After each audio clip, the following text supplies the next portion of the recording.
Chapter 12. Balancing. "Billy!" Charlie called as soon as he got out of the car. I turned toward the house, beckoning to Jacob as I ducked under the porch. I heard Charlie greeting them loudly behind me. "I'm going to pretend I didn't see you behind the wheel, Jake," he said disapprovingly. "We get permits early on the res," Jacob said while I unlocked the door and flicked on the porch light. "Sure you do," Charlie laughed. "I have to get around somehow." I recognized Billy's resonant voice easily, despite the years. The sound of it made me feel suddenly younger, a child. I went inside, leaving the door open behind me, and turning on lights before I hung up my jacket. Then I stood in the door, watching anxiously as Charlie and Jacob helped Billy out of the car and into his wheelchair. I backed out of the way as the three of them hurried in, shaking off the rain. "This is a surprise," Charlie was saying. "It's been too long," Billy answered. "I hope it's not a bad time." His dark eyes flashed up to me again, their expression unreadable. "No, it's great. I hope you can stay for the game." Jacob grinned. "I think that's the plan. Our TV broke last week." Billy made a face at his son. "And of course, Jacob was anxious to see Bella again," he added. Jacob scowled and ducked his head while I fought back a surge of remorse. Maybe I had been too convincing on the beach. "Are you hungry?" I asked, turning toward the kitchen. I was eager to escape Billy's searching gaze. "Nah, we ate just before we came," Jacob answered. "How about you, Charlie?" I called over my shoulder as I fled around the corner. "Sure," he replied, his voice moving in the direction of the front room and the TV. I could hear Billy's chair follow. The grilled cheese sandwiches were in the frying pan, and I was slicing up a tomato when I sensed someone behind me. "So, how are things?" Jacob asked. "Pretty good," I smiled. His enthusiasm was hard to resist. "How about you? Did you finish your car?" "No," he frowned. "I still need parts. We borrowed that one." He pointed with his thumb in the direction of the front yard. "Sorry, I haven't seen any... What was it you were looking for?" "Master cylinder," he grinned. "Is something wrong with the truck?" he asked suddenly. "No." "Ah, I was just wondering, because you weren't driving it." I stared down at the pan, pulling up an edge of the sandwich to check the bottom side. "I got a ride with a friend." "Nice ride." Jacob's voice was admiring. "I didn't recognize the driver, though. I thought I knew most of the kids around here." I nodded non-committally, keeping my eyes down as I flipped sandwiches. "My dad seemed to know him from somewhere." "Jacob, could you hand me some plates? They're in the cupboard over the sink." "Sure." He got the plates in silence. I hoped he would let it drop now. "So who was it?" he asked, setting 2 plates on the counter beside me. I sighed in defeat. "Edward Cullen." To my surprise, he laughed. I glanced up at him. He looked a little embarrassed. "Guess that explains it, then," he said. "I wonder why my dad was acting so strange." "That's right." I faked an innocent expression. "He doesn't like the Cullens." "Superstitious old man," Jacob muttered under his breath. "You don't think he'd say anything to Charlie?" I couldn't help asking, the words coming out in a low rush. Jacob stared at me for a moment, and I couldn't read the expression in his dark eyes. "I doubt it," he finally answered. "I think Charlie chewed him out pretty good last time. They haven't spoken much since. Tonight is sort of a reunion, I think. I don't think he'd bring it up again." "Oh," I said, trying to sound indifferent. I stayed in the front room after I carried the food out to Charlie, pretending to watch the game while Jacob chattered at me. I was really listening to the men's conversation, watching for any sign that Billy was about to rat me out, trying to think of ways to stop him if he began. It was a long night. I had a lot of homework that was going undone, but I was afraid to leave Billy alone with Charlie. Finally, the game ended. Are you and your friends coming back to the beach soon? Jacob asked, as he pushed his father over the lip of the threshold. I'm not sure, I hedged. That was fun, Charlie, Billy said. Come up for the next game, Charlie encouraged. Sure, Billy said. We'll be here. Have a good night. His eyes shifted to mine, and his smile disappeared. You take care, Bella, he added seriously. Thanks, I muttered, looking away. I headed for the stairs while Charlie waved from the doorway. Wait, Bella, he said. I cringed. Had Billy gotten something in before I had joined them in the living room?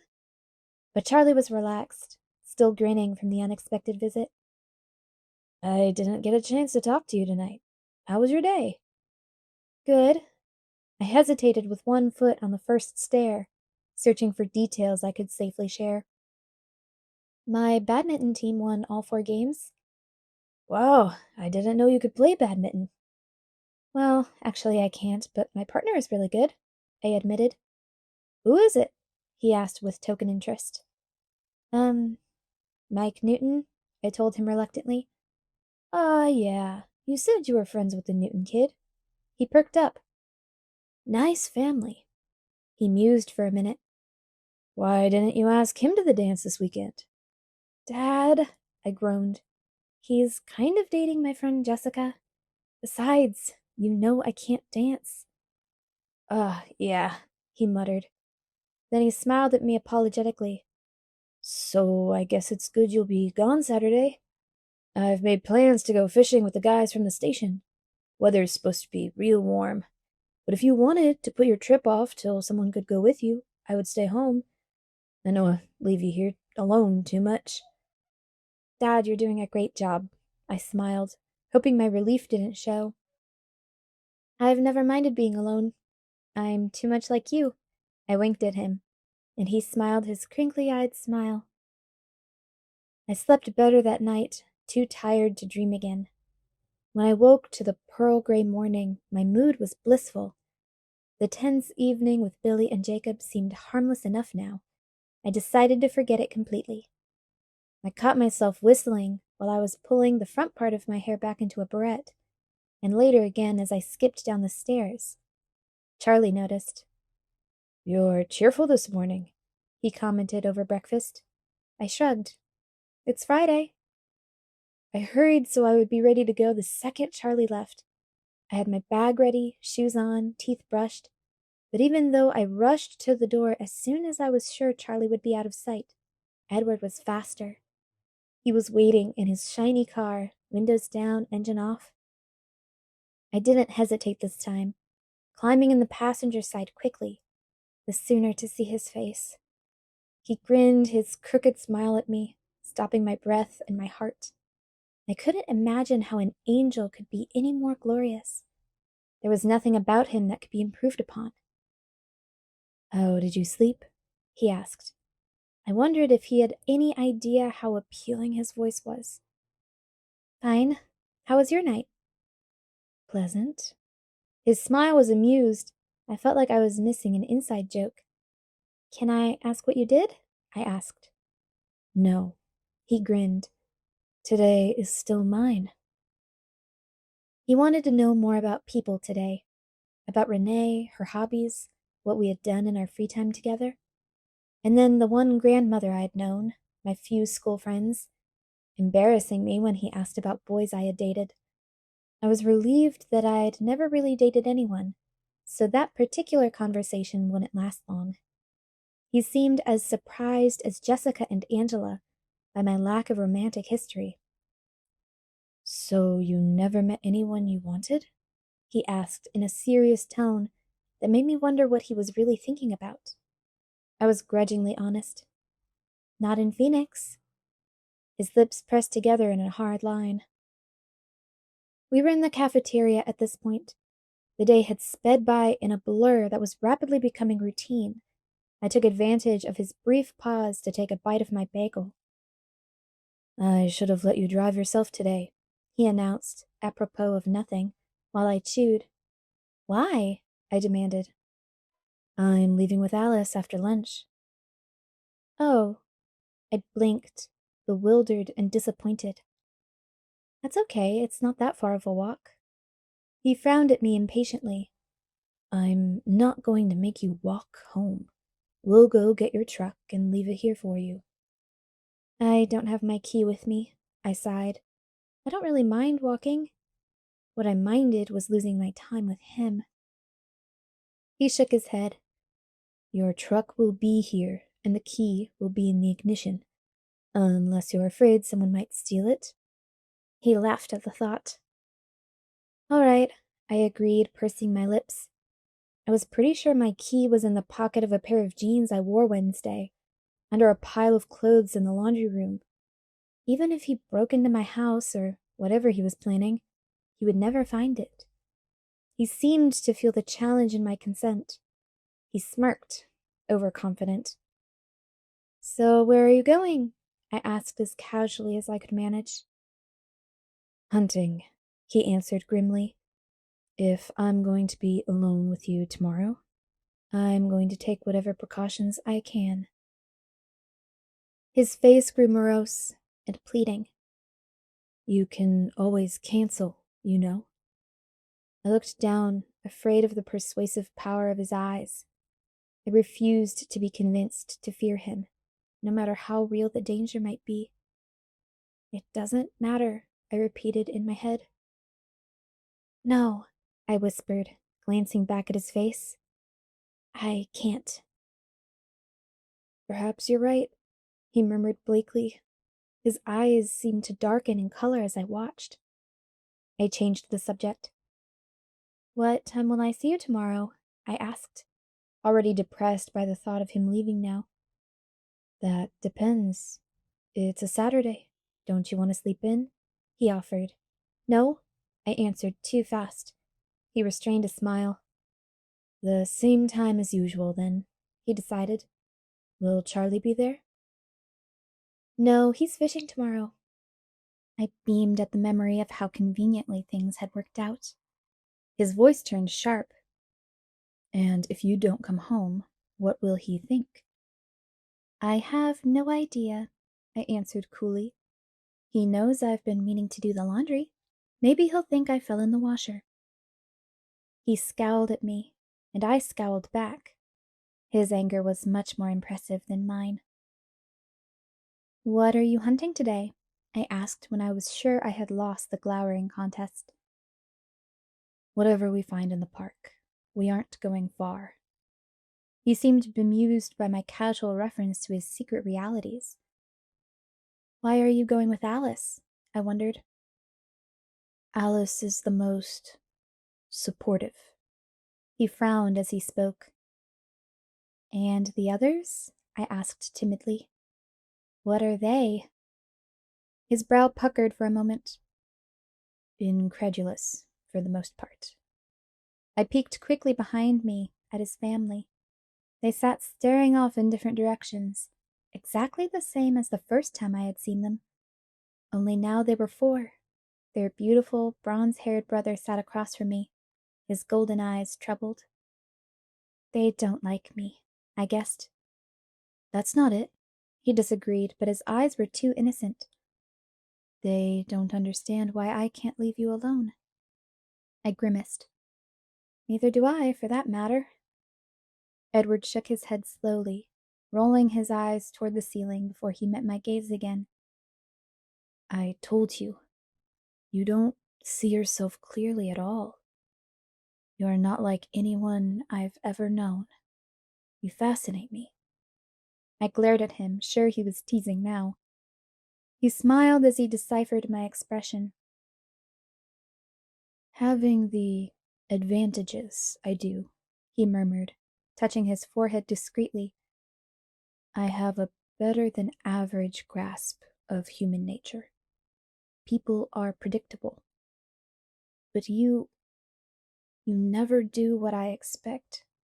You always take me by surprise. I looked away, my eyes wandering back to his family. embarrassed and dissatisfied. His words made me feel like a science experiment. I wanted to laugh at myself for expecting anything else. "That part is easy enough to explain," he continued. I felt his eyes on my face, but I couldn't look at him yet, afraid he might read the chagrin in my eyes. "But there's more, and it's not so easy to put into words." I was still staring at the Cullens while he spoke. Suddenly, Rosalie, his blonde and breathtaking sister, turned to look at me. No, not to look, to glare, with dark, cold eyes. I wanted to look away, but her gaze held me until Edward broke off mid-sentence and made an angry noise under his breath. It was almost a hiss. Rosalie turned her head, and I was relieved to be free. I looked back at Edward, and I knew he could see the confusion and fear that widened my eyes. His face was tight as he explained. "I'm sorry about that. She's just worried. You see, it's dangerous for more than just me if, after spending so much time with you publicly..." He looked down. "If? If this ends badly." He dropped his head into his hands, as he had that night in Port Angeles. His anguish was plain. I yearned to comfort him, but I was at a loss to know how. My hand reached toward him involuntarily. Quickly, though, I dropped it to the table, fearing that my touch would only make things worse. I realized slowly that his words should frighten me. I waited for that fear to come, but all I could seem to feel was an ache for his pain. And frustration that Rosalie had interrupted whatever he was about to say. I didn't know how to bring it up again. He still had his head in his hands. I tried to speak in a normal voice. "And you have to leave now?" "Yes." He raised his face. It was serious for a moment, and then his mood shifted and he smiled. "It's probably for the best. We still have 15 minutes of that wretched movie left to endure in biology. I don't think I could take any more." I started. Alice, her short, inky hair in a halo of spiky disarray around her exquisite elfin face, was suddenly standing behind his shoulder. Her slight frame was willowy, graceful, even in absolute stillness. He greeted her without looking away from me. "Alice?" "Edward," she answered, her high soprano voice almost as attractive as his. "Alice, Bella. Bella, Alice," he introduced us, gesturing casually with his hand, a wry smile on his face. "Hello, Bella." Her brilliant obsidian eyes were unreadable, but her smile was friendly. "It's nice to finally meet you." Edward flashed a dark look at her. "Hi, Alice," I murmured shyly. "Are you ready?" she asked him. His voice was aloof.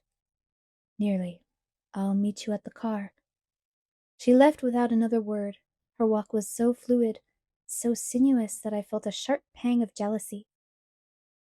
"Should I say have fun, or is that the wrong sentiment?" I asked, turning back to him. "No. Have fun works as well as anything." He grinned. "Have fun, then." I worked to sound wholehearted. Of course I didn't fool him. "I'll try." He still grinned. "And you try to be safe, please." Safe in Forks. What a challenge. "For you, it is a challenge." His jaw hardened. "Promise." "I promise to try to be safe," I recited. "I'll do the laundry tonight. That ought to be fraught with peril." "Don't fall in," he mocked. "I'll do my best." He stood then, and I rose too. "I'll see you tomorrow," I sighed. "It seems like a long time to you, doesn't it?" he mused. I nodded glumly. "I'll be there in the morning," he promised, smiling his crooked smile. He reached across the table to touch my face, lightly brushing along my cheekbone again. Then he turned and walked away. I stared after him until he was gone. I was sorely tempted to ditch the rest of the day, at the very least gym, but a warning instinct stopped me. I knew that if I disappeared now, Mike and the others would assume I was with Edward. And Edward was worried about the time we'd spent together publicly if things went wrong. I refused to dwell on the last thought, concentrating instead on making things safer for him. I intuitively knew, and sensed he did too, that tomorrow would be pivotal. Our relationship couldn't continue to balance as it did, on the point of a knife. We would fall off one edge or the other, depending entirely upon his decision or his instincts. My decision was made before I had even consciously chosen, and I was committed to seeing it through. Because there was nothing more terrifying to me, more excruciating, than the thought of turning away from him. It was an impossibility. I went to class feeling dutiful. I couldn't honestly say what happened in biology. My mind was too preoccupied with thoughts of tomorrow. In gym, Mike was speaking to me again. He wished me a good time in Seattle. I carefully explained that I had canceled my trip, worried about my truck. "Are you going to the dance with Cullen?" he asked, suddenly sulky. "No, I'm not going to the dance at all." "What are you gonna do then?" he asked, too interested. My natural urge was to tell him to butt out. Instead, I lied brightly. "Laundry, and then I have to study for the trig test or I'm going to fail." "Is Cullen helping you study?" "Edward," I emphasized, "is not going to help me study. He's gone away somewhere for the weekend." The lies came more naturally than usual, I noted with surprise. "Oh," he perked up. You could come to the dance with our group anyway. That would be cool. We'd all dance with you," he promised. The mental image of Jessica's face made my tone sharper than necessary. "I'm not going to the dance, Mike, okay?" "Fine," he sulked again. "I was just offering." When the school day had finally ended, I walked to the parking lot without enthusiasm. I did not especially want to walk home, but I couldn't see how he would have retrieved my truck. Then again, I was starting to believe that nothing was impossible for him. The latter instinct proved correct. My truck sat in the same space he'd parked his Volvo this morning. I shook my head, incredulous, as I opened the unlocked door and saw the key in the ignition. There was a piece of white paper folded on my seat. I got in and closed the door before I unfolded it. 2 words were written in his elegant script. "Be safe." The sound of the truck roaring to life frightened me. I laughed at myself. When I got home, the handle of the door was locked, the deadbolt unlocked, just as I'd left it this morning. Inside, I went straight to the laundry room. It looked just the same as I'd left it, too. I dug for my jeans and, after finding them, checked the pockets. Empty. Maybe I'd hung my key up after all, I thought, shaking my head. Following the same instinct that had prompted me to lie to Mike, I called Jessica on the pretense of wishing her luck at the dance. When she offered the same wish for my day with Edward, I told her about the cancellation. She was more disappointed than really necessary for a third-party observer to be. I said goodbye quickly after that. Charlie was absent-minded at dinner, worried over something at work, I guessed, or maybe a basketball game. Or maybe he was just really enjoying the lasagna. It was hard to tell with Charlie. "You know, Dad," I began, breaking into his reverie. "What's that, Belle?" "I think you're right about Seattle. I think I'll wait until Jessica or someone else can go with me." "Oh," he said, surprised. "Oh, okay. So, do you want me to stay home?" "No, Dad, don't change your plans. I've got a million things to do. Homework, laundry. I need to go to the library and the grocery store. I'll be in and out all day. You go and have fun." "Are you sure?" "Absolutely, Dad. Besides, the freezer is getting dangerously low on fish. We're down to a 2, maybe 3 years supply." "You're sure easy to live with, Bella." He smiled. I could say the same thing about you, I said, laughing. The sound of my laughter was off, but he didn't seem to notice. I felt so guilty for deceiving him that I almost took Edward's advice and told him where I would be. Almost. After dinner, I folded clothes and moved another load through the dryer. Unfortunately, it was the kind of job that only keeps hands busy. My mind definitely had too much free time, and it was getting out of control. I fluctuated between anticipation so intense that it was very nearly pain, and an insidious fear that picked at my resolve. I had to keep reminding myself that I had made my choice, and I wasn't going back on it. I pulled his note out of my pocket much more often than necessary to absorb the 2 small words he had written. He wants me to be safe, I told myself again and again.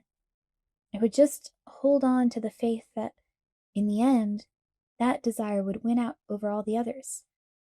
And what was my other choice? To cut him out of my life? Intolerable. Besides, since I'd come to Forks, it really seemed like my life was about him. But a tiny voice in the back of my mind worried, wondering if it would hurt very much, if it ended badly. I was relieved when it was late enough to be acceptable for bedtime. I knew I was far too stressed to sleep, so I did something I had never done before. I deliberately took unnecessary cold medicine, the kind that knocked me out for a good 8 hours. I normally wouldn't condone that kind of behavior in myself, but tomorrow would be complicated enough without me being loopy from sleep deprivation on top of everything else. While I waited for the drugs to kick in, I dried my clean hair till it was impeccably straight, and fussed over what I would wear tomorrow. With everything ready for the morning, I finally lay in bed. I felt hyper. I couldn't stop twitching. I got up and rifled through my shoebox of CDs till I found a collection of Chopin's nocturnes. I put that on very quietly and lay down again, concentrating on relaxing individual parts of my body. Somewhere in the middle of that exercise, the cold pills took effect, and I gladly sank into unconsciousness. I woke early, having slept soundlessly and dreamlessly thanks to my gratuitous drug use. Though I was well rested, I slipped right back into the same hectic frenzy from the night before. I dressed in a rush, smoothing my collar against my neck, fidgeting with the tan sweater till it hung right over my jeans. I sneaked a swift look out the window to see that Charlie was already gone. A thin, cottony layer of clouds veiled the sky. They didn't look very lasting. I ate breakfast without tasting the food, hurrying to clean up when I was done. I peeked out the window again, but nothing had changed. I had just finished brushing my teeth and was heading back downstairs, when a quiet knock sent my heart thudding against my rib cage. I flew to the door. I had a little trouble with the simple deadbolt, but I yanked the door open at last, and there he was. All the agitation dissolved as soon as I looked at his face, calm taking its place. I breathed a sigh of relief. Yesterday's fears seemed very foolish with him there. He wasn't smiling at first. His face was somber, but then his expression lightened as he looked me over, and he laughed. "Good morning," he chuckled. "What's wrong?" I glanced down to make sure I hadn't forgotten anything important, like shoes or pants. "We match." He laughed again. I realized he had a long, light tan sweater on, with a white collar showing underneath, and blue jeans. I laughed with him, hiding a secret twinge of regret. Why did he have to look like a runway model when I couldn't? I locked the door behind me while he walked to the truck. He waited by the passenger door with a martyred expression that was easy to understand. "We made a deal," I reminded him smugly, climbing into the driver's seat and reaching over to unlock his door. "Where to?" I asked. "Put your seatbelt on. I'm nervous already." I gave him a dirty look as I complied. "Where to?" I repeated with a sigh. "Take the 101 north," he ordered. It was surprisingly difficult to concentrate on the road while feeling his gaze on my face. I compensated by driving more carefully than usual through the still sleeping town.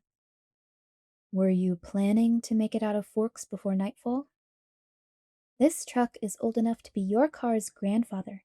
Have some respect, I retorted. We were soon out of the town limits, despite his negativity. Thick underbrush and green swathed trunks replaced the lawns and houses. Turn right on the 110, he instructed just as I was about to ask. I obeyed silently. Now we drive until the pavement ends. I could hear a smile in his voice, but I was too afraid of driving off the road and proving him right to look over and be sure. And what's there, at the pavement's end? I wondered. A trail. We're hiking? Thank goodness I'd worn tennis shoes. Is that a problem? He sounded as if he expected as much. No. I tried to make the lie sound confident, but if he thought my truck was slow. Don't worry, it's only 5 miles or so, and we're in no hurry. 5 miles. I didn't answer so that he wouldn't hear my voice crack in panic. 5 miles of treacherous roots and loose stones, trying to twist my ankles or otherwise incapacitate me. This was going to be humiliating. We drove in silence for a while as I contemplated the coming horror. What are you thinking? He asked impatiently after a few moments. I lied again. Just wondering where we're going. It's a place I like to go when the weather is nice. We both glanced out the windows at the thinning clouds after he spoke. Charlie said it would be warm today. And did you tell Charlie what you were up to? He asked. Nope. But Jessica thinks we're going to Seattle together? He seemed cheered by the idea. No, I told her you canceled on me, which is true. No one knows you're with me? Angrily now. That depends. I assume you told Alice? That's very helpful, Bella, he snapped. I pretended I didn't hear that. Are you so depressed by Forks that it has made you suicidal? He demanded when I ignored him. You said it might cause trouble for you, us being together publicly, I reminded him. So you're worried about the trouble it might cause me if you don't come home? His voice was still angry and bitingly sarcastic. I nodded, keeping my eyes on the road. He muttered something under his breath, speaking so quickly that I couldn't understand. We were silent for the rest of the drive. I could feel the waves of infuriated disapproval rolling off of him, and I could think of nothing to say. And then the road ended, constricting to a thin foot trail with a small wooden marker. I parked on the narrow shoulder and stepped out, afraid because he was angry with me and I didn't have driving as an excuse not to look at him. It was warm now, warmer than it had been in Forks since the day I'd arrived, almost muggy under the clouds. I pulled off my sweater and knotted it around my waist, glad I had worn the light sleeveless shirt, especially if I had 5 miles of hiking ahead of me. I heard his door slam and looked over to see that he had removed his sweater too. He was facing away from me, into the unbroken forest beside my truck. This way, he said, glancing over his shoulder at me, eyes still annoyed. He started into the dark forest. The trail? Panic was clear in my voice as I hurried around the truck to catch up with him. I said there was a trail at the end of the road, not that we were taking it. No trail? I asked desperately. I won't let you get lost. He turned then with a mocking smile, and I stifled a gasp. His white shirt was sleeveless, and he wore it unbuttoned, so that the smooth white skin of his throat flowed uninterrupted over the marble contours of his chest. His perfect musculature no longer merely hinted at behind concealing clothes. He was too perfect, I realized with a piercing stab of despair. There was no way this godlike creature could be meant for me. He stared at me, bewildered by my tortured expression. Do you want to go home? He asked quietly, a different pain than mine saturating his voice. No. I walked forward till I was close beside him, anxious not to wait 1 second of whatever time I might have with him. What's wrong? he asked, his voice gentle. I'm not a very good hiker, I answered dully.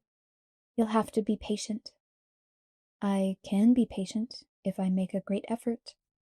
He smiled, holding my glance, trying to lift me out of my sudden, unexplained dejection. I tried to smile back, but the smile was unconvincing. He scrutinized my face.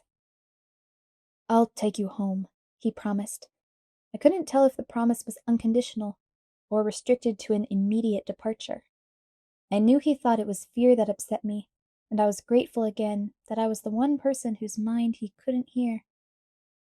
If you want me to hack 5 miles through the jungle before sundown, you'd better start leading the way, I said acidly. He frowned at me, struggling to understand my tone and expression. He gave up after a moment and led the way into the forest. It wasn't as hard as I had feared. The way was mostly flat, and he held the damp ferns and webs of moss aside for me. When his straight path took us over fallen trees or boulders, he would help me, lifting me by the elbow, and then releasing me instantly when I was clear. His cold touch on my skin never failed to make my heart thud erratically. Twice when that happened, I caught a look on his face that made me sure he could somehow hear it. I tried to keep my eyes away from his perfection as much as possible, but I slipped often. Each time his beauty pierced me through with sadness. For the most part, we walked in silence. Occasionally, he asked a random question that he hadn't gotten around to in the past 2 days of interrogation. He asked me about birthdays, my grade school teachers, my childhood pets, and I had to admit that after killing 3 fish in a row, I had given up on the whole institution. He laughed at that, louder than I was used to, bell-like echoes bouncing back to us from the empty woods. The hike took me most of the morning, but he never showed any signs of impatience. The forest spread out around us in a boundless labyrinth of ancient trees, and I began to be nervous that we would never find our way out again. He was perfectly at ease, comfortable in the green maze, never seeming to feel any doubt about our direction. After several hours, the light that filtered through the canopy transformed, the murky olive tone shifting to a brighter jade. The day had turned sunny, just as he'd foretold. For the first time since we'd entered the woods, I felt a thrill of excitement, which quickly turned to impatience. Are we there yet? I teased, pretending to scowl. Nearly. He smiled at the change in my mood. Do you see the brightness ahead? I peered into the thick forest. Should I? He smirked. Maybe it's a bit too soon for your eyes. Time to visit the optometrist, I muttered. His smirk grew more pronounced.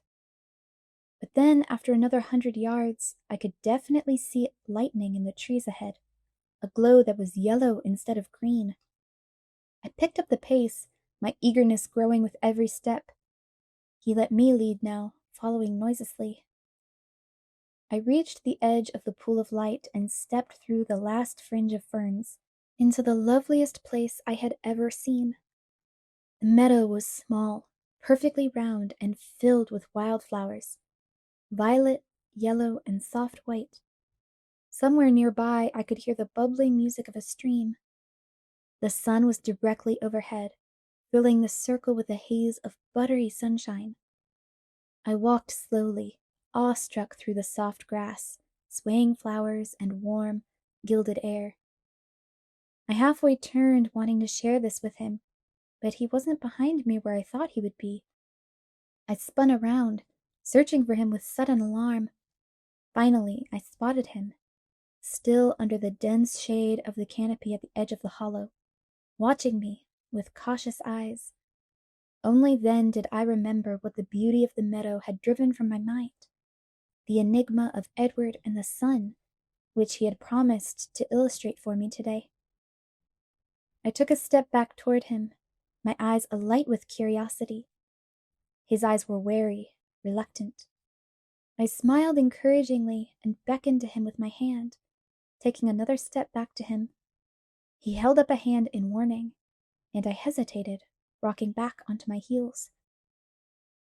Edward seemed to take a deep breath, and then he stepped out into the bright glow of the midday sun. Chapter 13. Confessions. Edward in the sunlight was shocking. I couldn't get used to it, though I'd been staring at him all afternoon. His skin, white despite the faint flush from yesterday's hunting trip, literally sparkled, like thousands of tiny diamonds were embedded in the surface. He lay perfectly still in the grass, his shirt opened over his sculpted, incandescent chest, his scintillating arms bare. His glistening, pale lavender lids were shut, though of course he didn't sleep. A perfect statue, carved in some unknown stone, smooth like marble, glittering like crystal. Now and then his lips would move, so fast it looked like they were trembling. But when I asked, he told me he was singing to himself. It was too low for me to hear. I enjoyed the sun too, though the air wasn't quite dry enough for my taste. I would have liked to lie back, as he did, and let the sun warm my face, but I stayed curled up, my chin resting on my knees, unwilling to take my eyes off of him. The wind was gentle. It tangled my hair and ruffled the grass that swayed around his motionless form. The meadow, so spectacular to me at first, paled next to his magnificence. Hesitantly, always afraid, even now, that he would disappear like a mirage, too beautiful to be real. Hesitantly, I reached out one finger and stroked the back of his shimmering hand, where it lay within my reach. I marveled again at the perfect texture, satin smooth, cool as stone. When I looked up again, his eyes were open, watching me. Butterscotch today, lighter, warmer after hunting. His quick smile turned up the corners of his flawless lips. "I don't scare you?" he asked playfully, but I could hear real curiosity in his soft voice. "No more than usual." He smiled wider. His teeth flashed in the sun. I inched closer, stretched out my whole hand now to trace the contours of his forearm with my fingertips. I saw that my fingers trembled, and knew it wouldn't escape his notice. "Do you mind?" I asked, for he had closed his eyes again. "No," he said without opening his eyes. "You can't imagine how that feels." He sighed. I lightly trailed my hand over the perfect muscles of his arm, followed the faint pattern of bluish veins inside the crease at his elbow. With my other hand, I reached to turn his hand over. Realizing what I wished, he flipped his palm up in one of those blindingly fast, disconcerting movements of his. It startled me. My fingers froze on his arm for a brief second. "Sorry," he murmured. I looked up in time to see his golden eyes close again. "It's too easy to be myself with you." I lifted his hand, turning it this way and that, as I watched the sun glitter on his palm. I held it closer to my face, trying to see the hidden facets in his skin. "Tell me what you're thinking," he whispered. I looked to see his eyes watching me, suddenly intent. "It's still so strange for me, not knowing." "You know, the rest of us feel that way all the time." "It's a hard life." Did I imagine the hint of regret in his tone? "But you didn't tell me." "I was wishing I could know what you were thinking." I hesitated. "And?" "I was wishing that I could believe you were real. And I was wishing that I wasn't afraid." "I don't want you to be afraid." His voice was just a soft murmur. I heard what he couldn't truthfully say, that I didn't need to be afraid, that there was nothing to fear. Well, that's not exactly the fear I meant, though that's certainly something to think about. So quickly that I missed his movement, he was half sitting, propped up on his right arm, his left palm still in my hands. His angel's face was only a few inches from mine. I might have, should have, flinched away from his unexpected closeness, but I was unable to move. His golden eyes mesmerized me. "What are you afraid of, then?" he whispered intently. But I couldn't answer. As I had just that once before, I smelled his cool breath on my face. Sweet, delicious, the scent made my mouth water. It was unlike anything else. Instinctively, unthinkingly, I leaned closer, inhaling. And he was gone, his hand ripped from mine. In the time it took my eyes to focus, he was 20 feet away, standing at the edge of the small meadow, in the deep shade of a huge fir tree. He stared at me, his eyes dark in the shadows, his expression unreadable. I could feel the hurt and the shock on my face. My empty hands stung. "I'm sorry, Edward," I whispered. I knew he could hear. "Give me a moment," he called, just loud enough for my less sensitive ears. I sat very still. After 10 incredibly long seconds, he walked back, slowly for him.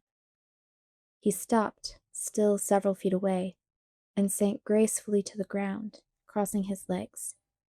His eyes never left mine. He took 2 deep breaths and then smiled in apology. "I am so very sorry." He hesitated. "Would you understand what I meant if I said I was only human?" I nodded once, not quite able to smile at his joke. Adrenaline pulsed through my veins as the realization of danger slowly sank in. He could smell that from where he sat. His smile turned mocking. "I'm the world's best predator, aren't I? Everything about me invites you in. My voice, my face, even my smell. As if I need any of that." Unexpectedly, he was on his feet, bounding away, instantly out of sight, only to appear beneath the same tree as before, having circled the meadow in half a second. "As if you could outrun me," he laughed bitterly. He reached up with one hand, and with a deafening crack, effortlessly ripped a 2-foot-thick branch from the trunk of the spruce.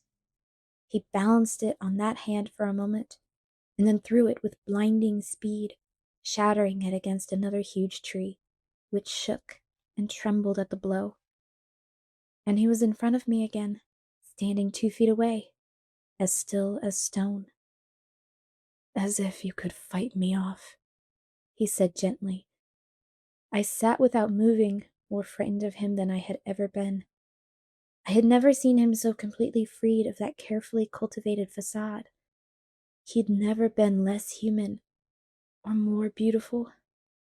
Face ashen, eyes wide, I sat like a bird locked in the eyes of a snake. His lovely eyes seemed to glow with rash excitement. Then, as the seconds passed, they dimmed. His expression slowly folded into a mask of ancient sadness. "Don't be afraid," he murmured, his velvet voice unintentionally seductive. "I promise." He hesitated. "I swear not to hurt you." He seemed more concerned with convincing himself than me. "Don't be afraid," he whispered again as he stepped closer, with exaggerated slowness. He sat sinuously, with deliberately unhurried movements, till our faces were on the same level, just a foot apart. "Please forgive me," he said formally. "I can control myself. You caught me off guard, but I'm on my best behavior now." He waited, but I still couldn't speak. "I'm not thirsty today, honestly." He winked. At that I had to laugh, though the sound was shaky and breathless. "Are you all right?" he asked tenderly, reaching out slowly, carefully, to place his marble hand back into mine. I looked at his smooth, cold hand and then at his eyes. They were soft, repentant. I looked back at his hand and then deliberately returned to tracing the lines in his hand with my fingertip. I looked up and smiled timidly. His answering smile was dazzling. "So where were we before I behaved so rudely?" he asked in the gentle cadence of an earlier century. "I honestly can't remember." He smiled, but his face was ashamed. "I think we were talking about why you were afraid, besides the obvious reason." "Oh, right." "Well?" I looked down at his hand and doodled aimlessly across the smooth, iridescent palm. The seconds ticked by. "How easily frustrated I am," he sighed. I looked into his eyes, abruptly grasping that this was every bit as new to him as it was to me. As many years of unfathomable experience as he had, this was hard for him, too. I took courage from that thought. "I was afraid. Because, for, well, obvious reasons, I can't stay with you. And I'm afraid that I'd like to stay with you much more than I should." I looked down at his hands as I spoke. It was difficult for me to say this out loud. "Yes," he agreed slowly. "That is something to be afraid of, indeed. Wanting to be with me. That's really not in your best interest." I frowned. "I should have left long ago," he sighed. "I should leave now, but I don't know if I can." "I don't want you to leave," I mumbled pathetically, staring down again. "Which is exactly why I should. But don't worry, I'm essentially a selfish creature. I crave your company too much to do what I should." "I'm glad." "Don't be." He withdrew his hand more gently this time. His voice was harsher than usual. Harsh for him, still more beautiful than any human voice. It was hard to keep up.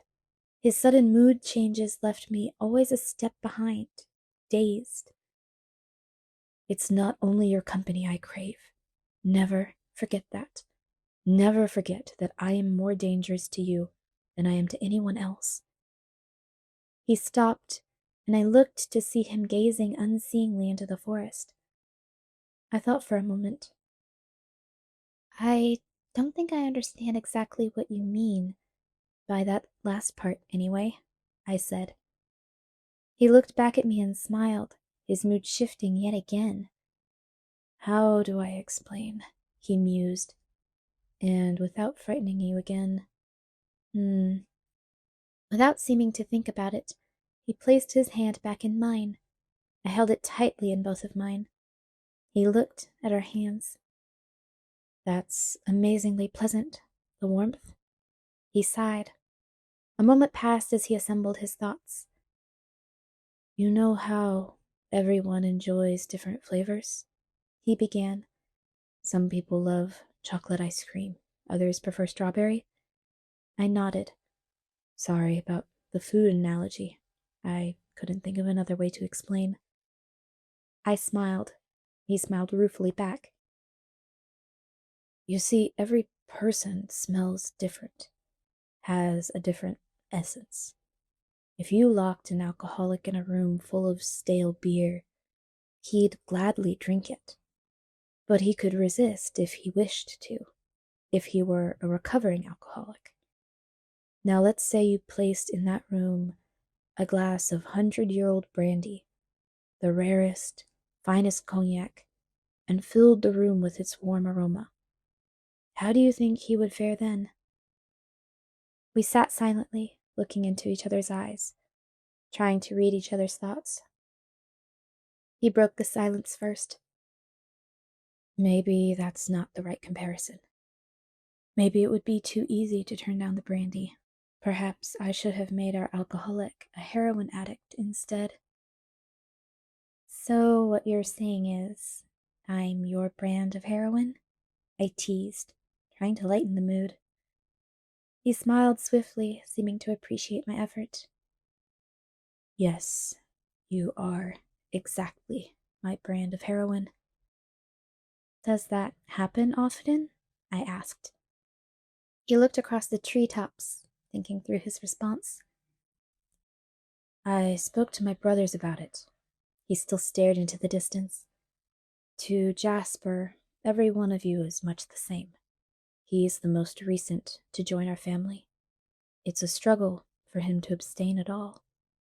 He hasn't had time to grow sensitive to the differences in smell, in flavor. He glanced swiftly at me, his expression apologetic. Sorry, he said. I don't mind. Please don't worry about offending me or frightening me or whichever. That's the way you think. I can understand, or I can try to, at least. Just explain however you can. So he took a deep breath and gazed at the sky again. So Jasper wasn't sure if he'd ever come across someone who was as... He hesitated, looking for the right word. Appealing, as you are to me. Which makes me think not. Emmett has been on the wagon longer, so to speak, and he understood what I meant. He says twice for him, once stronger than the other. And for you? Never. The word hung there for a moment in the warm breeze. What did Emmett do? I asked to break the silence. It was the wrong question to ask. His face grew dark, his hand clenched into a fist inside mine. He looked away. I waited, but he wasn't going to answer. I guess I know, I finally said. He lifted his eyes. His expression was wistful, pleading. Even the strongest of us falls off the wagon, don't we? What are you asking? My permission? My voice was sharper than I'd intended. I tried to make my tone kinder. I could guess what his honesty must cost him. I mean, is there no hope, then? How calmly I could discuss my own death. No, no, he was instantly contrite. Of course there's hope. I mean, of course I won't. He left the sentence hanging. His eyes burned into mine. It's different for us. Emmett, those were strangers he happened across. It was a long time ago, and he wasn't as practiced, as careful as he is now. He fell silent and watched me intently as I thought it through. So if we had met, in a dark alley or something, I trailed off. It took everything I had not to jump up in the middle of that class full of children, and he stopped abruptly, looking away. When you walked past me, I could have ruined everything Carlisle has built for us, right then and there, if I hadn't been denying my thirst for the last, too many years. I wouldn't have been able to stop myself. He paused, scowling at the trees. He glanced at me grimly, both of us remembering. You must have thought I was possessed. I couldn't understand why, how you could hate me so quickly. To me, it was like you were some kind of demon, summoned straight from my own personal hell to ruin me. The fragrance coming off your skin, I thought it would make me deranged that first day. In that 1 hour, I thought of 100 different ways to lure you from the room with me, to get you alone, and I fought each of them back, thinking of my family, what I would do to them. I had to run out to get away before I could speak the words that would make you follow. He looked up then at my staggered expression as I tried to absorb the bitter memories. His golden eyes scorched from under his lashes, hypnotic and deadly. You would have come, he promised. I tried to speak calmly. Without a doubt. He frowned down at my hands, releasing me from the force of his stare. And then, as I tried to rearrange my schedule in a pointless attempt to avoid you, you were there, in that close, warm little room. The scent was maddening. I so very nearly took you then. There was only one other frail human there, so easily dealt with.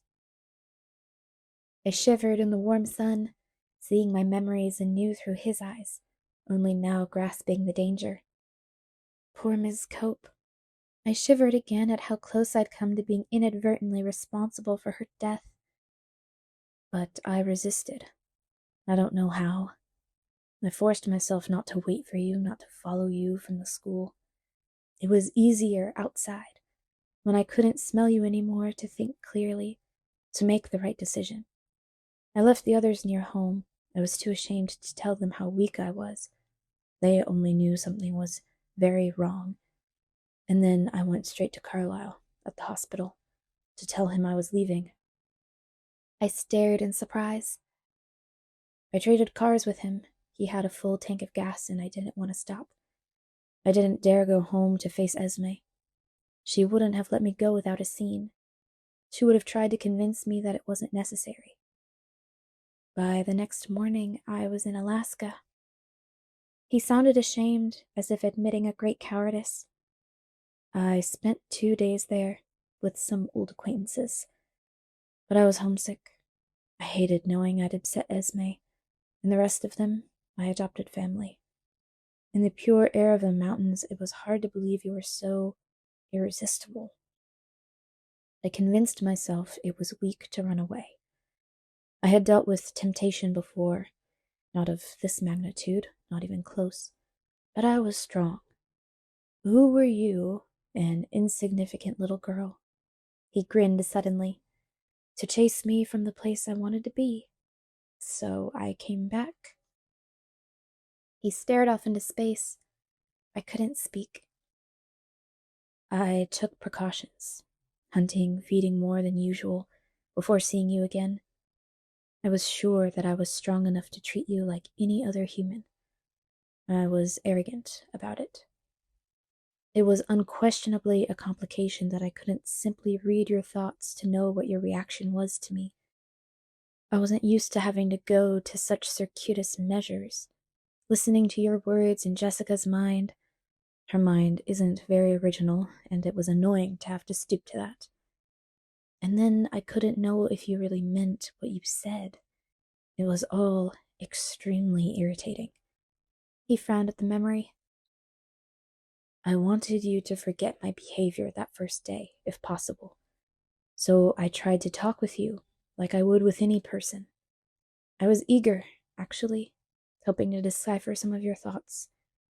But you were too interesting.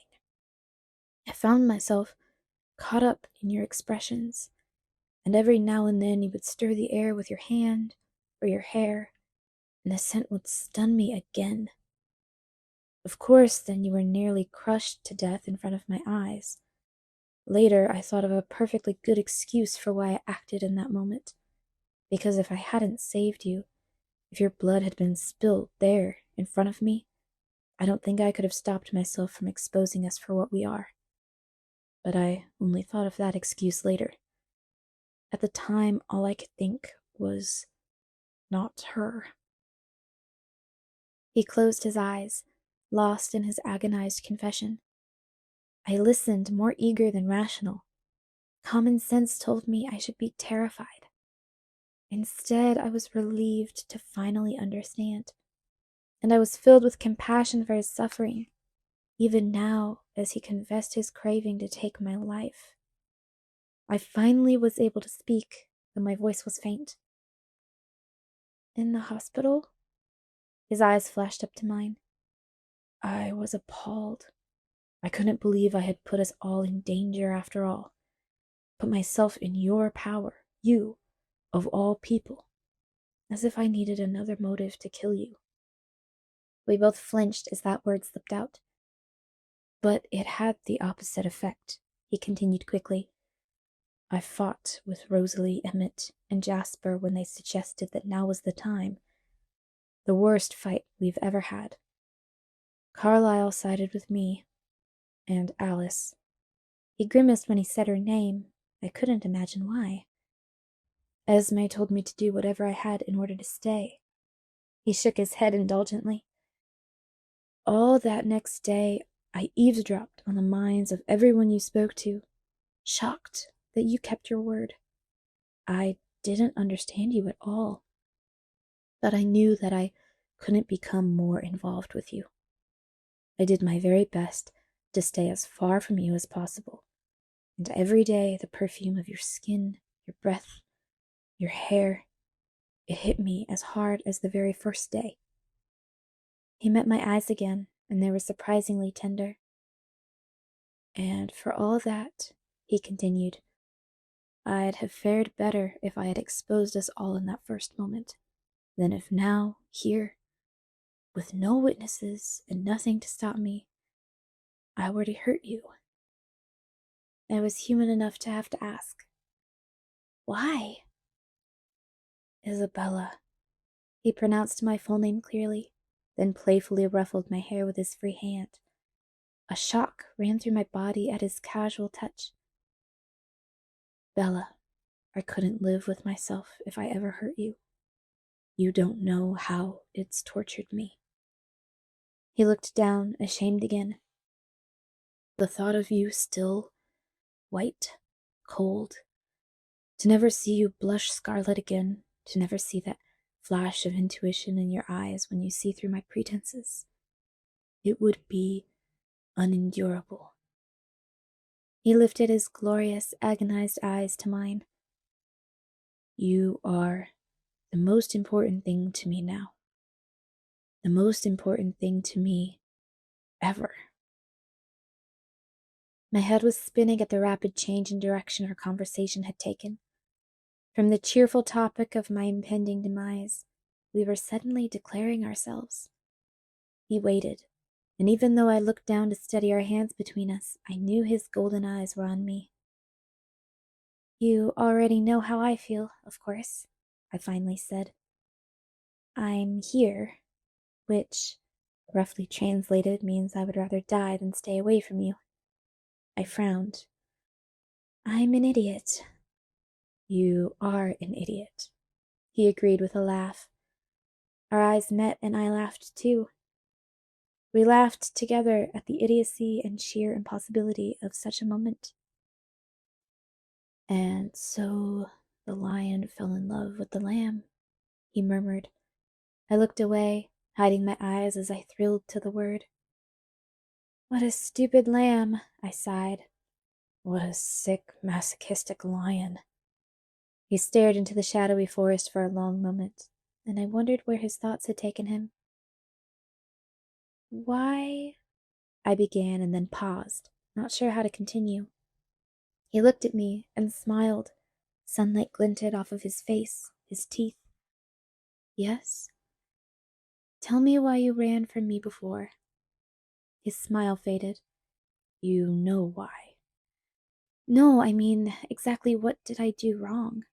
I'll have to be on my guard, you see, so I better start learning what I shouldn't do. This, for example, I stroked the back of his hand, seems to be all right? He smiled again. You didn't do anything wrong, Bella. It was my fault. But I want to help if I can to make this not harder for you.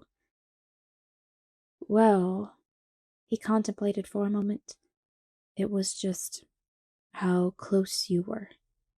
Most humans instinctively shy away from us, are repelled by our alienness. I wasn't expecting you to come so close.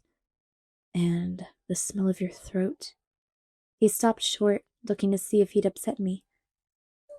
Okay then, I said flippantly, trying to relieve the suddenly tense atmosphere. I tucked my chin. No throat exposure. It worked. He laughed. No, really, it was more the surprise than anything else. He raised his free hand and placed it gently on the side of my neck. I sat very still, the chill of his touch a natural warning. A warning telling me to be terrified. But there was no feeling of fear in me. There were, however, other feelings. You see, he said, perfectly fine. My blood was racing and I wished I could slow it, sensing that this must make everything so much more difficult. The thudding of my pulse in my veins. Surely he could hear it.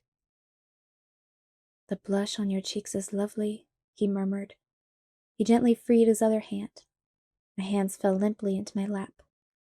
Softly, he brushed my cheek, then held my face between his marble hands. "Be very still," he whispered, as if I wasn't already frozen. Slowly, never moving his eyes from mine, he leaned toward me. Then, abruptly, but very gently, he rested his cold cheek against the hollow at the base of my throat.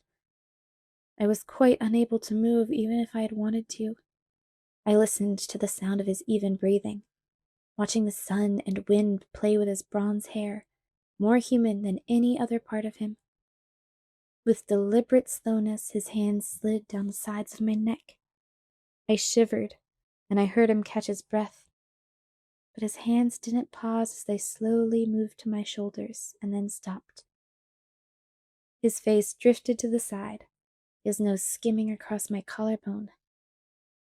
He came to rest with the side of his face pressed tenderly against my chest, listening to my heart. "Ah," he sighed. I don't know how long we sat without moving. It could have been hours. Eventually, the throb of my pulse quieted, but he didn't move or speak again as he held me. I knew at any moment it could be too much and my life could end so quickly that I might not even notice. And I couldn't make myself be afraid. I couldn't think of anything except that he was touching me. And then, too soon, he released me. His eyes were peaceful. "It won't be so hard again," he said with satisfaction. "Was that very hard for you?" "Not nearly as bad as I imagined it would be. And you?" "No, it wasn't bad. For me." He smiled at my inflection. "You know what I mean." I smiled. "Here." He took my hand and placed it on his cheek. "Do you feel how warm it is?" And it was almost warm, his usually icy skin. But I barely noticed, for I was touching his face, something I had dreamed of constantly since the first day I'd seen him. "Don't move," I whispered. No one could be still like Edward. He closed his eyes and became as immobile as stone, a carving under my hand. I moved even more slowly than he had, careful not to make one unexpected move. I caressed his cheek, delicately stroked his eyelid, the purple shadow in the hollow under his eye. I traced the shape of his perfect nose and then, so carefully, his flawless lips. His lips parted under my hand and I could feel his cool breath on my fingertips. I wanted to lean in, to inhale the scent of him. So I dropped my hand and leaned away, not wanting to push him too far. He opened his eyes and they were hungry, not in a way to make me fear, but rather to tighten the muscles in the pit of my stomach and send my pulse hammering through my veins again. "I wish," he whispered, "I wish you could feel the complexity, the confusion I feel. Then you could understand." He raised his hand to my hair, then carefully brushed it across my face. "Tell me," I breathed. "I don't think I can. I've told you on the one hand the hunger, the thirst, that deplorable creature that I am, I feel for you. And I think you can understand that to an extent. Though," he half smiled, "as you are not addicted to any illegal substances, you probably can't empathize completely." But his fingers touched my lips lightly, making me shiver again. "There are other hungers I don't even understand, that are foreign to me." "I may understand that better than you think. I'm not used to feeling so human. Is it always like this?" "For me?" I paused. "No, never. Never before this." He held my hands between his. They felt so feeble in his iron strength. "I don't know how to be close to you," he admitted. "I don't know if I can." I leaned forward very slowly, cautioning him with my eyes. I placed my cheek against his stone chest. I could hear his breath and nothing else. "This is enough," I sighed, closing my eyes. In a very human gesture, he put his arms around me and pressed his face against my hair. "You're better at this than you give yourself credit for," I noted. "I have human instincts. They may be buried deep, but they are there." We sat like that for another immeasurable moment. I wondered if he could be as unwilling to move as I was. But I could see the light was fading, the shadows of the forest beginning to touch us, and I sighed. "You have to go." "I thought you couldn't read my mind." "It's getting clearer." I could hear a smile in his voice. He took my shoulders, and I looked into his face. "Can I show you something?" he asked, sudden excitement flaring in his eyes. "Show me what?" "I'll show you how I travel in the forest." He saw my expression. "Don't worry, you'll be very safe, and we'll get to your truck much faster." His mouth twitched up into that crooked smile, so beautiful my heart nearly stopped. "Will you turn into a bat?" I asked warily. He laughed, louder than I'd ever heard. "Like I haven't heard that one before." "Right, I'm sure you get that one all the time." "Come on, little coward, climb on my back." I waited to see if he was kidding, but apparently he meant it. He smiled as he read my hesitation and reached for me. My heart reacted. Even though he couldn't hear my thoughts, my pulse always gave me away. He then proceeded to sling me onto his back, with very little effort on my part. Besides, when in place, clamping my legs and arms so tightly around him that it would choke a normal person. It was like clinging to a stone. "I'm a bit heavier than your average backpack," I warned. "Ha!" he snorted.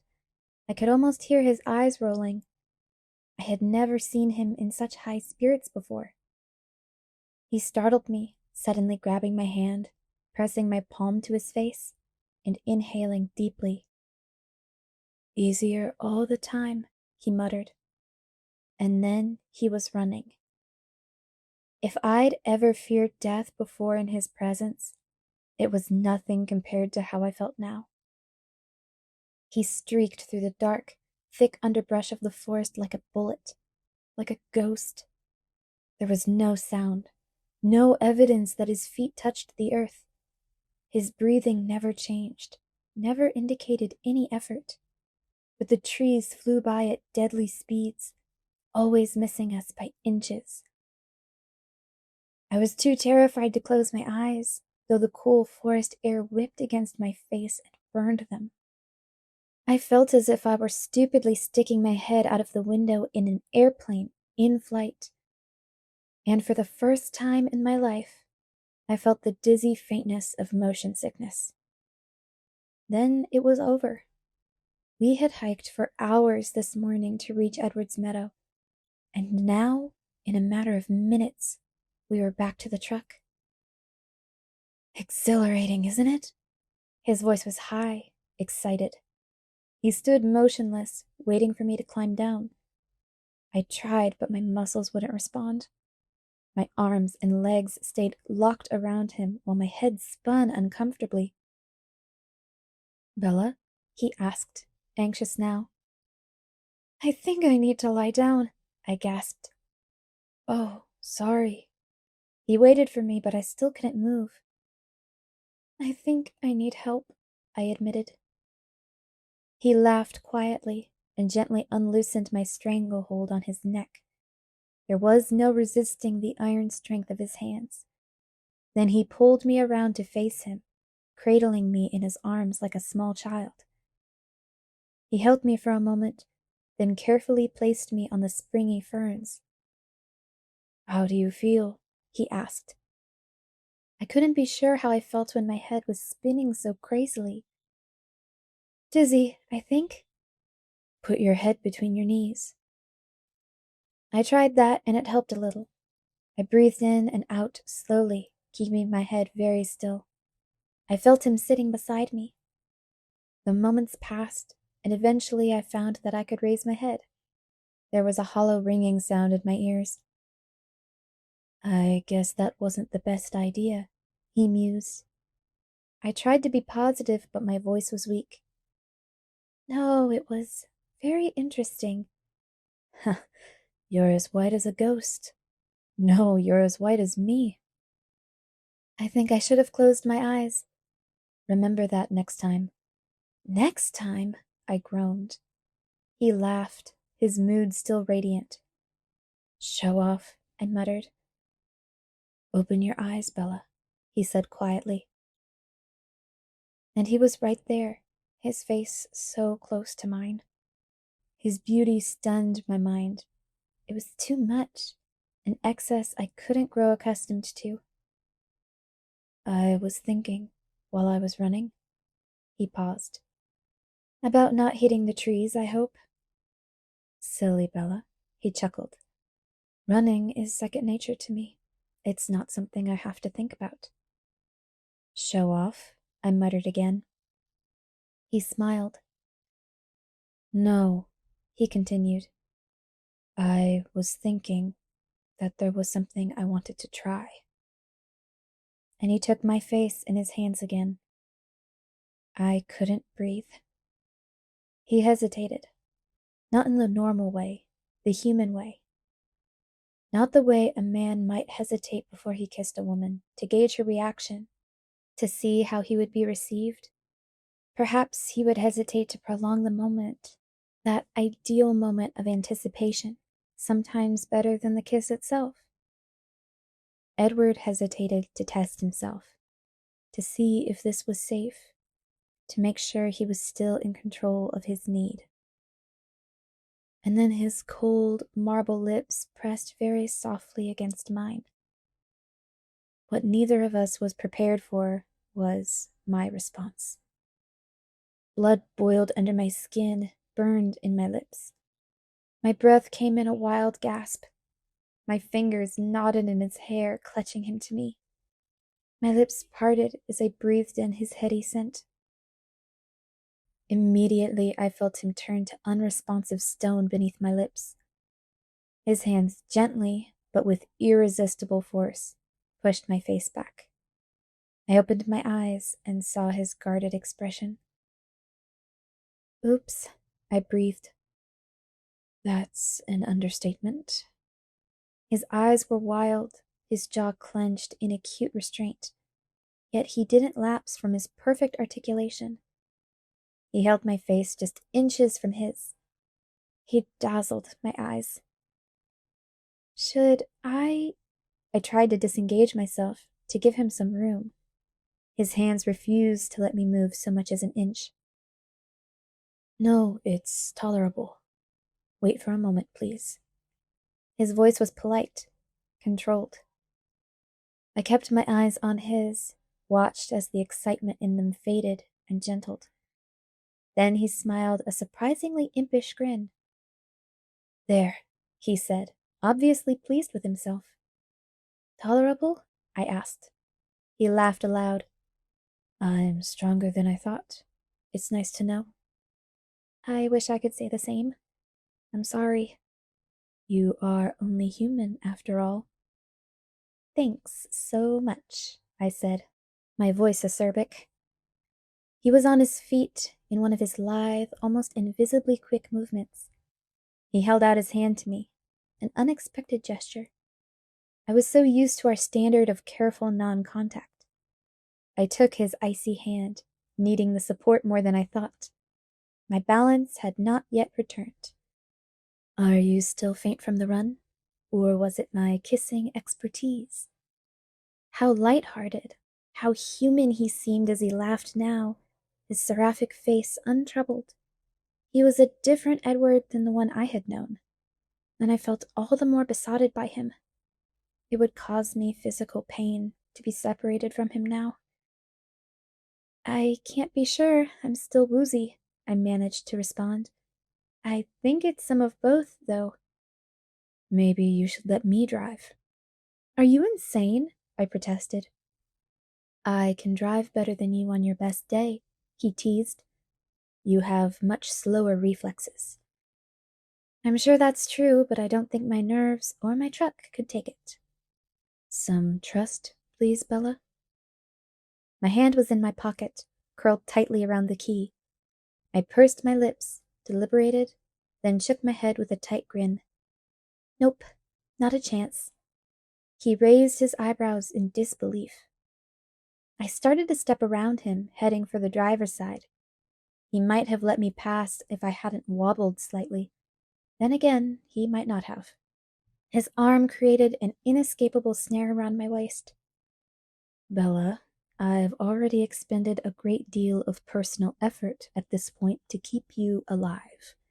I'm not about to let you behind the wheel of a vehicle when you can't even walk straight. Besides, friends don't let friends drive drunk, he quoted with a chuckle. I could smell the unbearably sweet fragrance coming off of his chest. Drunk? I objected. You are intoxicated by my very presence. He was grinning that playful smirk again. I can't argue with that, I sighed. There was no way around it. I couldn't resist him in anything.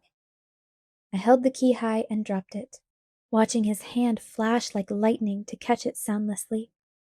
Take it easy. My truck is a senior citizen. Very sensible, he approved. And are you not affected at all? I asked, irked. By my presence? Again his mobile features transformed. His expression became soft, warm. He didn't answer at first.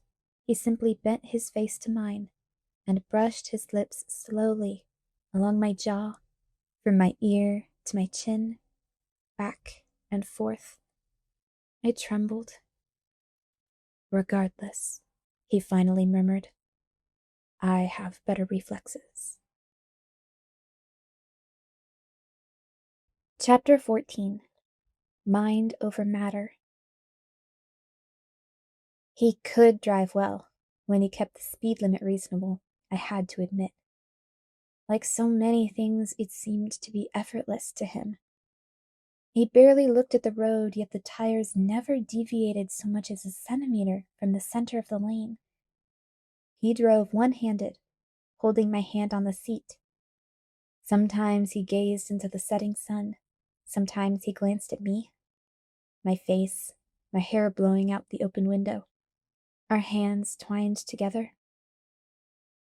He had turned the radio to an oldies station, and he sang along with a song I'd never heard. He knew every line. You like 50s music? I asked. Music in the 50s were good. Much better than the 60s. Or the 70s. Ugh, he shuddered. The 80s were bearable. Are you ever going to tell me how old you are? I asked, tentative, not wanting to upset his buoyant humor. Does it matter much?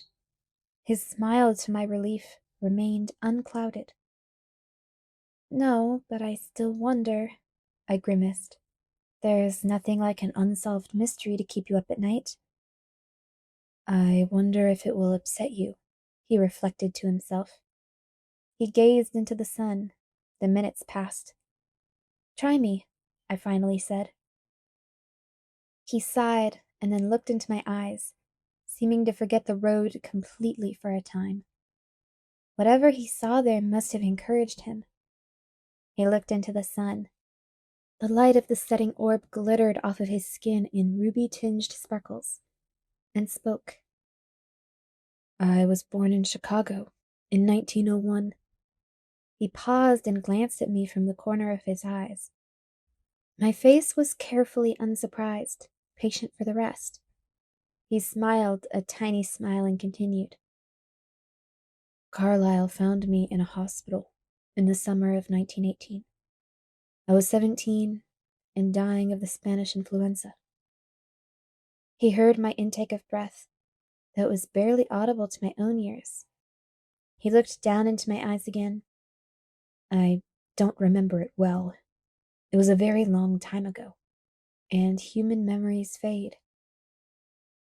He was lost in his thoughts for a short time before he went on. I do remember how it felt when Carlisle saved me. It's not an easy thing, not something you could forget. Your parents? They had already died from the disease. I was alone. That was why he chose me. In all the chaos of the epidemic, no one would ever realize I was gone. How did he save you? A few seconds passed before he answered.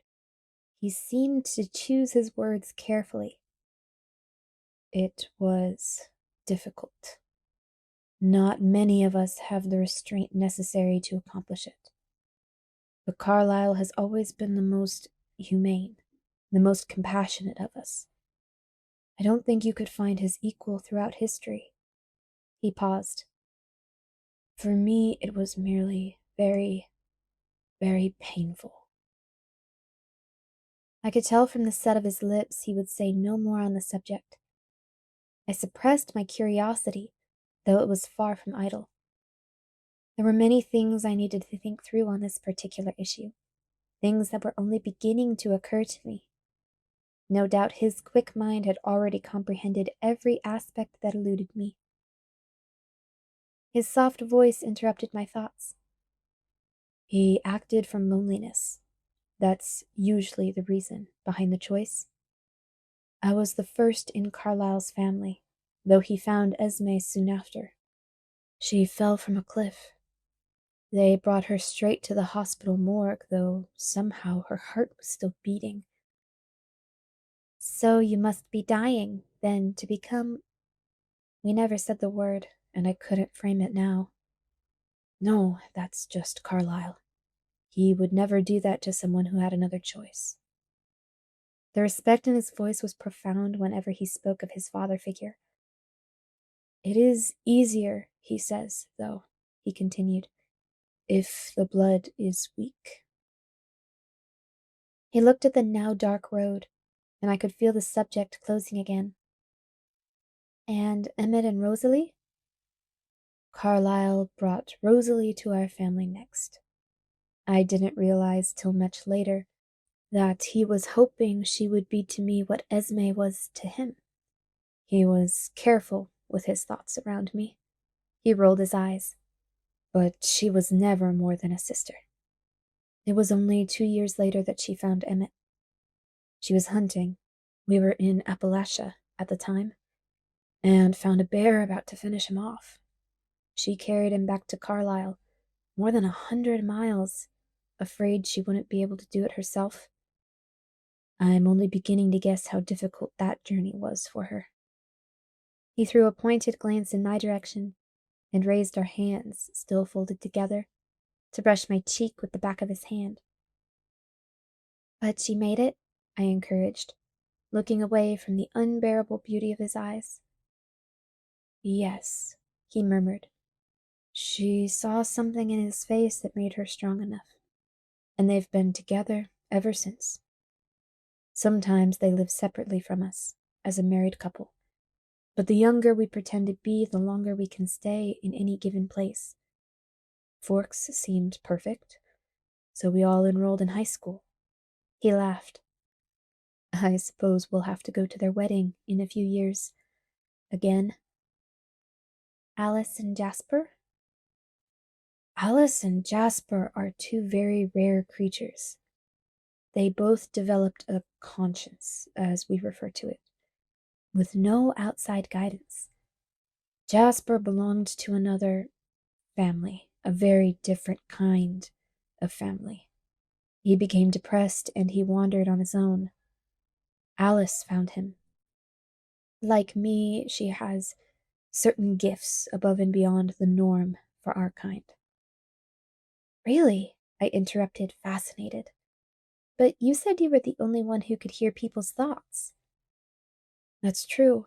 She knows other things. She sees things. Things that might happen, things that are coming. But it's very subjective. The future isn't set in stone. Things change. His jaw set when he said that, and his eyes darted to my face and away so quickly that I wasn't sure if I had only imagined it. What kinds of things does she see? She saw Jasper and knew he was looking for her before he knew it himself. She saw Carlisle and our family, and they came together to find us. She's most sensitive to non-humans. She always sees, for example, when another group of our kind is coming near, and any threat that they might pose. Are there a lot of your kind? I was surprised. How many of them could walk among us undetected? No, not many, but most won't settle in any one place. Only those like us who've given up hunting you people, a sly glance in my direction, can live together with humans for any length of time. We've only found one other family like ours, in a small village in Alaska. We lived together for a time, but there were so many of us that we became too noticeable. Those of us who live differently tend to band together. And the others? Nomads, for the most part. We've all lived that way at times. It gets tedious like anything else, but we run across the others now and then, because most of us prefer the north. Why is that? We were parked in front of my house now, and he'd turned off the truck. It was very quiet and dark. There was no moon. The porch light was off, so I knew my father wasn't home yet. Did you have your eyes open this afternoon? He teased. Do you think I could walk down the street in the sunlight without causing traffic accidents? There's a reason why we chose the Olympic Peninsula, one of the most sunless places in the world. It's nice to be able to go outside in the day. You wouldn't believe how tired you can get of nighttime in 80-odd years. So that's where the legends came from? Probably. And Alice came from another family, like Jasper? No, and that is a mystery. Alice doesn't remember her human life at all. She doesn't know who created her. She awoke alone. Whoever made her walked away, and none of us understands why or how he could. If she hadn't had that other sense, if she hadn't seen Jasper and Carlisle, and known that she would someday become one of us, she probably would have turned into a total savage. There was so much to think through, so much I still wanted to ask. But to my great embarrassment, my stomach growled. I had been so intrigued I hadn't even noticed I was hungry. I realized now that I was ravenous. I'm sorry I'm keeping you from dinner. I'm fine, really. I've never spent so much time around anyone who eats food. I forget. I want to stay with you.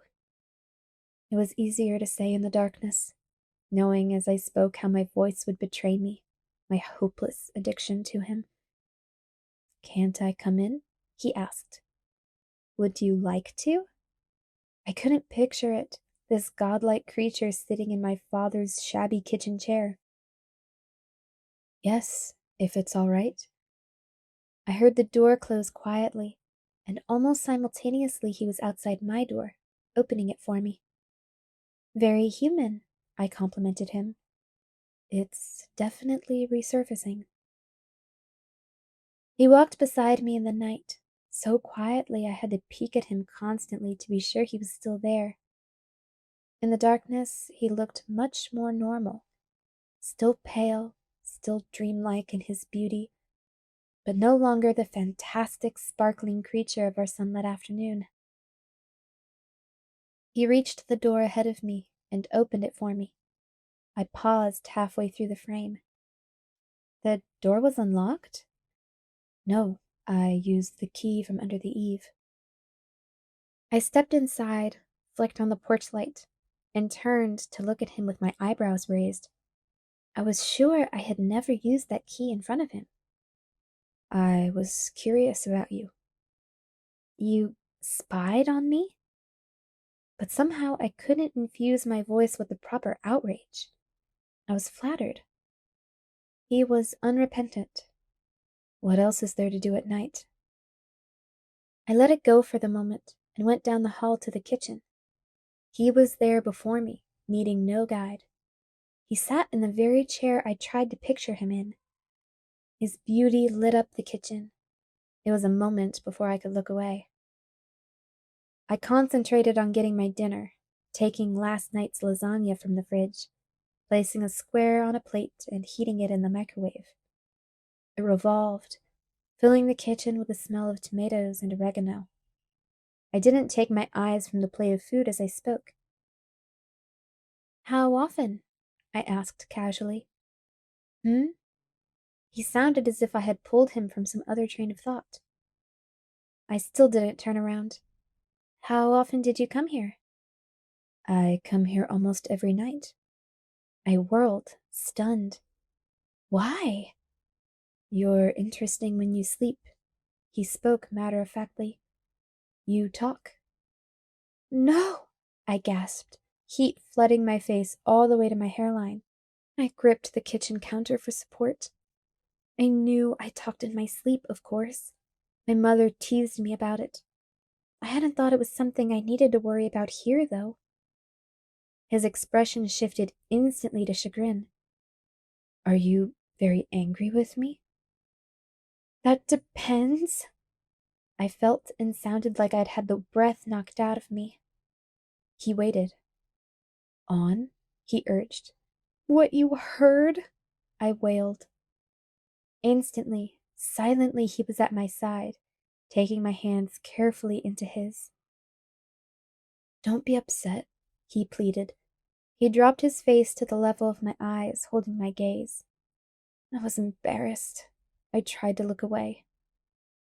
You miss your mother, he whispered.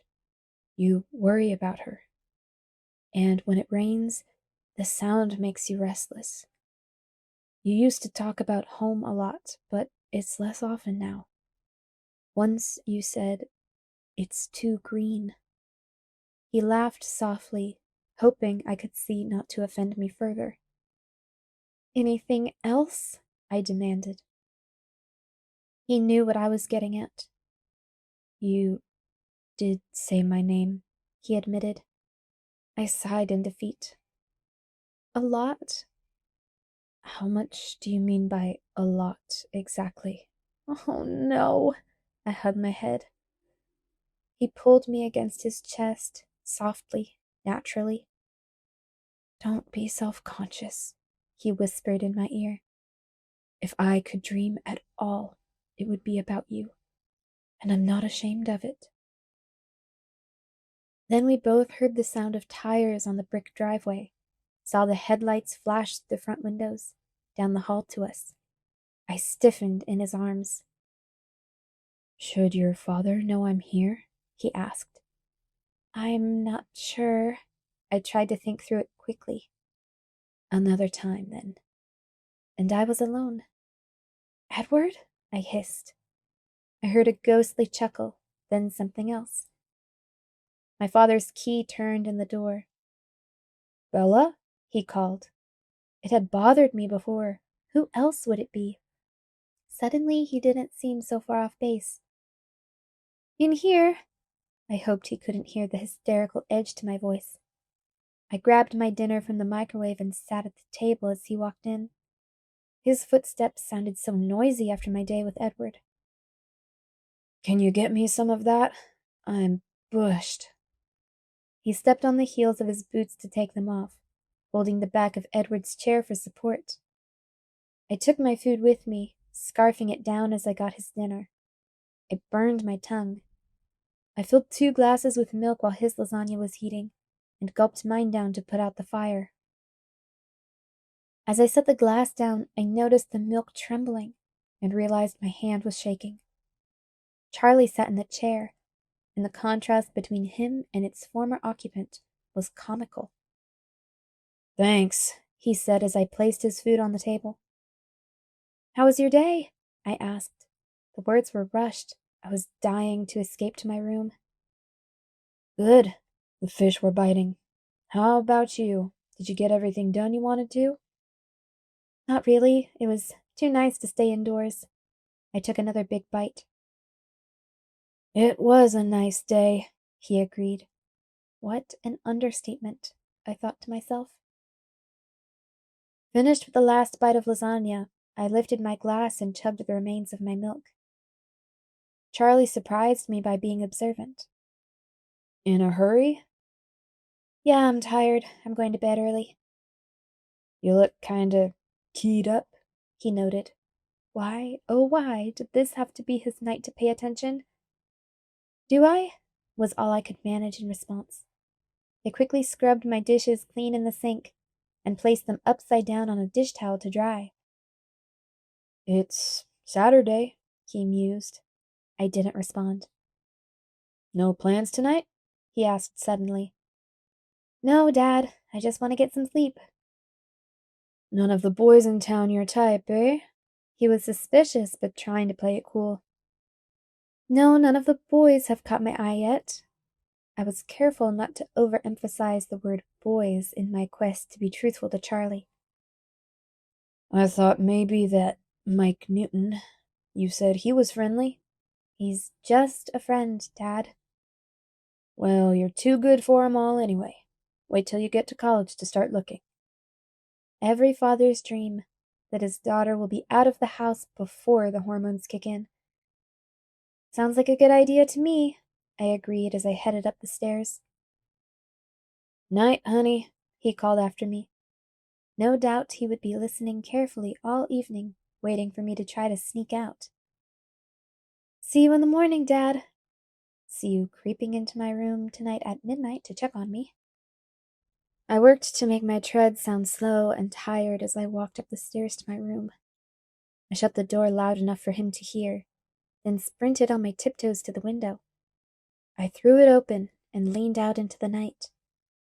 My eyes scanned the darkness, the impenetrable shadows of the trees. Edward? I whispered, feeling completely idiotic. The quiet, laughing response came from behind me. Yes? I whirled, one hand flying to my throat in surprise. He lay, smiling hugely across my bed, his hands behind his head, his feet dangling off the end. A picture of ease. Oh, I breathed, sinking unsteadily to the floor. I'm sorry. He pressed his lips together, trying to hide his amusement. Just give me a minute to restart my heart. He sat up slowly, so as to not startle me again. Then he leaned forward and reached out with long arms to pick me up, gripping the tops of my arms like I was a toddler. He sat me on the bed beside him. Why don't you sit with me? He suggested, putting a cold hand on mine. How's the heart? You tell me. I'm sure you hear it better than I do. I felt his quiet laughter shake the bed. We sat there for a moment in silence, both listening to my heartbeat slow.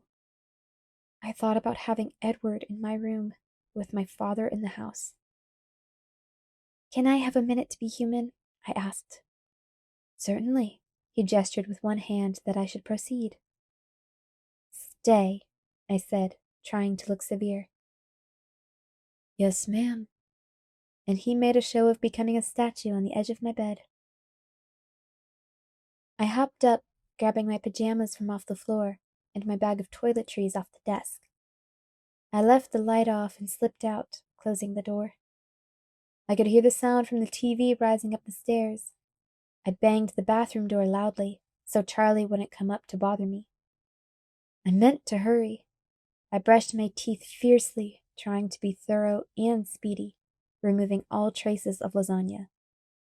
But the hot water of the shower could not be rushed. It unknotted the muscles in my back, calmed my pulse. The familiar scent of my shampoo made me feel like I might be the same person I had been this morning. I tried not to think of Edward sitting in my room, waiting, because then I had to start all over with the calming process. Finally, I couldn't delay any more. I shut off the water, toweling hastily, rushing again. I pulled on my holey t-shirt and gray sweatpants. Too late to regret not packing the Victoria's Secret silk pajamas my mother had gotten me 2 birthdays ago, which still had the tags on them in a drawer somewhere back home. I rubbed the towel through my hair again, and then yanked the brush quickly through it. I threw the towel in the hamper, flung my brush and toothpaste into my bag. Then I dashed down the stairs, so Charlie could see I was in my pajamas, with wet hair. "Night, Dad." "Night, Bella." He did look startled by my appearance. Maybe that would keep him from checking on me tonight. I took the stairs 2 at a time, trying to be quiet, and flew into my room, closing the door tightly behind me. Edward hadn't moved a fraction of an inch, a carving of Adonis perched on my faded quilt. I smiled, and his lips twitched, the statue coming to life. His eyes appraised me, taking in the damp hair, the tattered shirt. He raised one eyebrow. "Nice." I grimaced. "No, it looks good on you." "Thanks," I whispered. I went back to his side, sitting cross-legged beside him. I looked at the lines in the wooden floor. "What was all that for?" "Charlie thinks I'm sneaking out." "Oh." He contemplated that. "Why?"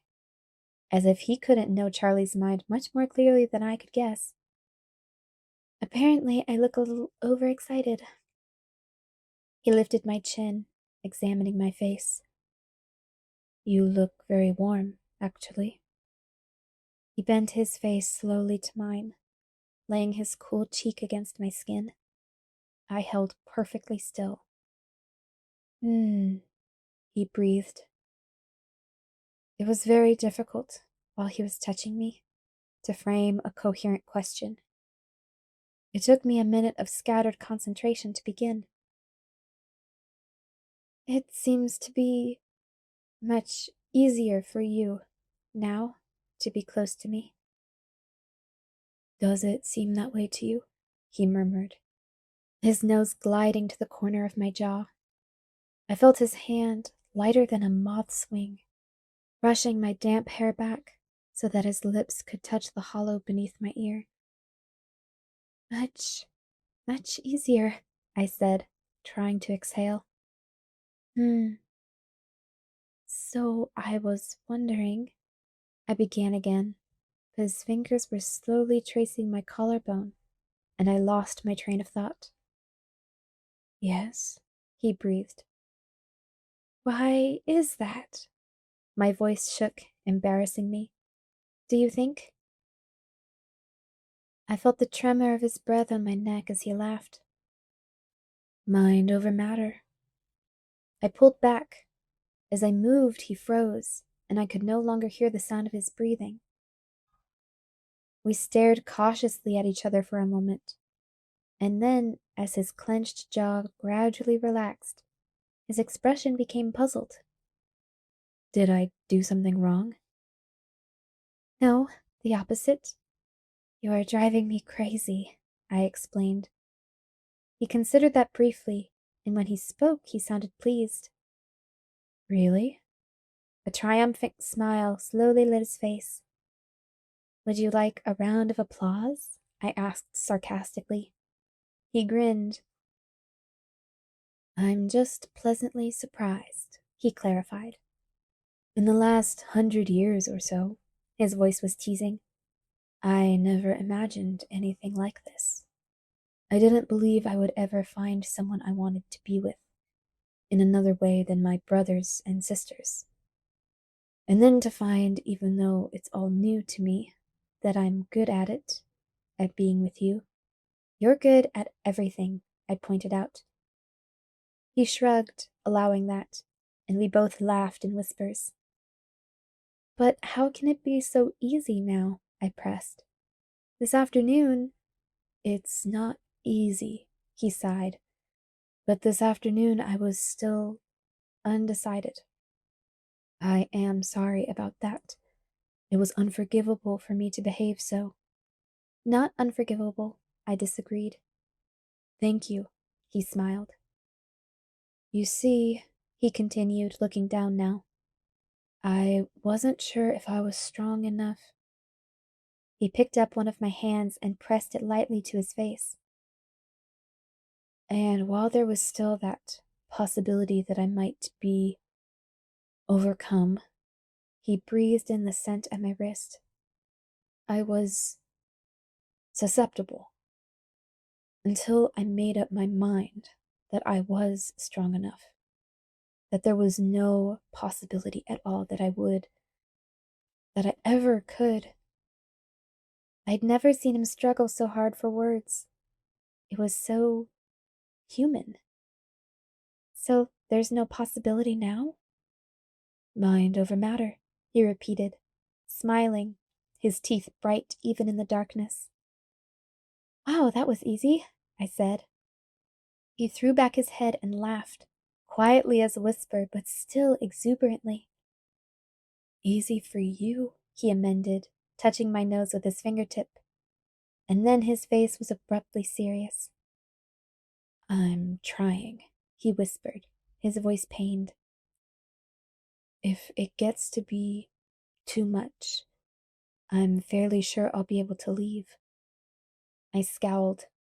I didn't like the talk of leaving. And it will be harder tomorrow, he continued. I've had the scent of you in my head all day, and I've grown amazingly desensitized. If I'm away from you for any length of time, I'll have to start over again. Not quite from scratch, though, I think. Don't go away, then, I responded, unable to hide the longing in my voice. That suits me, he replied, his face relaxing into a gentle smile. Bring on the shackles. I'm your prisoner. But his long hands formed manacles around my wrists as he spoke. He laughed his quiet, musical laugh. He had laughed more tonight than I'd ever heard him in all the time I spent with him. You seem more optimistic than usual, I observed. I haven't seen you like this before. Isn't it supposed to be like this? He smiled. The glory of first love and all that. It's incredible, isn't it? The difference between reading about something, seeing it in the pictures, and experiencing it? Very different, I agreed. More forceful than I had imagined. For example, his words flowed swiftly now. I had to concentrate to catch it all. The emotion of jealousy. I've read about it 100,000 times, seen actors portray it in 1,000 different plays and movies. I believed I understood that one pretty clearly. But it shocked me. He grimaced. Do you remember the day that Mike asked you to the dance? I nodded, though I remembered that day for a different reason. The day you started talking to me again. I was surprised by the flare of resentment, almost fury, that I felt. I didn't recognize what it was at first. I was even more aggravated than usual, that I couldn't know what you were just thinking, why you refused him. Was it simply for your friend's sake? Was there someone else? I knew I had no right to care either way. I tried not to care. And then the line started forming. He chuckled. I scowled in the darkness. I waited, unreasonably anxious to hear what you would say to them, to watch your expressions. I couldn't deny the relief I felt, watching the annoyance on your face, but I couldn't be sure. That was the first night I came here.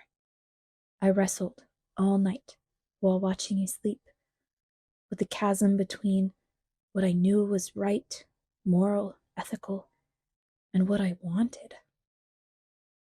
I knew that if I continued to ignore you as I should, or if I left for a few years till you were gone, that someday you would say yes to Mike, or someone like him. It made me angry. And then, he whispered, as you were sleeping, you said my name. You spoke so clearly, at first I thought you had woken. but you rolled over restlessly and mumbled my name once more and sighed. The feeling that coursed through me then was unnerving, staggering, and I knew I couldn't ignore you any longer. He was silent for a moment, probably listening to the suddenly uneven pounding of my heart. But jealousy, it's a strange thing. So much more powerful than I would have thought, and irrational. Just now, when Charlie asked you about that vile Mike Newton, he shook his head angrily. I should have known you'd be listening, I groaned. Of course. That made you feel jealous, though? Really? I'm new at this. You're resurrecting the human in me, and everything feels stronger because it's fresh. But honestly, I teased, for that to bother you, after I have to hear that Rosalie, the incarnation of pure beauty, Rosalie, was meant for you. Emmett or no Emmett, how can I compete with that? There's no competition. His teeth gleamed. He drew my trapped hands around his back, holding me to his chest. I kept as still as I could, even breathing with caution. I know there's no competition, I mumbled into his cold skin. That's the problem. Of course, Rosalie is beautiful in her way. But even if she wasn't like a sister to me, even if Emmett didn't belong to her, she could never have 1/10, no, 1/100th of the attraction you hold for me. He was serious now, thoughtful. For almost 90 years, I've walked among my kind and yours, all the time thinking I was complete in myself, not realizing what I was seeking, and not finding anything because you weren't alive yet.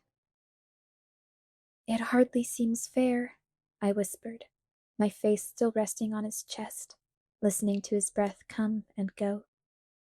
I haven't had to wait at all. Why should I get off so easily? You're right, he agreed with amusement.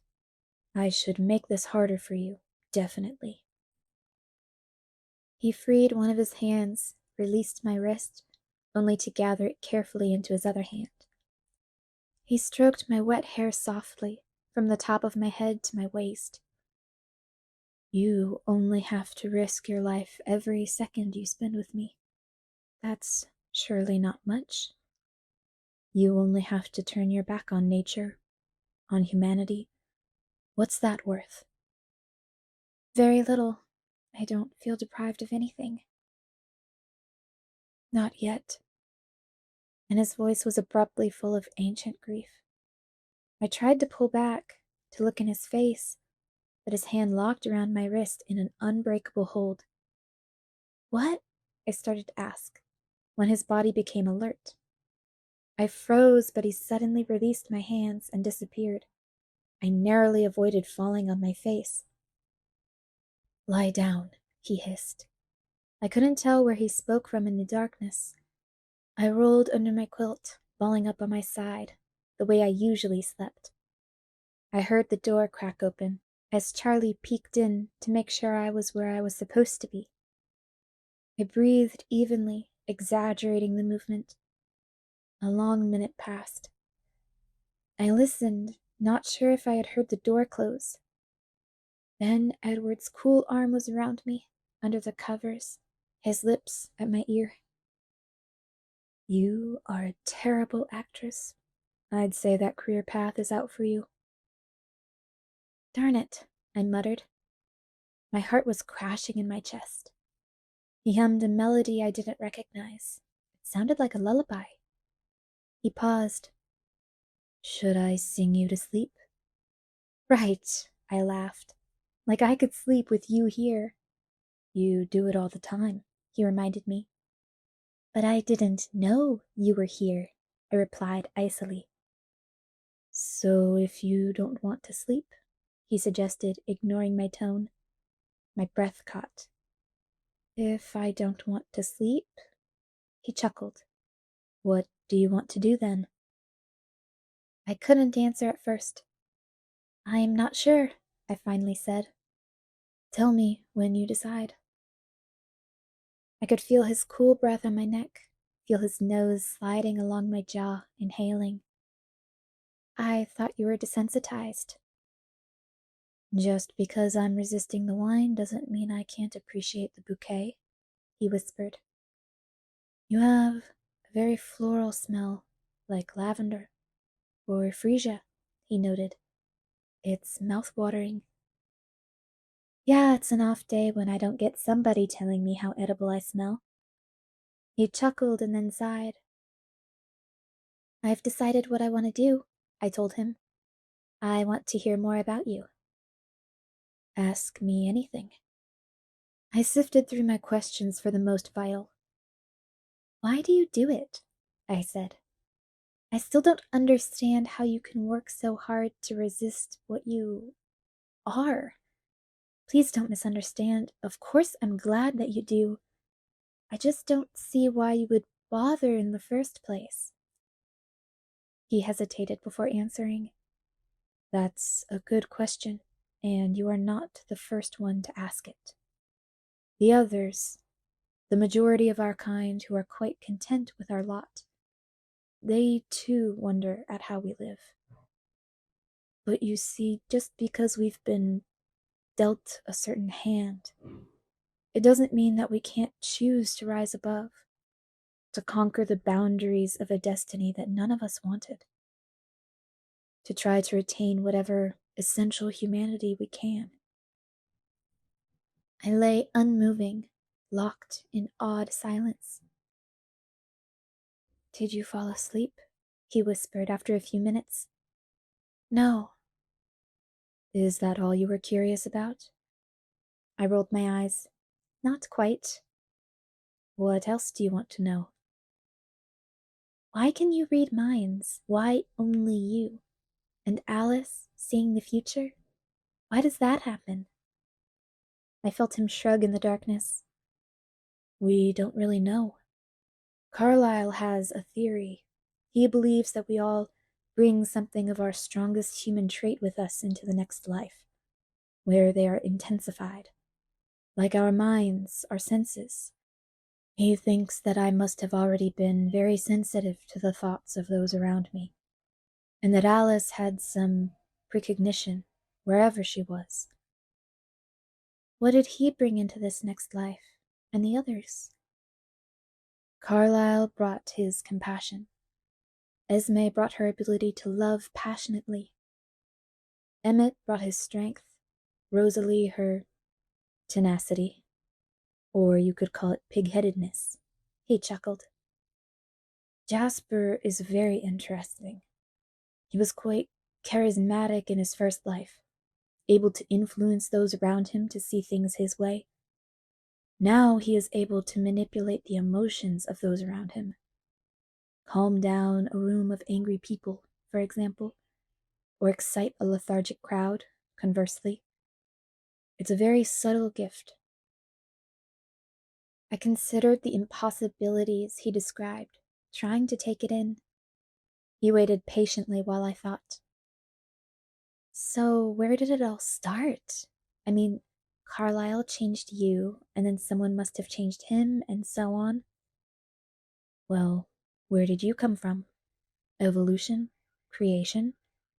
Couldn't we have evolved in the same way as other species, predator and prey? Or if you don't believe that all this world could have just happened on its own, which is hard for me to accept myself, is it so hard to believe that the same force that created the delicate angelfish and the shark, the baby seal and the killer whale, could create both our kinds together? Let me get this straight. I'm the baby seal, right? Right. He laughed, and something touched my hair. His lips? I wanted to turn toward him to see if it was really his lips against my hair, but I had to be good. I didn't want to make this any harder for him than it already was. Are you ready to sleep? he asked, interrupting the short silence. Or do you have any more questions? Only a million or two. We have tomorrow, and the next day, and the next, he reminded me. I smiled, euphoric at the thought. Are you sure you won't vanish in the morning? I wanted this to be certain. You are mythical, after all. I won't leave you. His voice had the seal of a promise in it. One more then, tonight, and I blushed. The darkness was no help. I was sure he could feel the sudden warmth under my skin. What is it? No, forget it. I changed my mind. Bella, you can ask me anything. I didn't answer, and he groaned. I keep thinking it will get less frustrating not hearing your thoughts, but it just gets worse and worse. I'm glad you can't read my thoughts. It's bad enough that you eavesdrop on my sleep talking. Please? His voice was so persuasive, so impossible to resist. I shook my head. If you don't tell me, I'll just assume it's something much worse than it is, he threatened darkly. Please? Again, that pleading voice. Well, I began, glad that he couldn't see my face. Yes? You said that Rosalie and Emmett will get married soon. Is that marriage the same as it is for humans?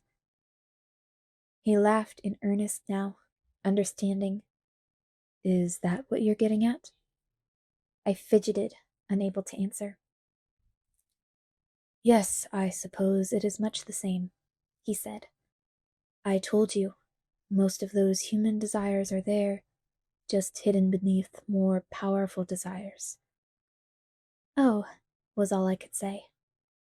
Was there a purpose behind your curiosity?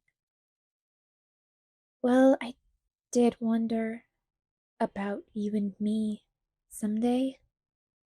He was instantly serious. I could tell by the sudden stillness of his body. I froze too, reacting automatically. I don't think that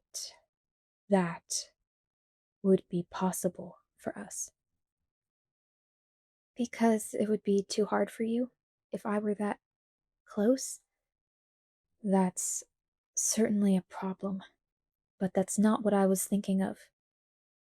It's just that you are so soft, so fragile. I have to mind my actions every moment that we're together so that I don't hurt you.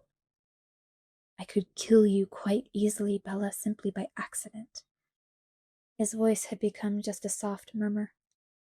He moved his icy palm to rest it against my cheek. If I was too hasty, if for 1 second I wasn't paying enough attention, I could reach out, meaning to touch your face, and crush your skull by mistake. You don't realize how incredibly breakable you are, and I can never, never afford to lose any kind of control when I'm with you. He waited for me to respond, growing anxious when I didn't. Are you scared? He asked. I waited for a minute to answer, so the words would be true. No, I'm fine. He seemed to deliberate for a moment. I'm curious now, though, he said, his voice light again. Have you ever? He trailed off suggestively. Of course not, I flushed. I told you I've never felt like this about anyone before, not even close. I know. It's just that I know other people's thoughts. I know that love and lust don't always keep the same company. They do for me. Now, anyway, that they exist for me at all, I sighed. That's nice. We have that one thing in common, at least. He sounded satisfied. Your human instincts, I began. He waited. Well, do you find me attractive in that way at all? He laughed and lightly rumpled my nearly dry hair. I may not be a human, but I am a man, he assured me. I yawned involuntarily. I've answered your questions. Now you should sleep, he insisted. I'm not sure if I can. Do you want me to leave? No, I said too loudly. He laughed and then began to hum that same unfamiliar lullaby, the voice of an archangel, soft in my ear. More tired than I realized, exhausted from the long day of mental and emotional stress like I'd never felt before, I drifted to sleep in his cold arms. Chapter 15. The Cullens. The muted light of yet another cloudy day eventually woke me. I lay with my arm across my eyes, groggy and dazed. Something, a dream trying to be remembered, struggled to break into my consciousness. I moaned and rolled on my side, hoping more sleep would come. And then the previous day flooded back into my awareness. Oh! I sat up so fast it made my head spin. Your hair looks like a haystack, but I like it. His unruffled voice came from the rocking chair in the corner. Edward, you stayed! I rejoiced, and thoughtlessly threw myself across the room and into his lap. In the instant that my thoughts caught up with my actions, I froze, shocked by my own uncontrolled enthusiasm. I stared up at him, afraid that I had crossed the wrong line. But he laughed. Of course, he answered, startled but seeming pleased by my reaction. His hands rubbed my back. I laid my head cautiously against his shoulder, breathing in the smell of his skin. I was sure it was a dream. You're not that creative, he scoffed. Charlie, I remembered, thoughtlessly jumping up again and heading to the door. He left an hour ago. After reattaching your battery cables, I might add. I have to admit I was disappointed. Is that really all it would take to stop you, if you were determined to go? I deliberated where I stood, wanting to return to him badly, but afraid I might have morning breath. You're not usually this confused in the morning, he noted. He held his arms open for me to return, a nearly irresistible invitation. I need another human minute, I admitted. I'll wait. I skipped to the bathroom, my emotions unrecognizable. I didn't know myself, inside or out. The face in the mirror was practically a stranger. Eyes too bright, hectic spots of red across my cheekbones. After I brushed my teeth, I worked to straighten out the tangled chaos that was my hair. I splashed my face with cold water and tried to breathe normally, with no noticeable success. I half ran back to my room. It seemed like a miracle that he was there, his arms still waiting for me. He reached out to me, and my heart thumped unsteadily. Welcome back, he murmured, taking me into his arms. He rocked me for a while in silence, until I noticed that his clothes were changed, his hair smooth. You left? I accused, touching the collar of his fresh shirt. I could hardly leave in the clothes I came in. What would the neighbors think? I pouted. You were very deeply asleep. I didn't miss anything. His eyes gleamed. The talking came earlier. I groaned. What did you hear? His gold eyes grew very soft. You said you loved me. You knew that already, I reminded him, ducking my head. It was nice to hear just the same. I hid my face against his shoulder. I love you, I whispered. You are my life now, he answered simply. There was nothing more to say for the moment. He rocked us back and forth as the room grew lighter. "Breakfast time," he said eventually, casually, to prove, I'm sure, that he remembered all my human frailties. So I clutched my throat with both hands and stared at him with wide eyes. Shock crossed his face. "Kidding," I snickered. "And you said I couldn't act." He frowned in disgust. "That wasn't funny." "It was very funny, and you know it." But I examined his gold eyes carefully to make sure that I was forgiven. Apparently, I was. "Shall I rephrase?" he asked. "Breakfast time for the human." "Oh, okay." He threw me over his stone shoulder, gently, but with a swiftness that left me breathless. I protested as he carried me easily down the stairs, but he ignored me. He sat me right side up on a chair. The kitchen was bright, happy, seeming to absorb my mood. "What's for breakfast?" I asked pleasantly. That threw him for a minute. I'm not sure. What would you like?" His marble brow puckered. I grinned, hopping up. "That's all right. I fend for myself pretty well. Watch me hunt." I found a bowl and a box of cereal. I could feel his eyes on me as I poured the milk and grabbed a spoon. I set my food on the table and then paused. "Can I get you anything?" I asked, not wanting to be rude. He rolled his eyes. "Just eat, Bella." I sat at the table, watching him as I took a bite. He was gazing at me, studying my every movement. It made me self-conscious. I cleared my mouth to speak, to distract him. "What's on the agenda for today?" I asked. I watched him frame his answer carefully. "What would you say to meeting my family?" I gulped. "Are you afraid now?" He sounded hopeful. "Yes," I admitted. How could I deny it? He could see my eyes. "Don't worry," he smirked. "I'll protect you." "I'm not afraid of them," I explained. "I'm afraid they won't like me. Won't they be, well, surprised that you would bring someone like me home to meet them? Do they know that I know about them?"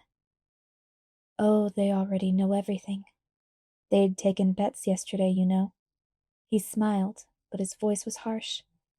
"On whether I would bring you back. Though why anyone would bet against Alice, I can't imagine. At any rate, we don't have secrets in the family. It's not really feasible. What with my mind reading and Alice seeing the future and all that." "And Jasper making you feel all warm and fuzzy about spilling your guts. Don't forget about that." "You paid attention." He smiled approvingly. "I've been known to do that every now and then." I grimaced. "So did Alice see me coming?" His reaction was strange.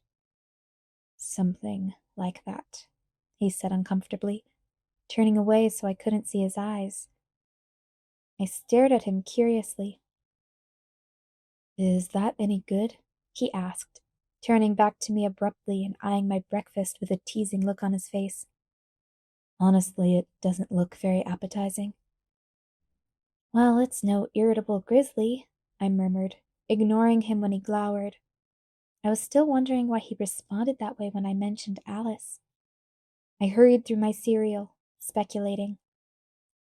He stood in the middle of the kitchen, the statue of Adonis again, staring abstractedly out the back windows. Then his eyes were back on me, and he smiled his heartbreaking smile.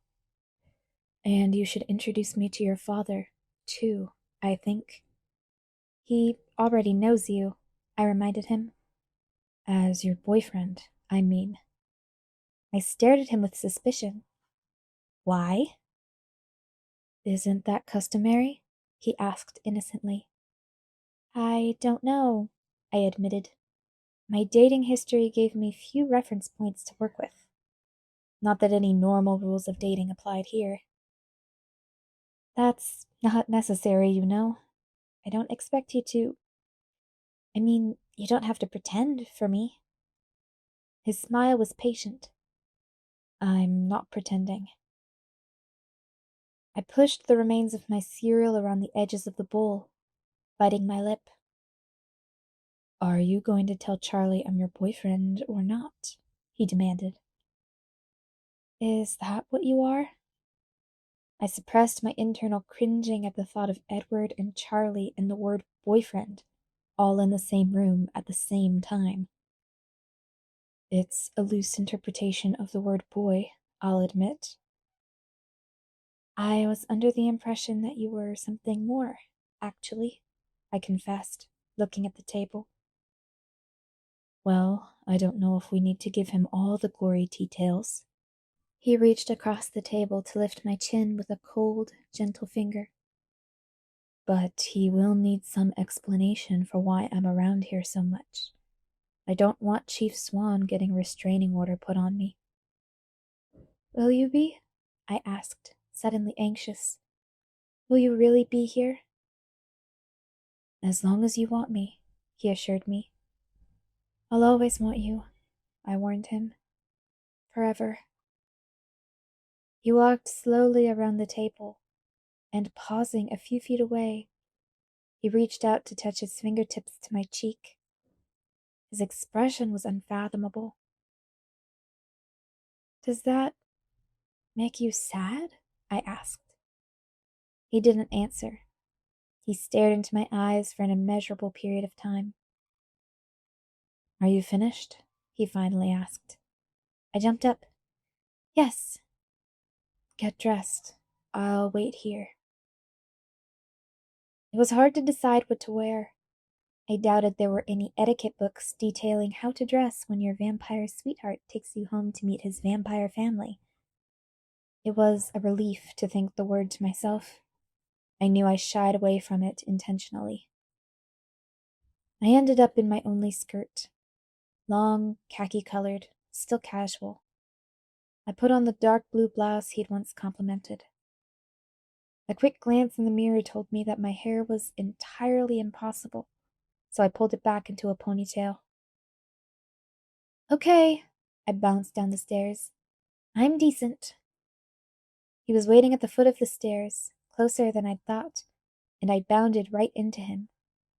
He steadied me, holding me a careful distance away for a few seconds, before suddenly pulling me closer.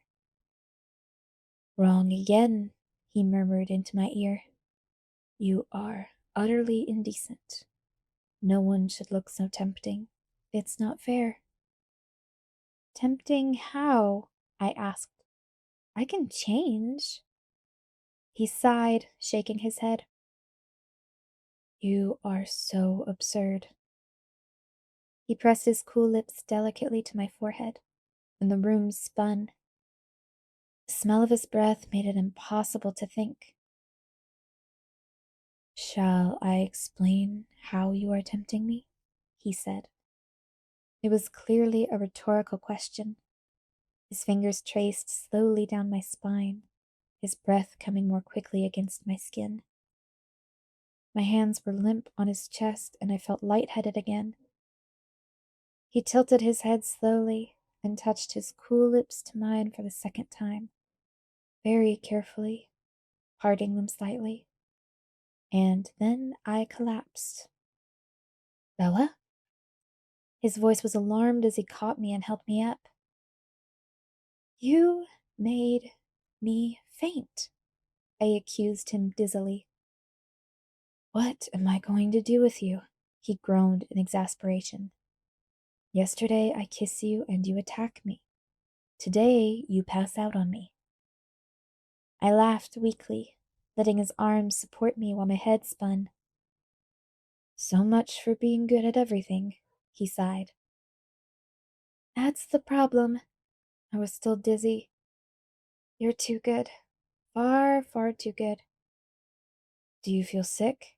He asked. He had seen me like this before. No, that wasn't the same kind of fainting at all. I don't know what happened. I shook my head apologetically. I think I forgot to breathe. I can't take you anywhere like this. I'm fine, I insisted. Your family is going to think I'm insane anyway. What's the difference? He measured my expression for a moment. I'm very partial to that color with your skin, he offered unexpectedly. I flushed with pleasure and looked away. Look, I'm trying really hard not to think about what I'm about to do, so can we go already? I asked. And you're worried, not because you're headed to meet a house full of vampires, but because you think those vampires won't approve of you, correct? That's right, I answered immediately, hiding my surprise at his casual use of the word. He shook his head. You're incredible. I realized as he drove my truck out of the main part of town that I had no idea where he lived. We passed over the bridge at the Carlisle River, the road winding northward, the houses flashing past us growing further apart, getting bigger. And then we were past the other houses altogether, driving through misty forest. I was trying to decide whether to ask or be patient, when he turned abruptly onto an unpaved road. It was unmarked, barely visible among the ferns. The forest encroached on both sides, leaving the road ahead only discernible for a few meters as it twisted, serpent-like, around the ancient trees. And then after a few miles, there was some thinning of the woods, and we were suddenly in a small meadow, or was it actually a lawn? The gloom of the forest didn't relent, though, for there were 6 primordial cedars that shaded an entire acre with their vast sweep of branches. The trees held their protecting shadow right up to the walls of the house that rose among them, making obsolete the deep porch that wrapped around the first story. I don't know what I had expected, but it definitely wasn't this. The house was timeless, graceful, and probably 100 years old. It was painted a soft, faded white, 3 stories tall, rectangular, and well proportioned. The windows and doors were either part of the original structure or a perfect restoration. My truck was the only car in sight. I could hear the river close by, hidden in the obscurity of the forest. Wow. You like it? He smiled. It has a certain charm. He pulled the end of my ponytail and chuckled. Ready? He asked, opening my door. Not even a little bit. Let's go. I tried to laugh, but it seemed to get stuck in my throat. I smoothed my hair nervously. You look lovely. He took my hand easily, without thinking about it. We walked through the deep shade up to the porch. I knew he could feel my tension. His thumb rubbed soothing circles into the back of my hand. He opened the door for me. The inside was even more surprising, less predictable than the exterior. It was very bright, very open, and very large. This must have originally been several rooms, but the walls had been removed from most of the first floor to create one open space. The back, south-facing wall had been entirely replaced with glass, and beyond the shade of the cedars, the lawn stretched bare to the wide river. A massive curving staircase dominated the west side of the room. The walls, the high-beamed ceiling, the wooden floors, and the thick carpets were all varying shades of white. Waiting to greet us, standing just to the left of the door, on a raised portion of the floor by a spectacular grand piano, were Edward's parents. I'd seen Dr. Cullen before, of course, yet I couldn't help but be struck again by his youth, his outrageous perfection. At his side was Esme, I assumed, the only one of the family I'd never seen before. She had the same pale, beautiful features as the rest of them. Something about her heart-shaped face, her billows of soft, caramel-colored hair, reminded me of the ingenues of the silent movie era. She was small, slender, yet less angular, more rounded than the others. They were both dressed casually, in light colors that matched the inside of the house. They smiled in welcome, but made no move to approach us, trying not to frighten me, I guessed. Carlisle, Esme? Edward's voice broke the short silence. This is Bella. You are very welcome, Bella. Carlisle's step was measured, careful as he approached me. He raised his hand tentatively, and I stepped forward to shake hands with him. It's nice to see you again, Dr. Cullen. Please call me Carlisle. Carlisle? I grinned at him, my sudden confidence surprising me. I could feel Edward's relief at my side. Esme smiled and stepped forward as well, reaching for my hand. Her cold stone grasp was just as I expected. It's very nice to know you, she said sincerely.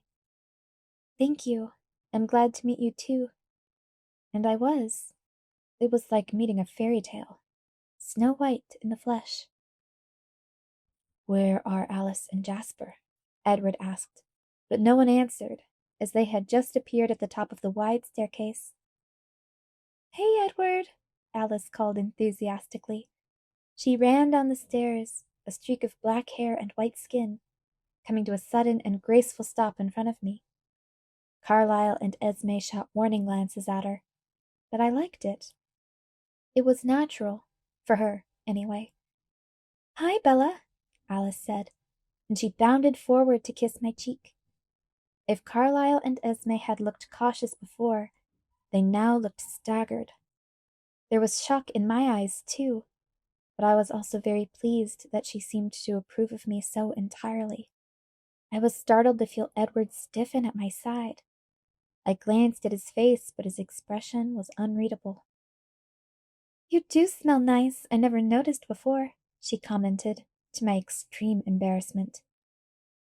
No one else seemed to know quite what to say, and then Jasper was there, tall and leonine. A feeling of ease spread through me, and I was suddenly comfortable, despite where I was. Edward stared at Jasper, raising one eyebrow, and I remembered what Jasper could do. Hello, Bella, Jasper said.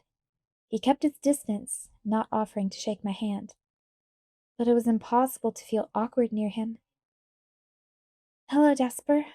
I smiled at him shyly, and then at the others. It's nice to meet you all. You have a very beautiful home, I added conventionally. Thank you, Esme said.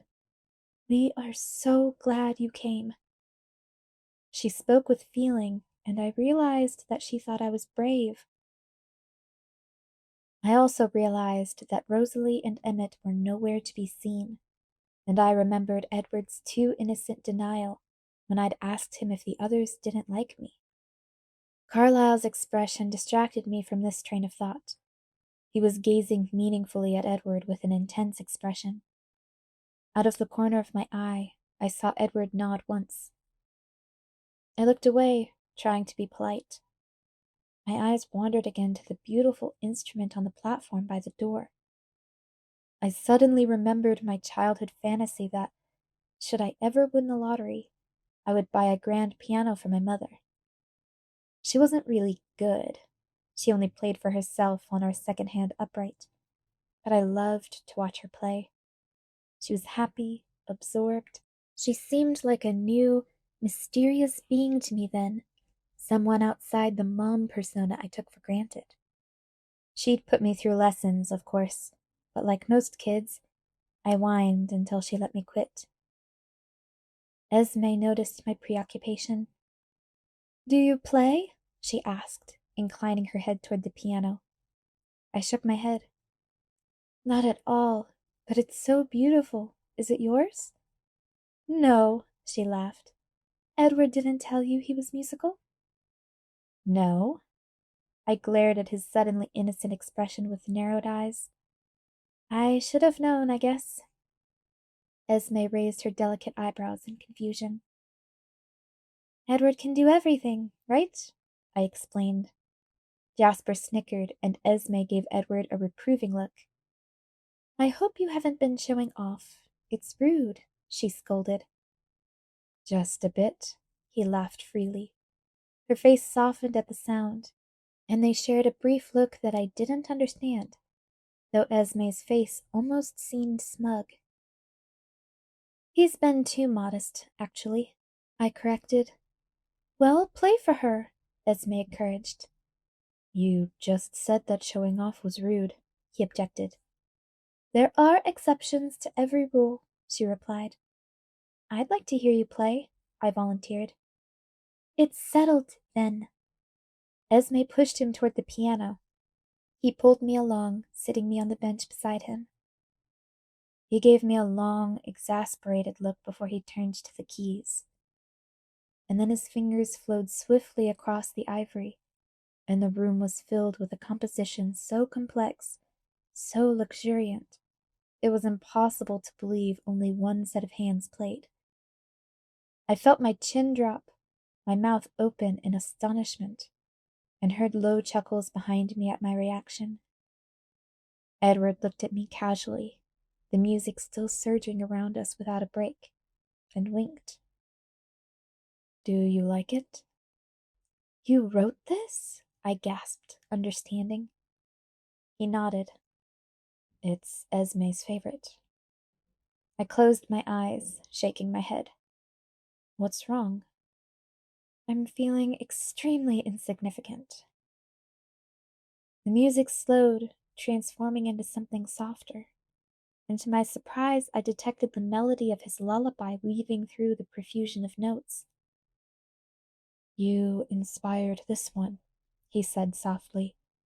The music grew unbearably sweet. I couldn't speak. They like you, you know, he said conversationally. Esme especially.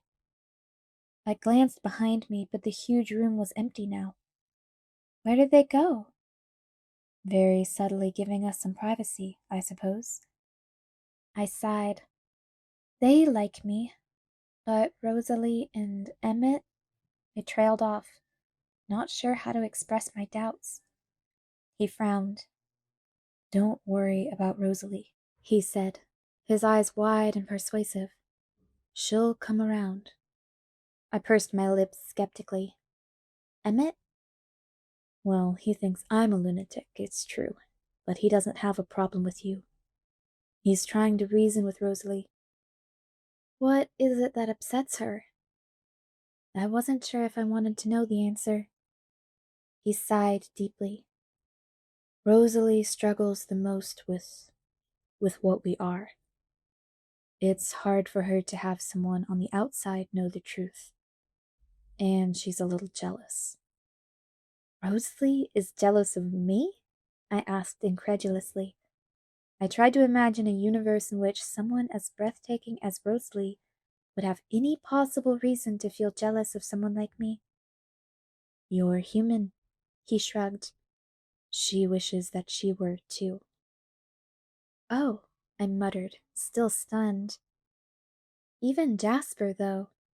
That's really my fault, he said. I told you he was the most recent to try our way of life.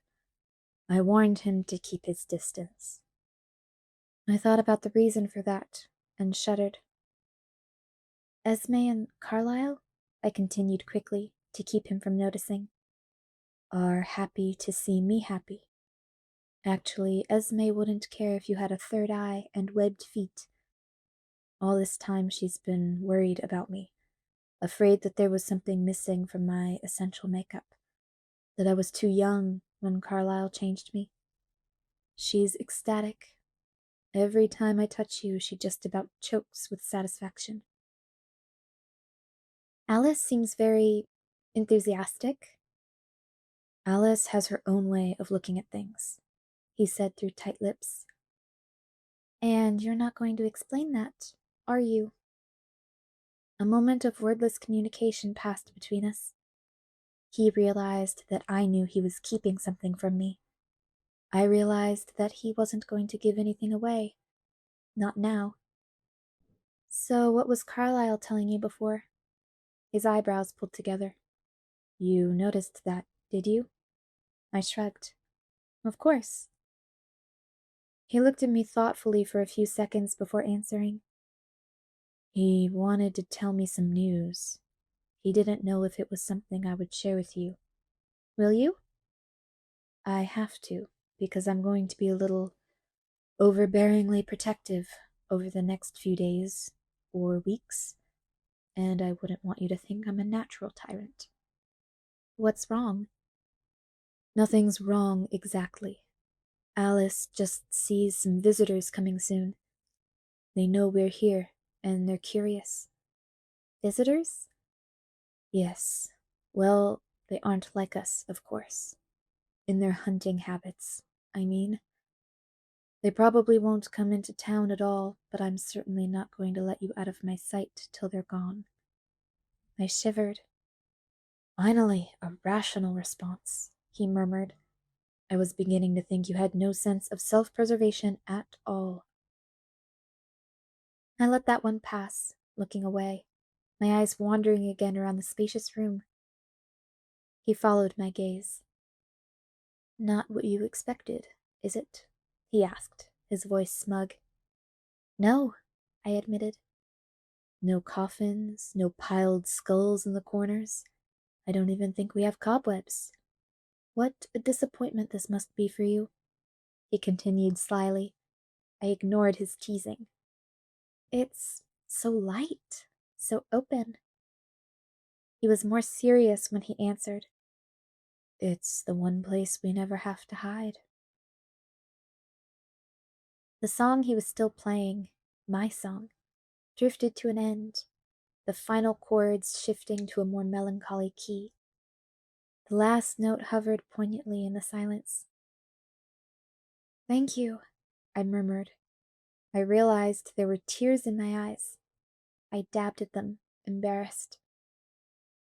He touched the corner of my eye, trapping one I had missed. He lifted his finger, examining the drop of moisture broodingly. Then, so quickly I couldn't be positive that he really did, he put his finger to his mouth to taste it. I looked at him questioningly, and he gazed back for a long moment before he finally smiled. Do you want to see the rest of the house?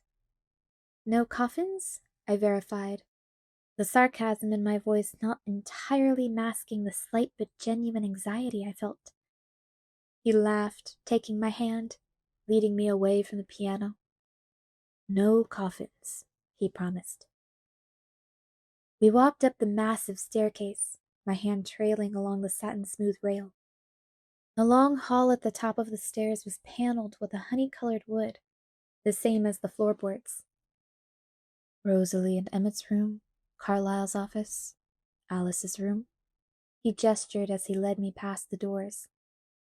He would have continued, but I stopped dead at the end of the hall, staring incredulously at the ornament hanging on the wall above my head. Edward chuckled at my bewildered expression. You can laugh, he said.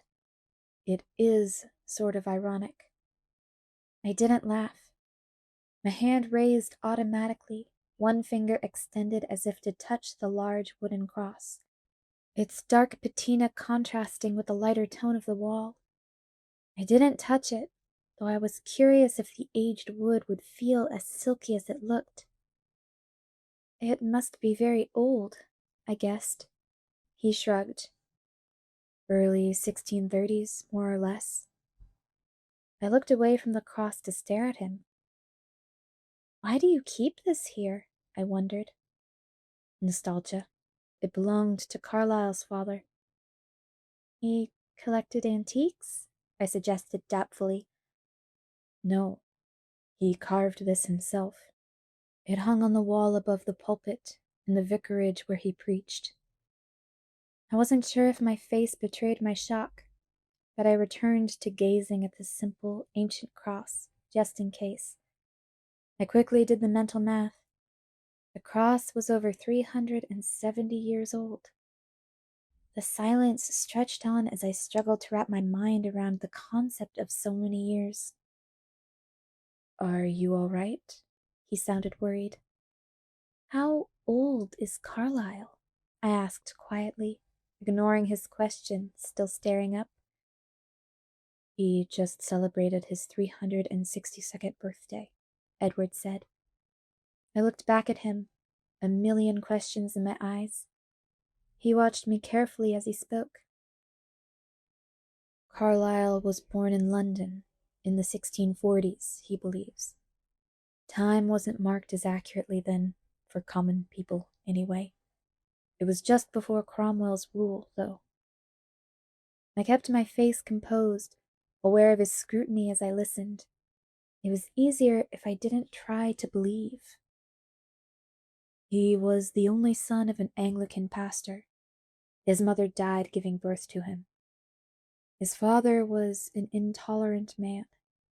As the Protestants came into power, he was enthusiastic in his persecution of Roman Catholics and other religions. He also believed very strongly in the reality of evil. He led hunts for witches, werewolves, and vampires." I grew very still at the word. I'm sure he noticed, but he went on without pausing. "They burned a lot of innocent people. Of course, the real creatures he sought were not so easy to catch. When the pastor grew old, he placed his obedient son in charge of the raids. At first, Carlisle was a disappointment. He was not quick to accuse, to see demons where they did not exist. But he was persistent and more clever than his father. He actually discovered a coven of true vampires that lived hidden in the sewers of the city, only coming out by night to hunt. In those days when monsters were not just myths and legends, that was the way many lived. The people gathered their pitchforks and torches, of course." His brief laugh was darker now, "and waited where Carlisle had seen the monsters exit onto the street. Eventually one emerged." His voice was very quiet. I strained to catch the words. "He must have been ancient and weak with hunger. Carlisle heard him call out in Latin to the others when he caught the scent of the mob. He ran through the streets, and Carlisle, he was 23 and very fast, was in the lead of the pursuit. The creature could have easily outrun them, but Carlisle thinks he was too hungry, so he turned and attacked. He fell on Carlisle first, but the others were close behind. Then he turned to defend himself. He killed 2 men and made off with a third, leaving Carlisle bleeding in the street." He paused. I could sense he was editing something, keeping something from me. "Carlisle knew what his father would do. The bodies would be burnt. Anything infected by the monster must be destroyed. Carlisle acted instinctively to save his own life. He crawled away from the alley while the mob followed the fiend and his victim. He hid in a cellar, buried himself in rotting potatoes for 3 days. It's a miracle he was able to keep silent, to stay undiscovered. It was over then, and he realized what he had become." I'm not sure what my face was revealing, but he suddenly broke off. "How are you feeling?" he asked. "I'm fine," I assured him. And, though I bit my lip in hesitation, he must have seen the curiosity burning in my eyes. He smiled. "I expect you have a few more questions for me." "A few." His smile widened over his brilliant teeth. He started back down the hall, pulling me along by the hand. "Come on then," he encouraged. "I'll show you."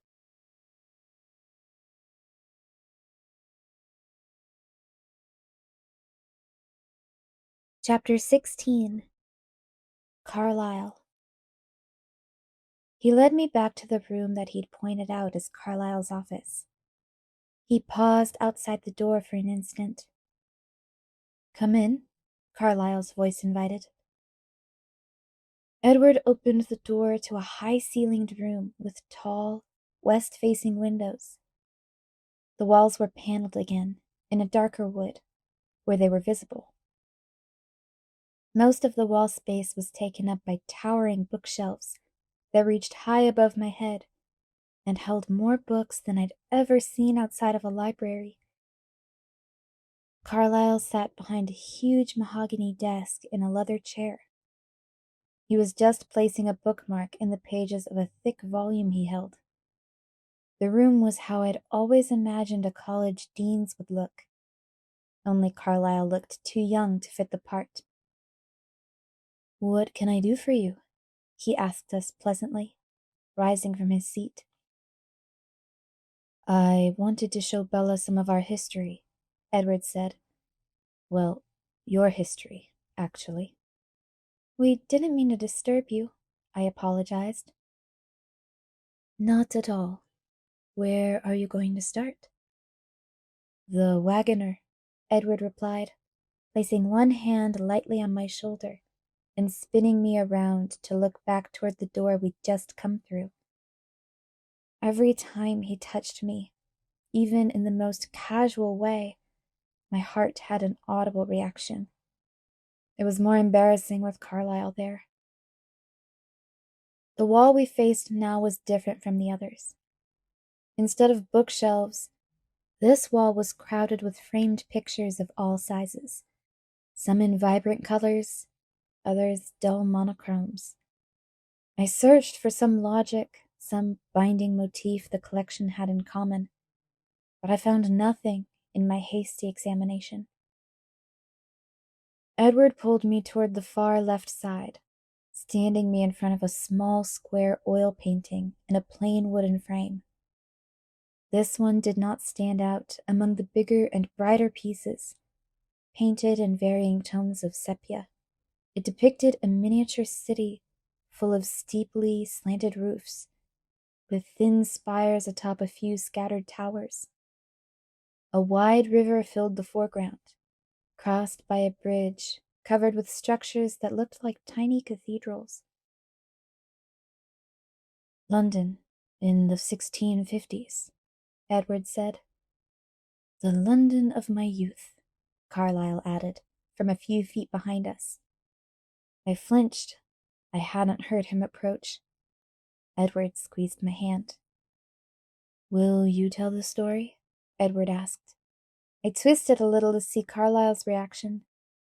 He met my glance and smiled. "I would," he replied, "but I'm actually running a bit late. The hospital called this morning. Dr. Snow is taking a sick day. Besides, you know the stories as well as I do," he added, grinning at Edward now. It was a strange combination to absorb. The everyday concerns of the town doctor, stuck in the middle of a discussion of his early days in 17th century London. It was also unsettling to know that he spoke aloud only for my benefit. After another warm smile from me, Carlisle left the room. I stared at the little picture of Carlisle's hometown for a long moment. "What happened then?" I finally asked, staring up at Edward, who was watching me. He glanced back to the paintings, and I looked to see which image caught his interest now. It was a larger landscape in dull fall colors, an empty, shadowed meadow in a forest, with a craggy peak in the distance. "When he knew what he had become," Edward said quietly, "he rebelled against it. He tried to destroy himself, but that's not easily done." "How?" I didn't mean to say it out loud, but the word broke through my shock. "He jumped from great heights," Edward told me, his voice impassive. "He tried to drown himself in the ocean. But he was young to the new life and very strong. It is amazing that he was able to resist feeding, while he was still so new. The instinct is more powerful then, and it takes over everything. But he was so repelled by himself that he had the strength to try to kill himself with starvation. Is that possible? My voice was faint. No, there are very few ways we can be killed. I opened my mouth to ask, but he spoke before I could. So he grew very hungry and eventually weak. He strayed as far as he could from the human populace, recognizing that his willpower was weakening too. For months he wandered by night, seeking the loneliest places, loathing himself. One night a herd of deer passed his hiding place. He was so wild with thirst that he attacked without a thought. His strength returned, and he realized there was an alternative to being the vile monster he feared. Had he not eaten venison in his former life? Over the next months, his new philosophy was born. He could exist without being a demon. He found himself again. He began to make better use of his time. He'd always been intelligent, eager to learn. Now he had unlimited time for him. He studied by night, planned by day. He swam to France and... He swam to France? People swim the channel all the time, Bella, he reminded me patiently. That's true, I guess. It just sounded funny in that context. Go on. Swimming is easy for us. Everything is easy for you, I griped. He waited, his expression amused. I won't interrupt again, I promise. He chuckled darkly and finished his sentence. Because technically, we don't need to breathe. You... No, you promised, he laughed, putting his cold finger lightly to my lips. Do you want to hear the story or not? You can't spring something like that on me and then expect me not to say anything, I mumbled against his finger. He lifted his hand, moving it to rest against my neck. The speed of my heart reacted to that, but I persisted. You don't have to breathe? I demanded. No, it's not necessary. Just a habit. He shrugged. How long can you go without breathing? Indefinitely, I suppose. I don't know. It gets a bit uncomfortable, being without a sense of smell. A bit uncomfortable, I echoed. I wasn't paying attention to my own expression, but something in it made him grow somber. His hand dropped to his side and he stood very still, his eyes intent on my face. The silence lengthened. His features were immobile as stone. What is it? I whispered, touching his frozen face. His face softened under my hand and he sighed. I keep waiting for it to happen. For what to happen? I know that at some point, something I tell you or something you see is going to be too much. And then you'll run away from me, screaming as you go.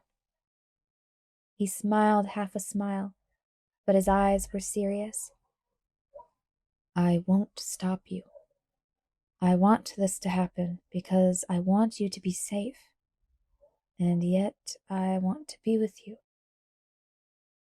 The two desires are impossible to reconcile. He trailed off, staring at my face, waiting. I'm not running anywhere, I promised. We'll see, he said, smiling again. I frowned at him. So go on. Carlisle was swimming to France. He paused, getting back into the story. Reflexively, his eyes flickered to another picture, the most colorful of them all, the most ornately framed, and the largest. It was twice as wide as the door it hung next to. The canvas overflowed with bright figures in swirling robes, writhing around long pillars and off marbled balconies.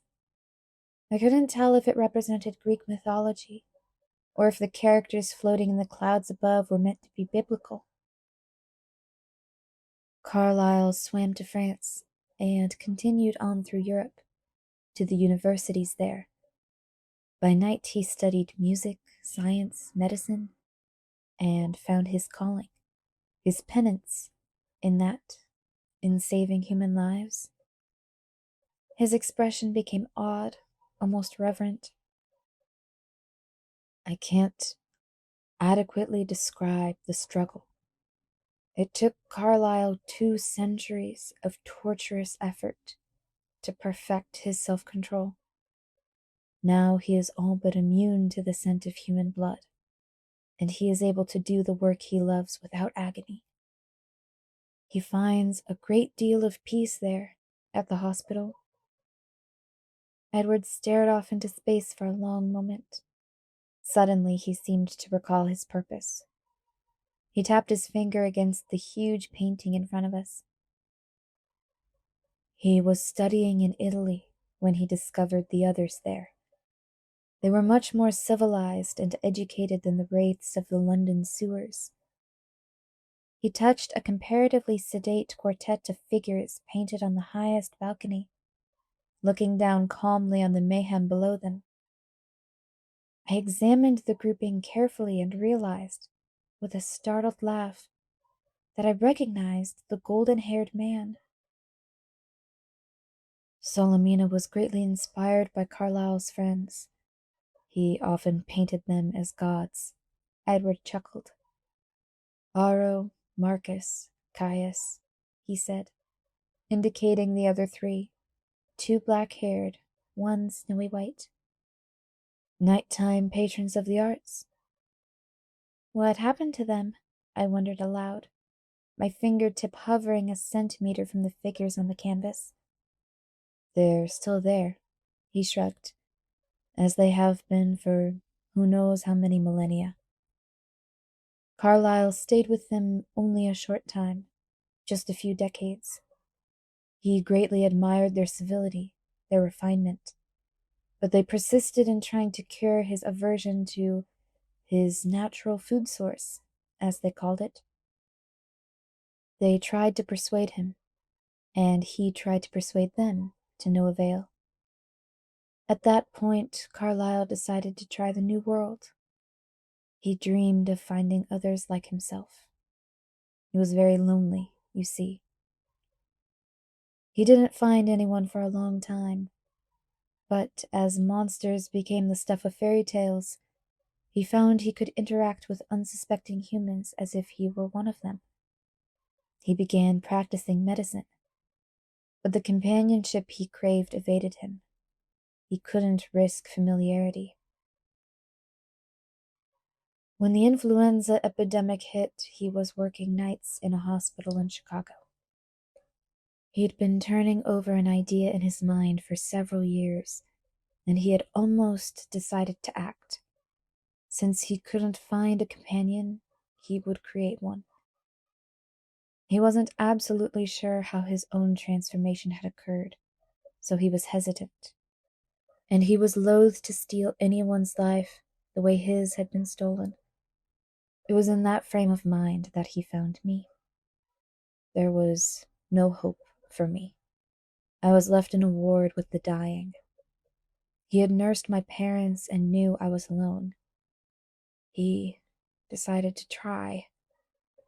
His voice, nearly a whisper now, trailed off. He stared unseeingly through the west windows. I wondered which images filled his mind now, Carlisle's memories or his own. I waited quietly.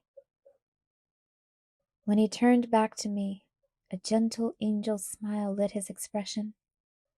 And so we've come full circle, he concluded. Have you always stayed with Carlisle, then? I wondered. Almost always.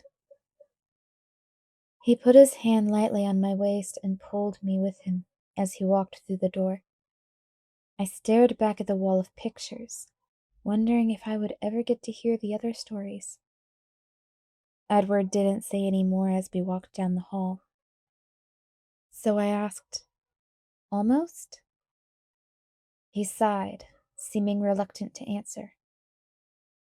Well, I had a typical bout of rebellious adolescence. About 10 years after I was born, created, whatever you want to call it. I wasn't sold on his life of abstinence, and I resented him for curbing my appetite. So I went off on my own for a time. Really? I was intrigued rather than frightened, as I perhaps should have been. He could tell. I vaguely realized that we were headed up the next flight of stairs, but I wasn't paying much attention to my surroundings. That doesn't repulse you? No. Why not? I guess it sounds reasonable. He barked a laugh, more loudly than before. We were at the top of the stairs now, in another paneled hallway. From the time of my new birth, he murmured, I had the advantage of knowing what everyone around me was thinking, both human and non-human alike. That's why it took me 10 years to defy Carlisle. I could read his perfect sincerity, understand exactly why he lived the way he did. It took me only a few years to return to Carlisle and recommit to his vision. I thought I would be exempt from the depression that accompanies a conscience, because I knew the thoughts of my prey. I could pass over the innocent and pursue only the evil. If I followed a murderer down a dark alley where he stalked a young girl, if I saved her, then surely I wasn't so terrible. I shivered, imagining only too clearly what he described. The alley at night, the frightened girl, the dark man behind her. And Edward as he hunted, terrible and glorious as a young god, unstoppable. Would she have been grateful, that girl, or more frightened than before? But as time went on, I began to see the monster in my eyes. I couldn't escape the debt of so much human life taken, no matter how justified. And I went back to Carlisle and Esme. They welcomed me back like the prodigal. It was more than I deserved. We'd come to a stop in front of the last door in the hall. My room, he informed me, opening it and pulling me through. His room faced south, with a wall-sized window like the great room below. The whole backside of the house must be glass. His view looked down on the winding Solduck River, across the untouched forest to the Olympic mountain range. The mountains were much closer than I would have believed. The western wall was completely covered with shelf after shelf of CDs. His room was better stocked than a music store. In the corner was a sophisticated-looking sound system, the kind I was afraid to touch because I was sure to break something. There was no bed, only a wide and inviting black leather sofa. The floor was covered with a thick golden carpet, and the walls were hung with a heavy fabric in a slightly darker shade. Good acoustics? I guessed. He chuckled and nodded. He picked up a remote and turned the stereo on. It was quiet, but the soft jazz number sounded like the band was in the room with us. I went to look at his mind-boggling music collection. How do you have these organized? I asked, unable to find any rhyme or reason to the titles. He wasn't paying attention. Oh, by year and then by personal preference within that time frame, he said absently. I turned, and he was looking at me with a peculiar expression in his eyes. What? I was prepared to feel relieved, having you know about everything, not needing to keep secrets from you. But I didn't expect to feel more than that. I like it. It makes me happy. He shrugged, smiling slightly. I'm glad, I said, smiling back. I had worried that he might regret telling me these things, but it was good to know that wasn't the case. But then, as his eyes dissected my expression, his smile faded and his forehead creased. You're still waiting for the running and the screaming, aren't you? I guessed. A faint smile touched his lips, and he nodded. I hate to burst your bubble, but you're really not as scary as you think you are. I don't find you scary at all, actually, I lied casually. He stopped, raising his eyebrows in blatant disbelief. Then he flashed a wide, wicked smile. You really shouldn't have said that, he chuckled. He growled, a low sound in the back of his throat. His lips curled back over his perfect teeth. His body shifted suddenly, half crouched, tensed like a lion about to pounce. I backed away from him, glaring. You wouldn't. I didn't see him leap at me. It was much too fast. I only found myself suddenly airborne, and then we crashed onto the sofa, knocking it into the wall. All the while his arms formed an iron cage of protection around me. I was barely jostled, but I was still gasping as I tried to right myself. He wasn't having that.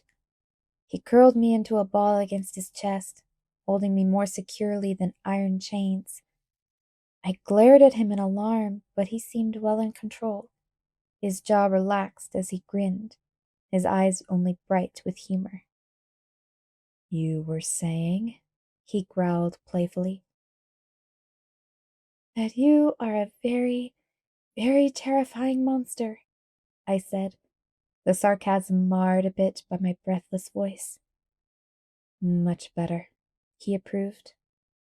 I struggled. Can I get up now? He just laughed. Can we come in? A soft voice sounded from the hall. I struggled to free myself, but Edward merely readjusted me so that I was somewhat more conventionally seated on his lap. I could see it was Alice then, and Jasper behind her in the doorway. My cheeks burned, but Edward seemed at ease.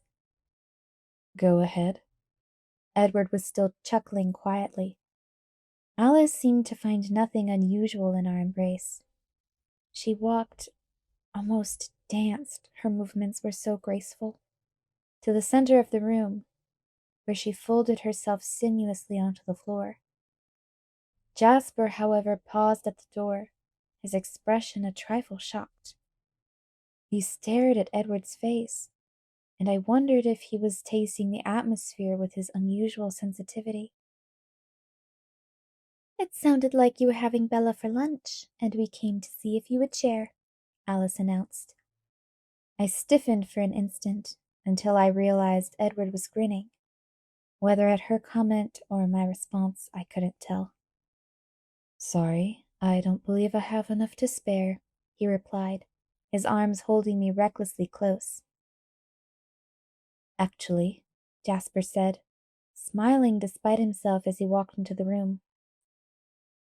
Alice says there's going to be a real storm tonight, and Emmett wants to play ball. Are you game? The words were all common enough, but the context confused me. I gathered that Alice was a bit more reliable than the weatherman, though. Edward's eyes lit up, but he hesitated. Of course you should bring Bella, Alice chirped.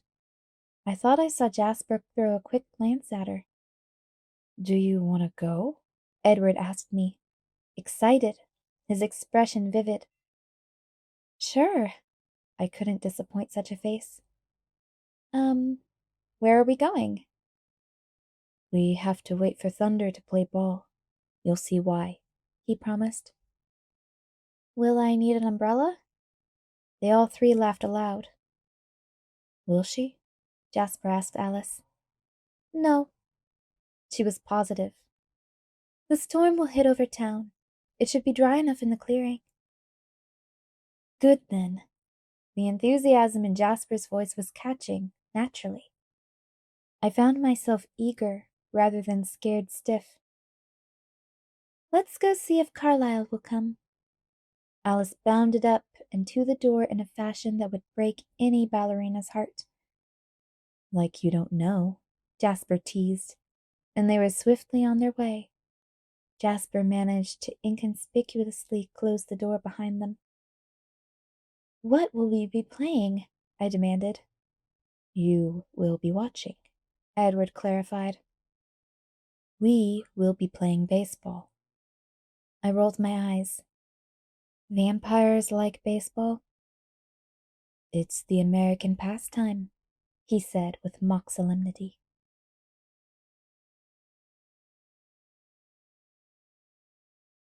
Chapter 17. The Game. It was just beginning to drizzle when Edward turned onto my street. Up until that moment, I'd had no doubt that he would be staying with me while I spent a few interim hours in the real world. And then I saw the black car, a weathered Ford, parked in Charlie's driveway, and heard Edward mutter something unintelligible in a low, harsh voice. Leaning away from the rain under the shallow front porch, Jacob Black stood behind his father's wheelchair. Billy's face was impassive as stone as Edward parked my truck against the curb. Jacob stared down, his expression mortified. Edward's low voice was furious. This is crossing the line. He came to warn Charlie? I guessed, more horrified than angry. Edward just nodded, answering Billy's gaze through the rain with narrow eyes. I felt weak with relief that Charlie wasn't home yet. Let me deal with this, I suggested. Edward's black glare made me anxious. To my surprise, he agreed. That's probably best. Be careful, though. The child has no idea. I bridled a little at the word child. Jacob is not that much younger than I am, I reminded him. He looked at me then, his anger abruptly fading. Oh, I know, he assured me with a grin. I sighed and put my hand on the door handle. Get them inside, he instructed, so I can leave. I'll be back around dusk. Do you want my truck? I offered, meanwhile wondering how I would explain its absence to Charlie. He rolled his eyes. I could walk home faster than this truck moves.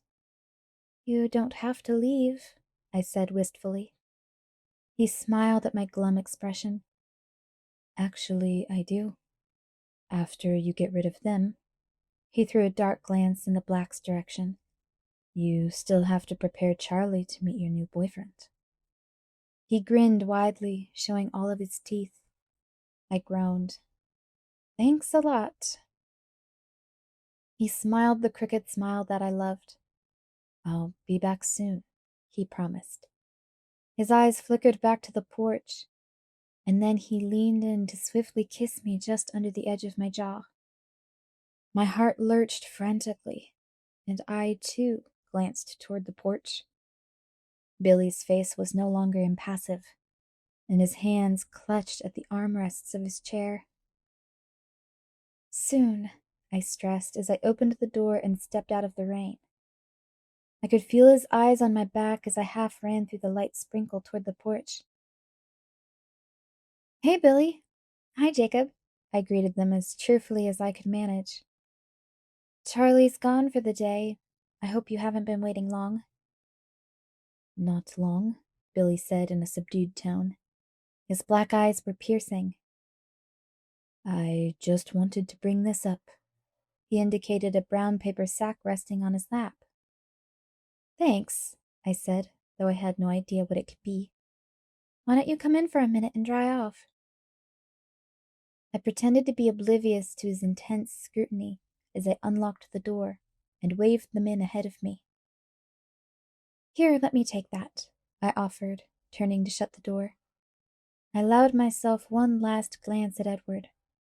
He was waiting, perfectly still, his eyes solemn. "You'll want to put that in the fridge," Billy noted as he handed me the package. "It's some of Harry Clearwater's homemade fish fry, Charlie's favorite. The fridge keeps it drier." He shrugged. "Thanks," I repeated, but with feeling this time. I was running out of new ways to fix fish, and he's bound to bring some home again tonight. "Fishing again?" Billy asked with a subtle gleam in his eye. "Down at the usual spot? Maybe I'll run by and see him." "No," I quickly lied, my face going hard. "He was going someplace new, but I have no idea where." He took in my changed expression, and it made him thoughtful. "Jake," he said, still appraising me, "why don't you get that new picture of Rebecca out of the car? I'll leave that for Charlie, too." "Where is it?" Jacob asked, his voice morose. I glanced at him, but he was staring at the floor, his eyebrows pulling together. "I think I saw it in the trunk," Billy said. "You may have to dig for it." Jacob slouched back out into the rain. Billy and I faced each other in silence. After a few seconds, the quiet started to feel awkward, so I turned and headed to the kitchen. I could hear his wet wheels squeak against the linoleum as he followed. I shoved the bag onto the crowded top shelf of the fridge and spun around to confront him. His deeply lined face was unreadable. "Charlie won't be back for a long time." My voice was almost rude. He nodded in agreement, but said nothing. "Thanks again for the fish fry," I hinted. He continued nodding. I sighed and folded my arms across my chest. He seemed to sense that I had given up on small talk. "Bella?" he said, and then he hesitated. I waited. "Bella," he said again. "Charlie is one of my best friends." "Yes?" He spoke each word carefully in his rumbling voice. "I noticed you've been spending time with one of the Cullens." "Yes," I repeated curtly.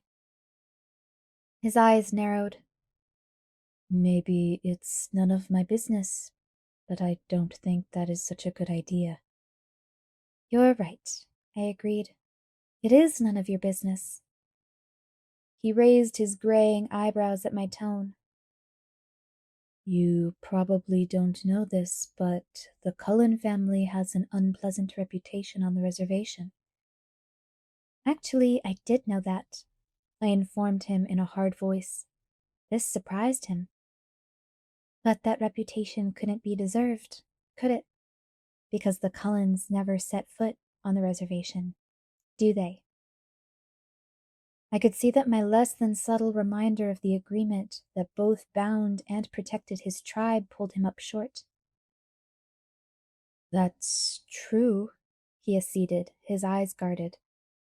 "You seem well informed about the Cullens, more informed than I expected." I stared him down. "Maybe even better informed than you are." He pursed his thick lips as he considered that. "Maybe," he allowed, but his eyes were shrewd. "Is Charlie as well informed?" He had found the weak chink in my armor. "Charlie likes the Cullens a lot," I hedged. He clearly understood my evasion. His expression was unhappy but unsurprised. "It's not my business," he said, "but it may be Charlie's." "Though it would be my business, again, whether or not I think it's Charlie's business, right?" I wondered if he even understood my confused question, as I struggled not to say anything compromising. But he seemed to.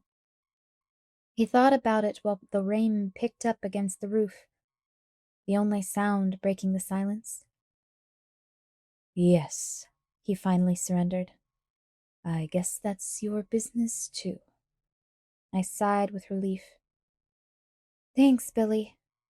"Just think about what you're doing, Bella," he urged. "Okay," I agreed quickly. He frowned. "What I meant to say was, don't do what you're doing." I looked into his eyes, filled with nothing but concern for me, and there was nothing I could say. Just then the front door banged loudly, and I jumped at the sound. "There's no picture anywhere in that car." Jacob's complaining voice reached us before he did. The shoulders of his shirt were stained with the rain, his hair dripping when he rounded the corner. Billy grunted, suddenly detached, spinning his chair around to face his son. "I guess I left it at home." Jacob rolled his eyes dramatically. "Great." "Well, Bella, tell Charlie." Billy paused before continuing. "That we stopped by, I mean." "I will," I muttered. Jacob was surprised. "Are we leaving already?" "Charlie's going to be out late," Billy explained as he rolled himself past Jacob. "Oh." Jacob looked disappointed. "Well, I guess I'll see you later then, Bella." "Sure," I agreed. "Take care," Billy warned me. I didn't answer. Jacob helped his father out the door. I waved briefly, glancing swiftly toward my now empty truck, and then shut the door before they were gone. I stood in the hallway for a minute, listening to the sound of their car as it backed out and drove away. I stayed where I was, waiting for the irritation and anxiety to subside. When the tension eventually faded a bit, I headed upstairs to change out of my dressy clothes. I tried on a couple of different tops, not sure what to expect tonight. As I concentrated on what was coming, what had just passed became insignificant. Now that I was removed from Jasper's and Edward's influence, I began to make up for not being terrified before.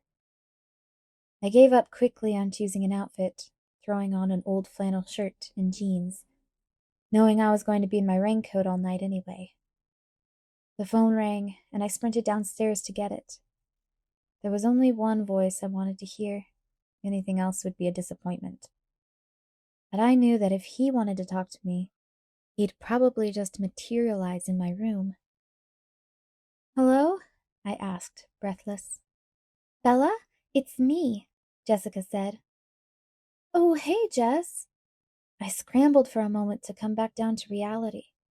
I felt like months rather than days since I'd spoken to Jess. "How was the dance?" "It was so much fun," Jessica gushed. Needing no more invitation than that, she launched into a minute-by-minute account of the previous night. I ummed and ahed in all the right places, but it wasn't easy to concentrate. Jessica, Mike, the dance, the school, they all seemed strangely irrelevant at the moment. My eyes kept flashing to the window, trying to judge the degree of light behind the heavy clouds. "Did you hear what I said, Bella?" Jess asked, irritated. "I'm sorry, what?" "I said Mike kissed me. Can you believe it?" "That's wonderful, Jess," I said. "So what did you do yesterday?" Jessica challenged, still sounding bothered by my lack of attention. Or maybe she was upset because I hadn't asked for more details. "Nothing really. I just hung around outside to enjoy the sun. I heard Charlie's car in the garage." "Did you ever hear anything more from Edward Cullen?" The front door slammed and I could hear Charlie banging around under the stairs, putting his tackle away. I hesitated, not sure what my story was anymore. "Hi there, kiddo," Charlie called as he walked into the kitchen. I waved at him. Jess heard his voice. "Oh, your dad's there. Never mind. We'll talk tomorrow. See you in Treg." See you, Jess. I hung up the phone. Hey, Dad, I said. He was scrubbing his hands in the sink. Where's the fish? I put it out in the freezer. I'll go grab a few pieces before they freeze. Billy dropped off some of Harry Clearwater's fish fry this afternoon. I worked to sound enthusiastic. He did? Charlie's eyes lit up. That's my favorite. Charlie cleaned up while I got dinner ready. It didn't take long till we were sitting at the table, eating in silence. Charlie was enjoying his food. I was wondering desperately how to fulfill my assignment, struggling to think of a way to broach the subject. What did you do with yourself today? He asked, snapping me out of my reverie. Well, this afternoon I just hung around the house. Only the very recent part of this afternoon, actually. I tried to keep my voice upbeat, but my stomach was hollow. And this morning I was over at the Cullens. Charlie dropped his fork. Dr. Cullen's place? He asked in astonishment. I pretended not to notice his reaction. Yeah. What were you doing there? He hadn't picked his fork back up. Well, I sort of have a date with Edward Cullen tonight, and he wanted to introduce me to his parents. Dad? It appeared that Charlie was having an aneurysm. Dad, are you all right? You are going out with Edward Cullen? He thundered. Uh-oh. I thought you liked the Cullens. He's too old for you, he ranted. We're both juniors, I corrected, though he was more right than he dreamed. Wait, he paused. Which one is Edwin? Edward is the youngest, the one with the reddish-brown hair. The beautiful one, the godlike one. Oh, well, that's... He struggled. Better, I guess. I don't like the look of that big one. I'm sure he's a nice boy and all, but he looks too mature for you. Is this Edwin your boyfriend? It's Edward, Dad. Is he? Sort of, I guess. You said last night that you weren't interested in any of the boys in town. But he picked up his fork again, so I could see the worst was over. Well, Edward doesn't live in town, Dad. He gave me a disparaging look as he chewed. And anyways, I continued, it's kind of at an early stage, you know? Don't embarrass me with all the boyfriend talk, okay? When is he coming over? He'll be here in a few minutes. Where is he taking you? I groaned loudly. I hope you're getting the Spanish Inquisition out of your system now. We're going to play baseball with his family. His face puckered and then he finally chuckled. You're playing baseball? Well, I'll probably watch most of the time. You must really like this guy, he observed suspiciously. I sighed and rolled my eyes for his benefit. I heard the roar of an engine pull up in front of the house. I jumped up and started cleaning my dishes. Leave the dishes. I can do them tonight. You baby me too much. The doorbell rang, and Charlie stalked off to answer it. I was half a step behind him. I hadn't realized how hard it was pouring outside. Edward stood in the halo of the porch light, looking like a male model in an advertisement for raincoats. Come on in, Edward. I breathed a sigh of relief when Charlie got his name right. Thanks, Chief Swan, Edward said in a respectful voice. Go ahead and call me Charlie. Here, I'll take your jacket. Thanks, sir. Have a seat there, Edward, I grimaced. Edward sat down fluidly in the only chair, forcing me to sit next to Chief Swan on the sofa. I quickly shot him a dirty look. He winked, behind Charlie's back. So I hear you're getting my girl to watch baseball. Only in Washington would the fact that it was raining buckets have no bearing at all on the playing of outdoor sports. Yes, sir, that's the plan. He didn't look surprised that I had told my father the truth. He might have been listening, though. "Well, more power to you, I guess," Charlie laughed, and Edward joined in. "Okay," I stood up. "Enough humor at my expense. Let's go." I walked back to the hall and pulled on my jacket. They followed. "Not too late, Belle." "Don't worry, Charlie. I'll have her home early," Edward promised. "You take care of my girl, all right?" I groaned, but they ignored me. "She'll be safe with me. I promise, sir." Charlie couldn't doubt Edward's sincerity. It rang in every word. I stalked out. They both laughed, and Edward followed me. I stopped dead on the porch. There, behind my truck, was a monster Jeep. Its tires were higher than my waist. There were metal guards over the headlights and taillights, and 4 large spotlights attached to the crash bar. The hardtop was shiny red. Charlie let out a low whistle. "Wear your seatbelts," he choked out. Edward followed me around to my side and opened the door. I gauged the distance to the seat and prepared to jump for it. He sighed and then lifted me in with one hand. I hoped Charlie didn't notice. As he went around to the driver's side, at a normal human pace, I tried to put on my seatbelt, but there were too many buckles. "What's all this?" I asked when he opened the door. "It's an off-roading harness." Uh-oh. I tried to find the right places for all the buckles to fit, but it wasn't going very quickly. He sighed again and reached over to help me. I was glad that the rain was too heavy to see Charlie clearly on the porch. That meant he couldn't see how Edward's hands lingered at my neck, brushed along my collarbone. I gave up trying to help him and focused on not hyperventilating. Edward turned the key and the engine roared to life. We pulled away from the big house. "This is a, big Jeep you have." "It's Emmett's. I didn't think you'd want to run the whole way." "Where do you keep this thing?" "We remodeled one of the outbuildings into a garage." "Aren't you going to put on your seatbelt?" He threw me a disbelieving look. Then something sunk in. "Run the whole way?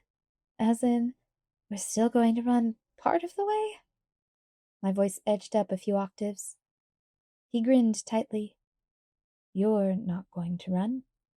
"I'm going to be sick." "Keep your eyes closed. You'll be fine."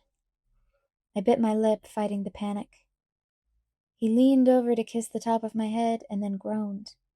I looked at him, puzzled. "You smell so good in the rain," he explained. "In a good way or in a bad way?" I asked cautiously. He sighed. "Both. Always both."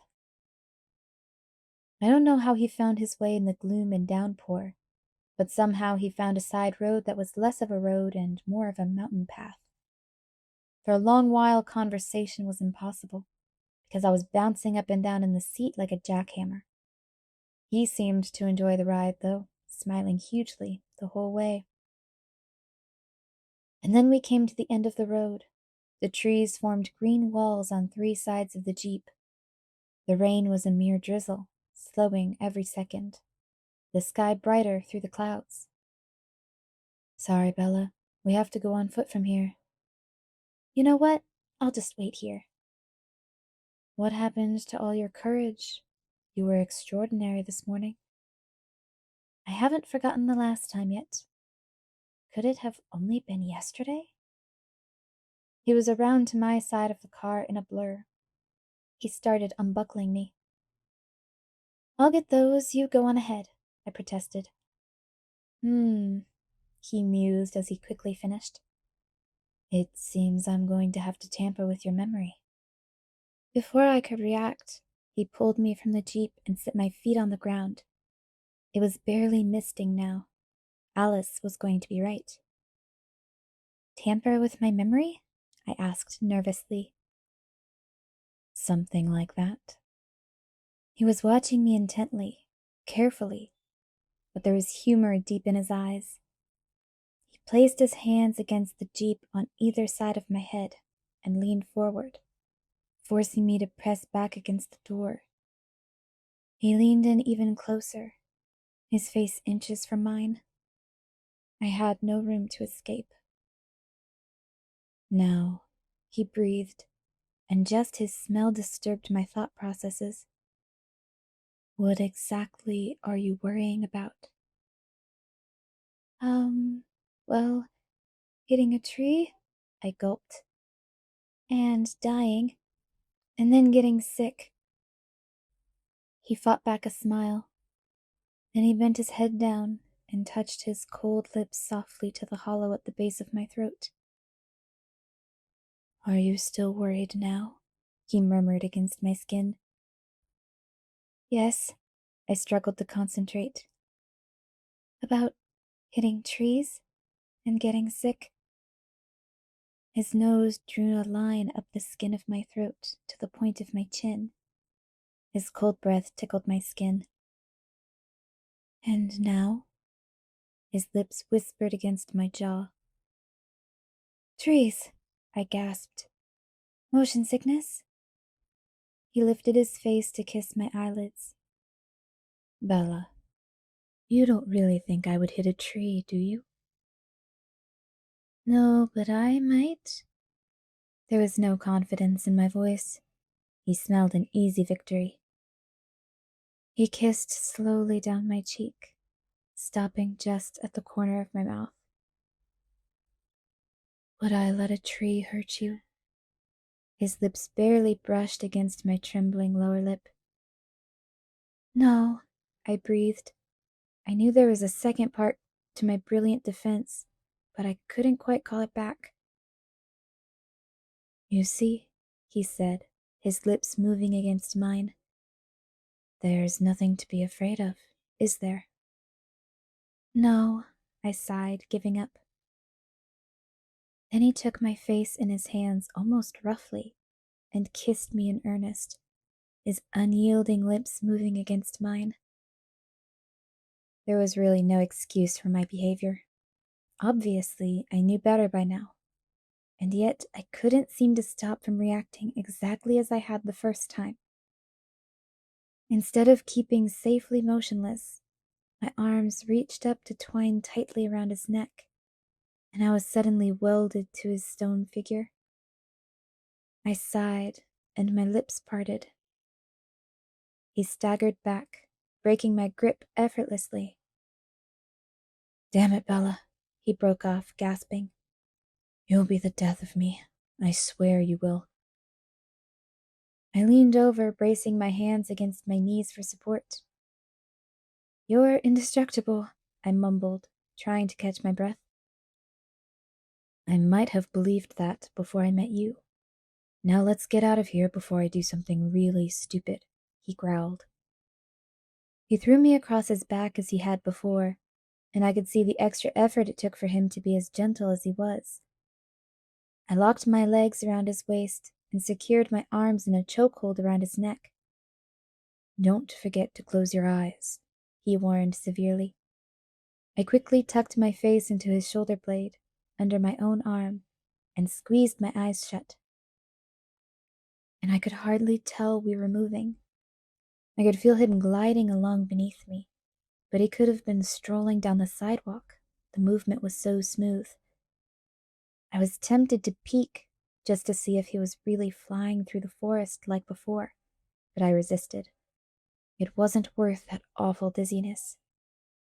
I contented myself with listening to his breath come and go evenly. I wasn't quite sure we had stopped until he reached back and touched my hair. "It's over, Bella." I dared to open my eyes, and, sure enough, we were at a standstill. I stiffly unlocked my stranglehold on his body and slipped to the ground, landing on my backside. "Oh!" I huffed as I hit the wet ground. He stared at me incredulously, evidently not sure whether he was still too mad to find me funny. But my bewildered expression pushed him over the edge, and he broke out into a roar of laughter. I picked myself up, ignoring him as I brushed the mud and bracken off the back of my jacket. That only made him laugh harder. Annoyed, I began to stride off into the forest. I felt his arm around my waist. "Where are you going, Bella?" "To watch a baseball game.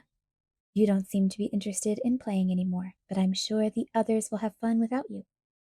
"You're going the wrong way." I turned around without looking at him and stalked off in the opposite direction.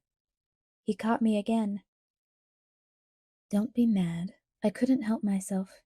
You should have seen your face." He chuckled before he could stop himself. "Oh, you're the only one who's allowed to get mad?" I asked, raising my eyebrows. "I wasn't mad at you." "Bella, you'll be the death of me?" I quoted sourly. That was simply a statement of fact. I tried to turn away from him again, but he held me fast. "You were mad," I insisted. "Yes, but you just said that I wasn't mad at you.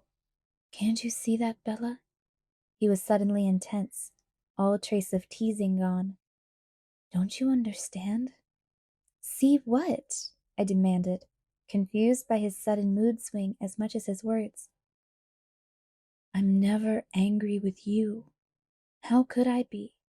Brave, trusting, warm as you are." "Then why?" I whispered, remembering the black moods that pulled him away from me, that I'd always interpreted as well-justified frustration. Frustration at my weakness, my slowness, my unruly human reactions. He put his hands carefully on both sides of my face. "I infuriate myself," he said gently. "The way I can't seem to keep from putting you in danger. My very existence puts you at risk. Sometimes I truly hate myself. I should be stronger. I should be able to..." I placed my hand over his mouth. "Don't..." He took my hand, moving it from his lips, but holding it to his face. "I love you," he said. "It's a poor excuse for what I'm doing, but it's still true." It was the first time he'd said he loved me, in so many words. He might not realize it, but I certainly did. "Now, please try to behave yourself," he continued, and he bent to softly brush his lips against mine. I held properly still. Then I sighed. "You promised Chief Swan you would have me home early, remember? We'd better get going." "Yes, ma'am." He smiled wistfully and released all of me but one hand. He led me a few feet through the tall, wet ferns and draping moss, around a massive hemlock tree, and we were there, on the edge of an enormous open field in the lap of the Olympic peaks. It was twice the size of any baseball stadium. I could see the others all there, Esme, Emmett, and Rosalie, sitting on a bare outcropping of rock were the closest to us, maybe 100 yards away. Much farther out I could see Jasper and Alice, at least a quarter of a mile apart, appearing to throw something back and forth, but I never saw any ball. It looked like Carlisle was marking bases, but could they really be that far apart? When we came into view, the three on the rocks rose. Esme started toward us. Emmett followed after a long look at Rosalie's back. Rosalie had risen gracefully and strode off toward the field without a glance in our direction. My stomach quivered uneasily in response. "Was that you we heard, Edward?" Esme asked as she approached. "It sounded like a bear choking," Emmett clarified. I smiled hesitantly at Esme. "That was him." "Bella was being unintentionally funny," Edward explained, quickly settling the score. Alice had left her position and was running, or dancing, toward us. She hurtled to a fluid stop at our feet. "It's time," she announced. As soon as she spoke, a deep rumble of thunder shook the forest beyond us, and then crashed westward toward town. "Eerie, isn't it?" Emmett said with easy familiarity, winking at me. "Let's go." Alice reached for Emmett's hand and they darted toward the oversized field. She ran like a gazelle. He was nearly as graceful and just as fast, and yet Emmett could never be compared to a gazelle. "Are you ready for some ball?" Edward asked, his eyes eager, bright. I tried to sound appropriately enthusiastic. "Go team!" He snickered and, after mussing my hair, bounded off after the other two. His run was more aggressive, a cheetah rather than a gazelle, and he quickly overtook them. The grace and power took my breath away. "Shall we go down?" Esme asked in her soft, melodic voice, and I realized I was staring open-mouthed after him. I quickly reassembled my expression and nodded. Esme kept a few feet between us, and I wondered if she was still being careful not to frighten me. She matched her stride to mine without seeming impatient at the pace. "You don't play with them?" I asked shyly. "No, I prefer to referee. I like keeping them honest," she explained. "Do they like to cheat, then?" "Oh, yes. You should hear the arguments they get into. Actually, I hope you won't. You would think they were raised by a pack of wolves." "You sound like my mom," I laughed, surprised. She laughed too. "Well, I do think of them as my children in most ways. I never could get over my mothering instincts. Did Edward tell you I had lost a child?" "No," I murmured, stunned, scrambling to understand what lifetime she was remembering. "Yes, my first and only baby. He had died just a few days after he was born, the poor tiny thing," she sighed. "It broke my heart. That's why I jumped off the cliff, you know," she added matter-of-factly. "Edward just said you fell," I stammered. "Always the gentleman," she smiled. "Edward was the first of my new sons. I've always thought of him that way, even though he's older than I, in one way, at least." She smiled at me warmly. "That's why I'm so happy that he's found you, dear." The endearment sounded very natural on her lips. "He's been the odd man out for so long. It's hurt me to see him alone." "You don't mind, then?" I asked, hesitant again. "That I'm all wrong for him?" "No." She was thoughtful. "You are what he wants. It will work out somehow," she said, though her forehead creased with worry. Another peal of thunder began. Esme stopped then. Apparently, we'd reached the edge of the field. It looked as if they had formed teams. Edward was far out in left field. Carlisle stood between first and second bases, and Alice held the ball, positioned on the spot that must be the pitcher's mound. Emmett was swinging an aluminum bat. It whistled almost untraceably through the air. I waited for him to approach home plate, but then I realized, as he took his stance, that he was already there, farther from the pitcher's mound than I would have thought possible. Jasper stood several feet behind him, catching for the other team. Of course, none of them had gloves. "All right," Esme called in a clear voice, which I knew even Edward would hear, as far out as he was. "Batter up." Alice stood straight, deceptively motionless. Her style seemed to be stealth rather than an intimidating wind-up. She held the ball in both hands at her waist, and then, like the strike of a cobra, her right hand flicked out and the ball smacked into Jasper's hand. "Was that a strike?" I whispered to Esme. "If they don't hit it, it's a strike," she told me.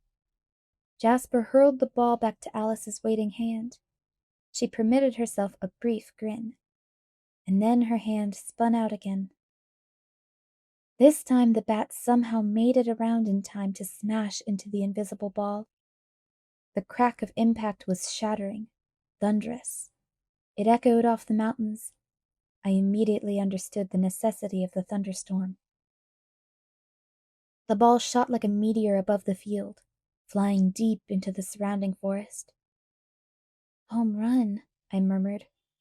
"Wait," Esme cautioned, listening intently, one hand raised. Emmett was a blur around the bases, Carlisle shadowing him.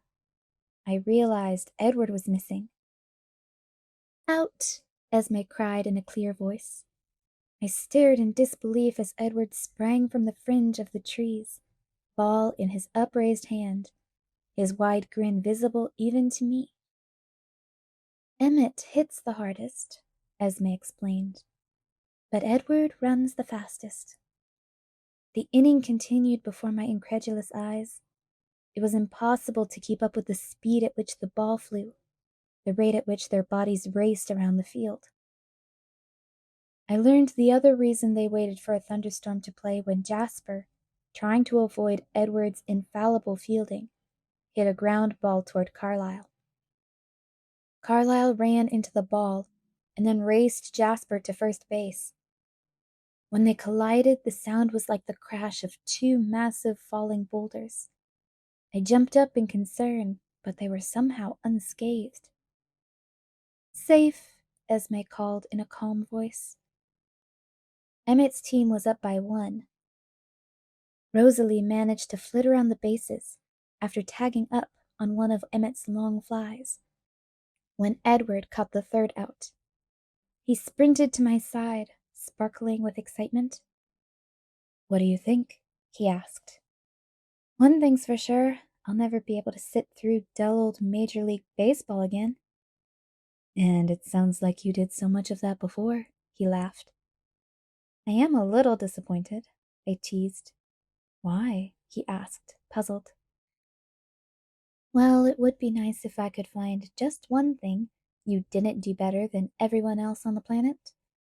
He flashed his special cricket smile, leaving me breathless. "I'm up," he said, heading for the plate. He played intelligently, keeping the ball low, out of reach of Rosalie's always ready hand in the outfield, gaining 2 bases like lightning before Emmett could get the ball back into play. Carlisle knocked one so far out of the field, with a boom that hurt my ears, that he and Edward both made it in. Alice slapped them dainty high fives. The score constantly changed as the game continued, and they razzed each other like any street ball players as they took turns with the lead. Occasionally Esme would call them to order. The thunder rumbled on, but we stayed dry, as Alice had predicted. Carlisle was up to bat, Edward catching, when Alice suddenly gasped. My eyes were on Edward as usual, and I saw his head snap up to look at her. Their eyes met, and something flowed between them in an instant. He was at my side before the others could ask Alice what was wrong. "Alice?" Esme's voice was tense. "I didn't see. I couldn't tell," she whispered. All the others were gathered by this time. "What is it, Alice?" Carlisle asked with the calm voice of authority. "They were traveling much quicker than I thought. I can see I had the perspective wrong before," she murmured. Jasper leaned over her, his posture protective. "What changed?" he asked. "They heard us playing, and it changed their path," she said, contrite, as if she felt responsible for whatever had frightened her. 7 pairs of quick eyes flashed to my face and away. "How soon?" Carlisle said, turning to Edward. A look of intense concentration crossed his face. "Less than 5 minutes. They're running. They want to play," he scowled. "Can you make it?" Carlisle asked him, his eyes flicking toward me again. "No, not carrying," he cut short. "Besides, the last thing we need is for them to catch the scent and start hunting." "How many?" Emmett asked Alice. 3, she answered tersely. 3, he scoffed. Let them come. The steel bands of muscle flexed along his massive arms. For a split second that seemed much longer than it really was, Carlisle deliberated. Only Emmett seemed unperturbed. The rest stared at Carlisle's face with anxious eyes. Let's just continue the game, Carlisle finally decided. His voice was cool and level. Alice said they were simply curious. All this was said in a flurry of words that lasted only a few seconds.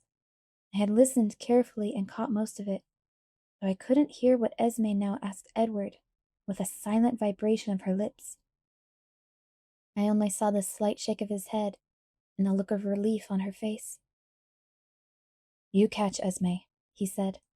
I'll call now. And he planted himself in front of me. The others returned to the field, warily sweeping the dark forest with their sharp eyes. Alice and Esme seemed to orient themselves around where I stood. Take your hair down, Edward said in a low, even voice. I obediently slid the rubber band out of my hair and shook it out around me. I stated the obvious. The others are coming now. Yes, stay very still, keep quiet, and don't move from my side, please. He hid the stress in his voice well, but I could hear it. He pulled my long hair forward around my face. That won't help, Alice said softly. I could smell her across the field. I know. A hint of frustration colored his tone. Carlisle stood at the plate, and the others joined the game half-heartedly. What did Esme ask you? I whispered. He hesitated for a second before he answered.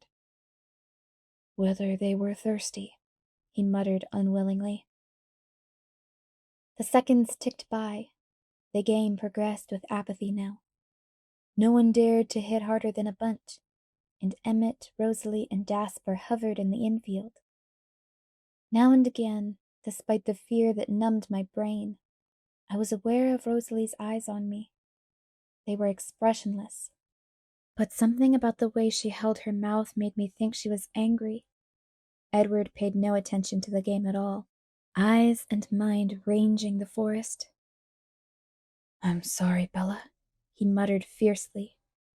It was stupid, irresponsible to expose you like this. I'm so sorry. I heard his breath stop, and his eyes zeroed in on right field. He took half a step, angling himself between me and what was coming. Carlisle, Emmett, and the others turned in the same direction, hearing sounds of passage much too faint for my ears.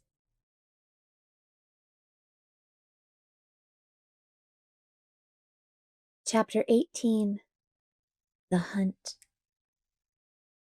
They emerged one by one from the forest edge, ranging a dozen meters apart. The first male into the clearing fell back immediately, allowing the other male to take the front, orienting himself around the tall, dark-haired man in a manner that clearly displayed who led the pack. The third was a woman.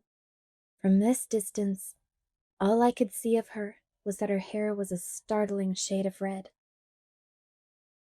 They closed ranks before they continued cautiously toward Edward's family, exhibiting the natural respect of a troop of predators as it encounters a larger, unfamiliar group of its own kind.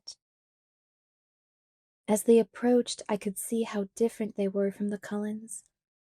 Their walk was cat-like, a gait that seemed constantly on the edge of shifting into a crouch.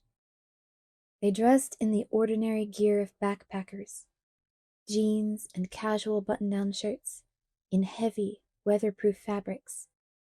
The clothes were frayed, though, with wear, and they were barefoot.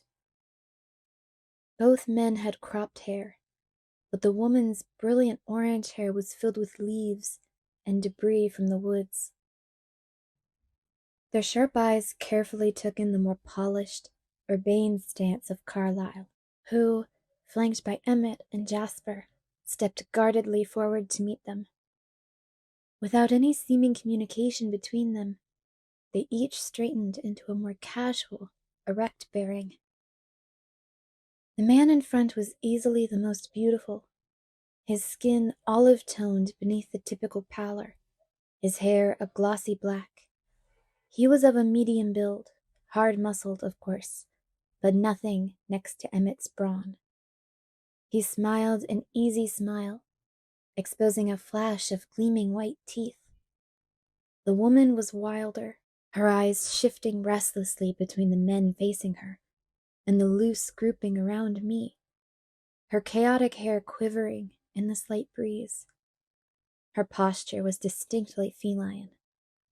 The second male hovered unobtrusively behind them, slighter than the leader, his light brown hair and regular features both nondescript. His eyes, though completely still, somehow seemed the most vigilant. Their eyes were different, too. Not the gold or black I had come to expect, but a deep burgundy color that was disturbing and sinister. The dark-haired man, still smiling, stepped toward Carlisle. "We thought we heard a game," he said in a relaxed voice with the slightest of French accents. "I'm Laurent, and these are Victoria and James." He gestured to the vampires beside him. "I'm Carlisle. This is my family, Emmett and Jasper, Rosalie, Esme and Alice, Edward and Bella."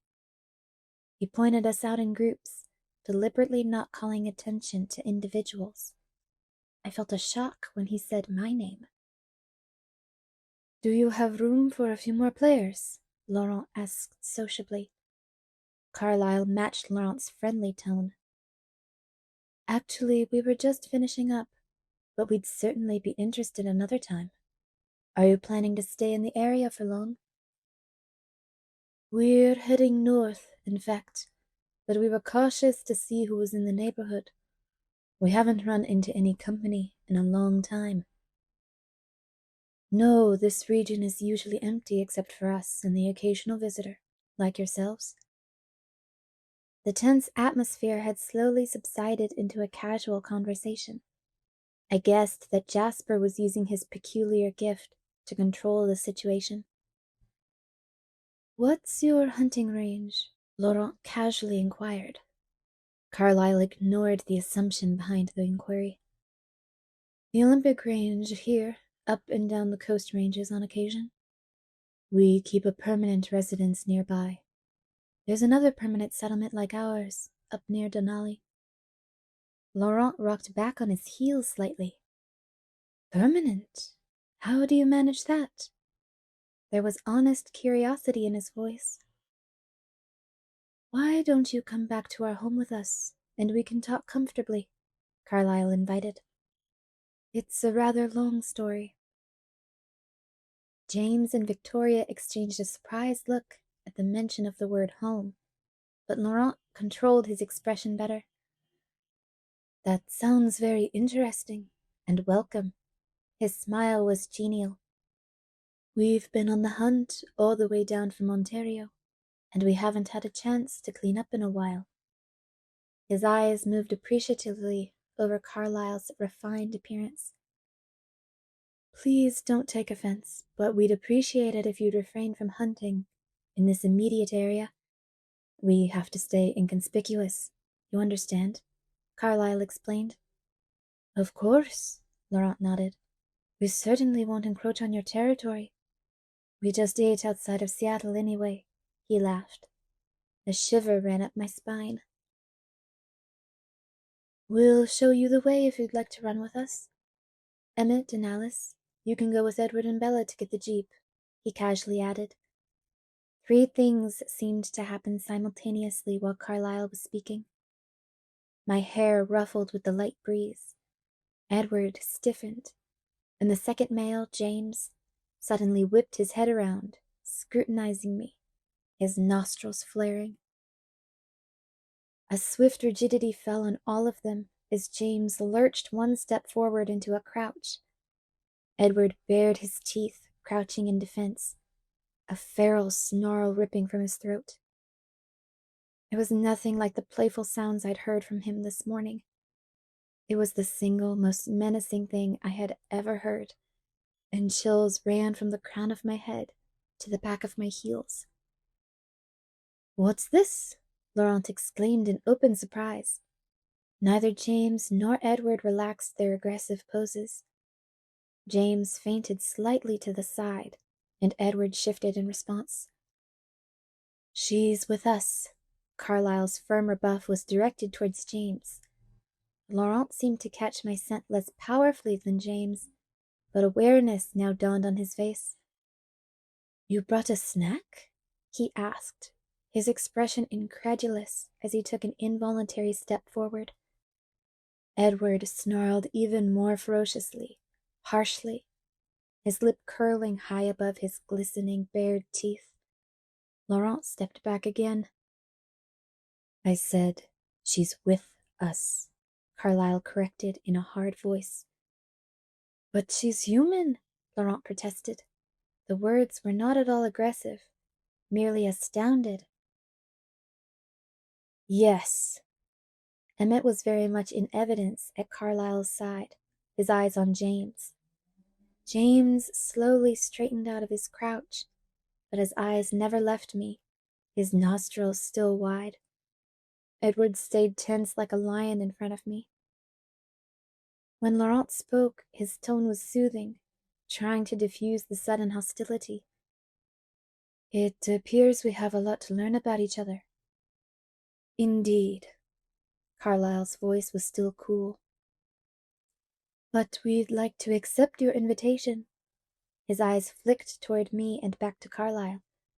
"And of course we will not harm the human girl. We won't hunt in your range, as I said." James glanced in disbelief and aggravation at Laurent, and exchanged another brief look with Victoria, whose eyes still flickered edgily from face to face. Carlisle measured Laurent's open expression for a moment before he spoke. "We'll show you the way. Jasper, Rosalie, Esme," he called. They gathered together, blocking me from view as they converged. Alice was instantly at my side, and Emmett fell back slowly, his eyes locked on James as he backed toward us. "Let's go, Bella." Edward's voice was low and bleak. This whole time I'd been rooted in place, terrified into absolute immobility. Edward had to grip my elbow and pull sharply to break my trance. Alice and Emmett were close behind us, hiding me. I stumbled alongside Edward, still stunned with fear. I couldn't hear if the main group had left yet. Edward's impatience was almost tangible as we moved at human speed to the forest edge. Once we were into the trees, Edward slung me over on his back without breaking stride. I gripped as tightly as possible as he took off, the others close on his heels. I kept my head down, but my eyes, wide with fright, wouldn't close.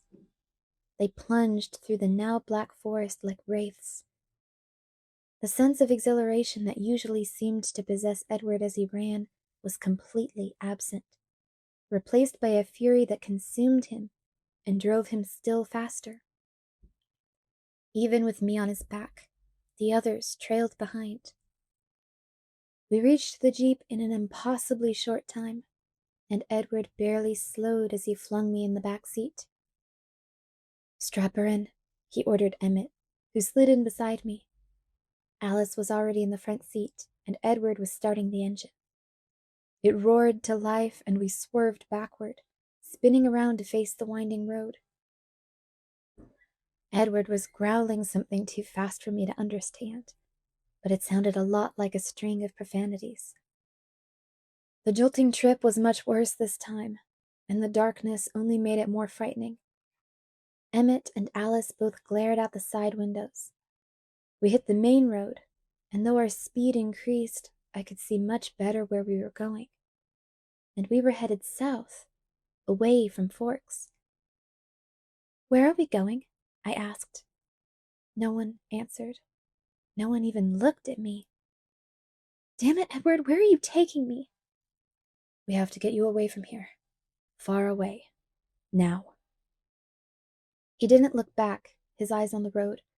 The speedometer read 105 miles an hour. Turn around. You have to take me home, I shouted.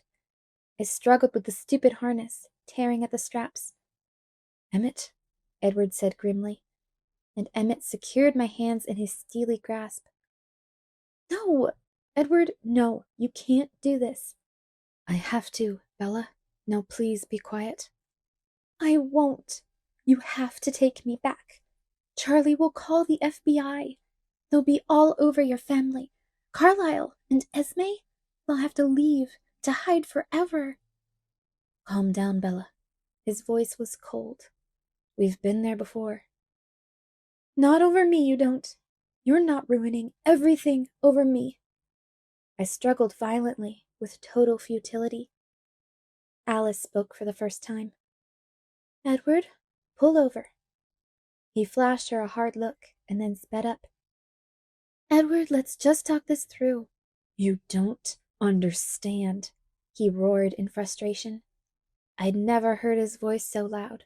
It was deafening in the confines of the Jeep. The speedometer neared 115. He's a tracker. Alice, did you see that? He's a tracker. I felt Emmett stiffen next to me, and I wondered at his reaction to the word. It meant something more to the three of them than it did to me. I wanted to understand, but there was no opening for me to ask. Pull over, Edward. Alice's tone was reasonable, but there was a ring of authority in it I had never heard before. The speedometer inched past 120. Do it, Edward. Listen to me, Alice. I saw his mind.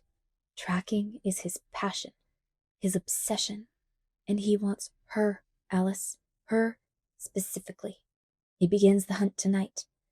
He doesn't know where, he interrupted her. How long do you think it will take him to cross her scent in town? His plan was already set before the words were out of Lot's mouth. I gasped, knowing where my scent would lead. Charlie! You can't leave him there. You can't leave him. I thrashed against the harness. She's right, Alice said. The car slowed slightly. Let's just look at our options for a minute, Alice coaxed. The car slowed again, more noticeably, and then suddenly we screeched to a stop on the shoulder of the highway. I flew against the harness, and then slammed back into the seat. There are no options, Edward hissed. I'm not leaving Charlie, I yelled. He ignored me completely.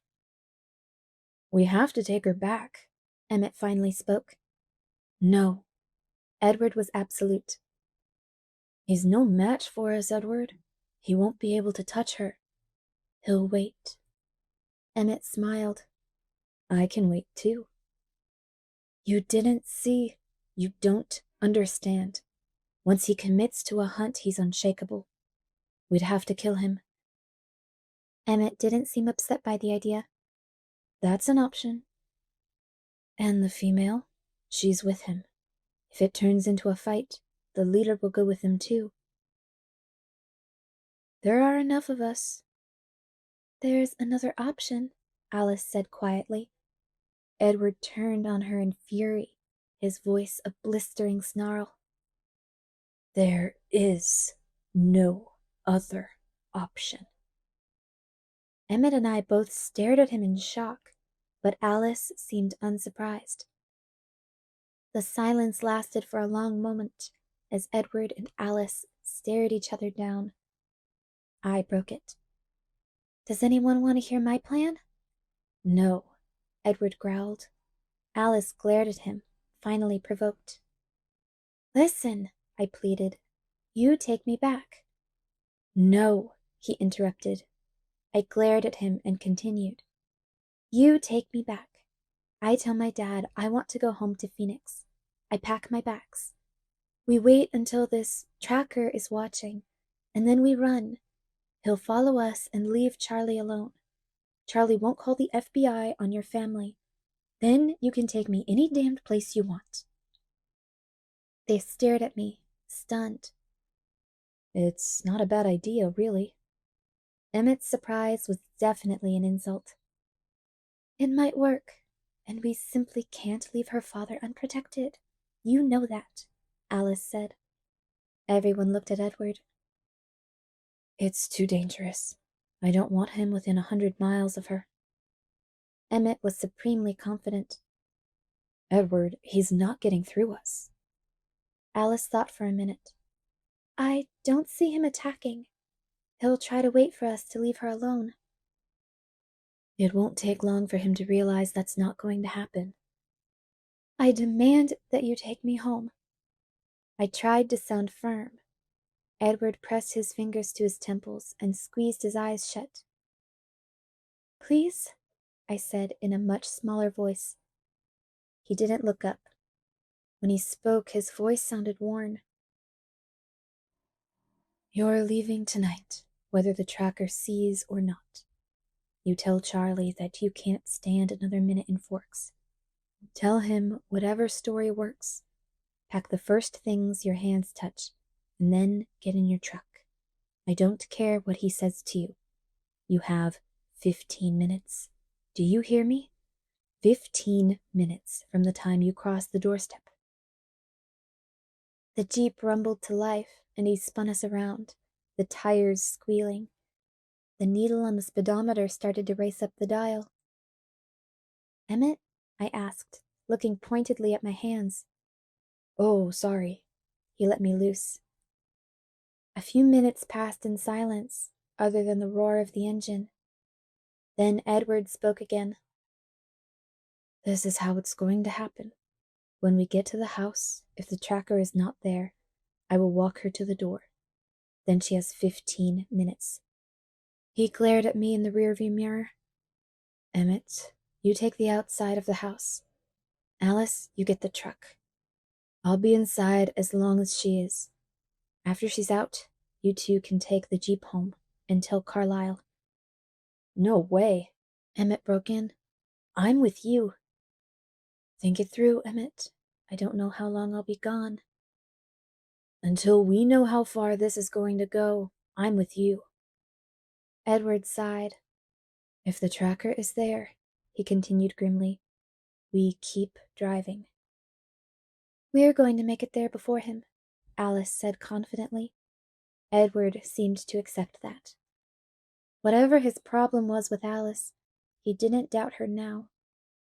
"What are we going to do with the Jeep?" she asked. His voice had a hard edge. "You're driving it home." "No, I'm not," she said calmly. The unintelligible stream of profanity started again.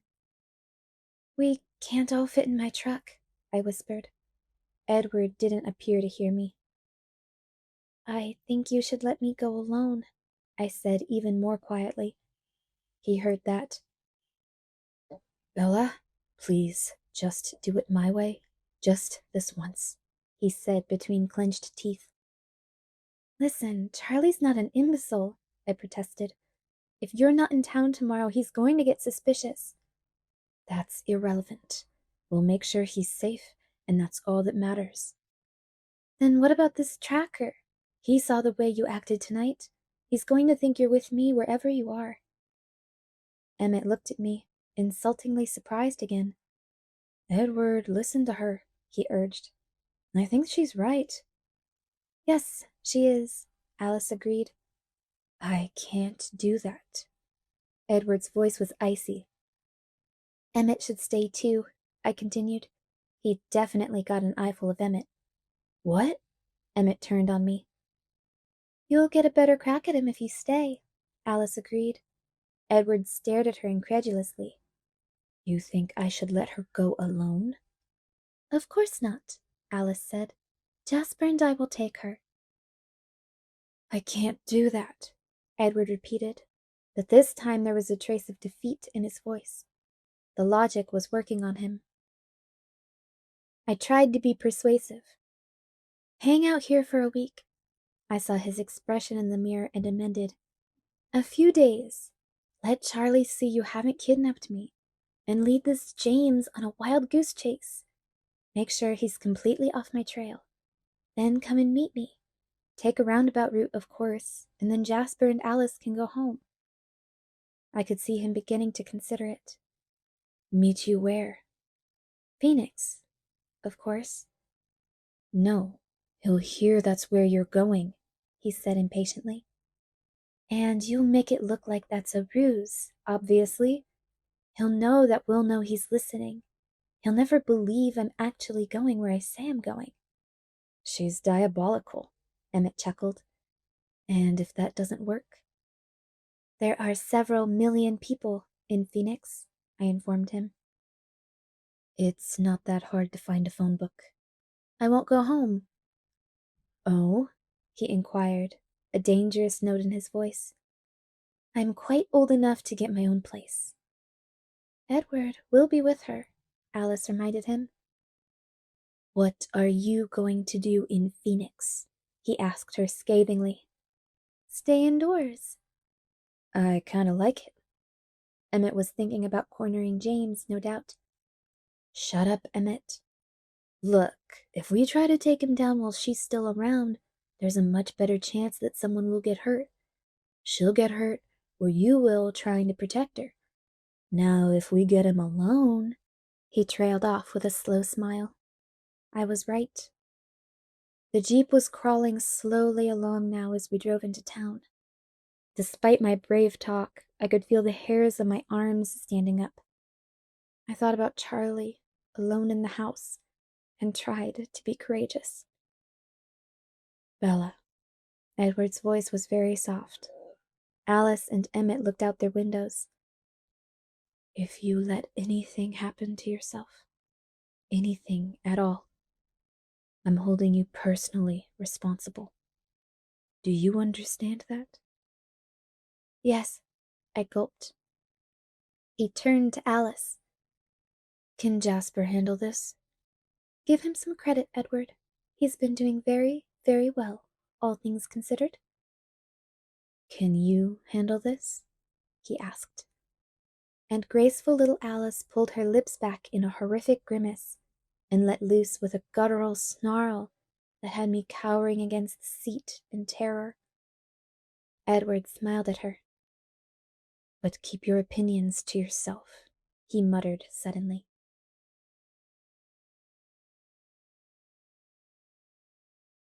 Chapter 19. Goodbyes. Charlie was waiting up for me. All the house lights were on. My mind was blank as I tried to think of a way to make him let me go. This wasn't going to be pleasant. Edward pulled up slowly, staying well back from my truck. All three of them were acutely alert, ramrods straight in their seats, listening to every sound of the wood, looking through every shadow, catching every scent, searching for something out of place. The engine cut off, and I sat motionless as they continued to listen. "He's not here," Edward said tensely. "Let's go." Emmett reached over to help me get out of the harness. "Don't worry, Bella," he said in a low but cheerful voice. "We'll take care of things here quickly." I felt moisture filling up my eyes as I looked at Emmett. I barely knew him, and yet, somehow, not knowing when I would see him again after tonight was anguishing. I knew this was just a faint taste of the goodbyes I would have to survive in the next hour, and the thought made the tears begin to spill. "Alice, Emmett." Edward's voice was a command. They slithered soundlessly into the darkness, instantly disappearing. Edward opened my door and took my hand, then drew me into the protecting enclosure of his arm. He walked me swiftly toward the house, eyes always roving through the night. 15 minutes, he warned under his breath. "I can do this," I sniffled.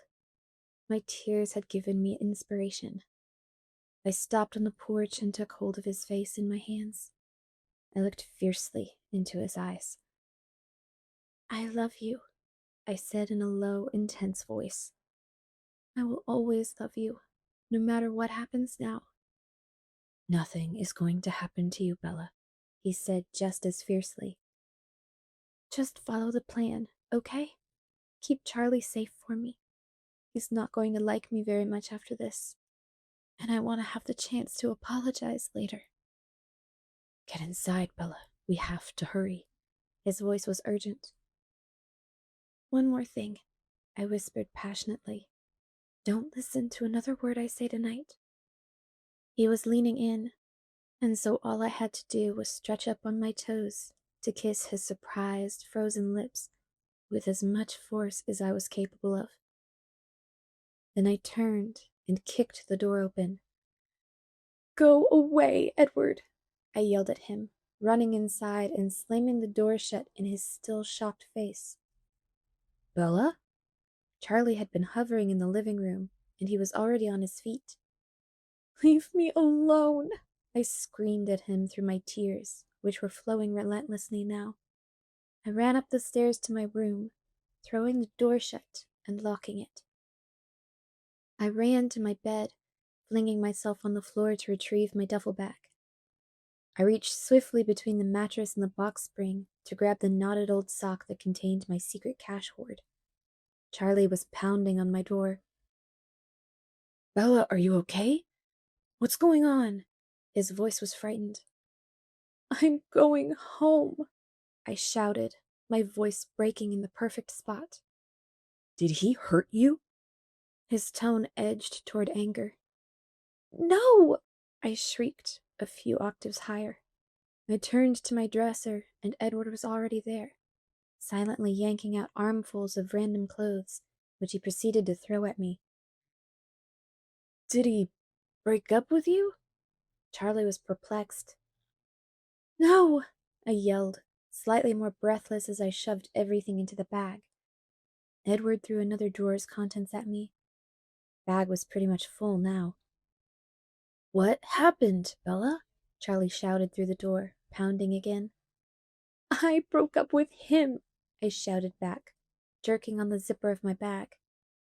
Edward's capable hands pushed mine away and zipped it smoothly. He put the strap carefully over my arm. I'll be in the truck. Go, he whispered, and pushed me toward the door. He vanished out the window. I unlocked the door and pushed past Charlie roughly, struggling with my heavy bag as I ran down the stairs. What happened? He yelled. He was right behind me. I thought you liked him. He caught my elbow in the kitchen. Though he was still bewildered, his grip was firm. He spun me around to look at him, and I could see in his eyes that he had no intention of letting me leave. I could think of only one way to escape, and it involved hurting him so much that I hated myself for even considering it. But I had no time, and I had to keep him safe. I glared up at my father, fresh tears in my eyes for what I was about to do. I do like him. That's the problem. I can't do this anymore. I can't put down any more roots here. I don't want to end up trapped in this stupid, boring town like Mom.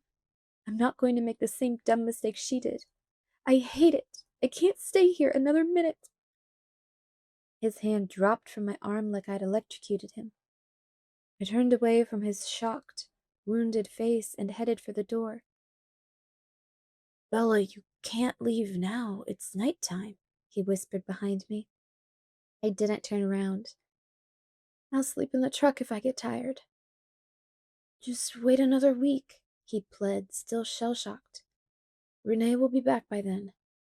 This completely derailed me. What? Charlie continued eagerly, almost babbling with relief as I hesitated. She called while you were out. Things aren't going so well in Florida, and if Phil doesn't get signed by the end of the week, they're going back to Arizona. The assistant coach of the Sidewinders said they might have a spot for another shortstop. I shook my head, trying to reassemble my now confused thoughts. Every passing second put Charlie in more danger. I have a key, I muttered, turning the knob, He was too close, one hand extended toward me, his face dazed. I couldn't lose any more time arguing with him. I was going to have to hurt him further. "Just let me go, Charlie." I repeated my mother's last words as she walked out the same door so many years ago. I said them as angrily as I could manage, and I threw the door open. "It didn't work out, okay? I really, really hate forks." My cruel words did their job. Charlie stayed frozen on the doorstep, stunned, while I ran into the night. I was hideously frightened of the empty yard. I ran wildly for the truck, visualizing a dark shadow behind me. I threw my bag in the bed and wrenched the door open. The key was waiting in the ignition. "I'll call you tomorrow," I yelled, wishing more than anything I could explain everything to him right then, knowing I would never be able to. I gunned the engine and peeled out. Edward reached for my hand. "Pull over," he said as the house and Charlie disappeared behind us. "I can drive," I said through the tears pouring down my cheeks. His long hands unexpectedly gripped my waist, and his foot pushed mine off of the gas pedal. He pulled me across his lap, wrenching my hands free of the wheel. Then suddenly he was in the driver's seat.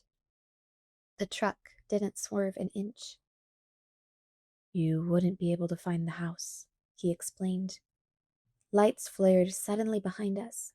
I stared out the back window, eyes wide with horror. "It's just Alice," he reassured me. He took my hand again. My mind was filled with the image of Charlie in the doorway. "The tracker?" "He heard the end of your performance," Edward said grimly. "Charlie?" I asked in dread. "The tracker followed us. He's running behind us now." My body went cold. "Can we outrun him?"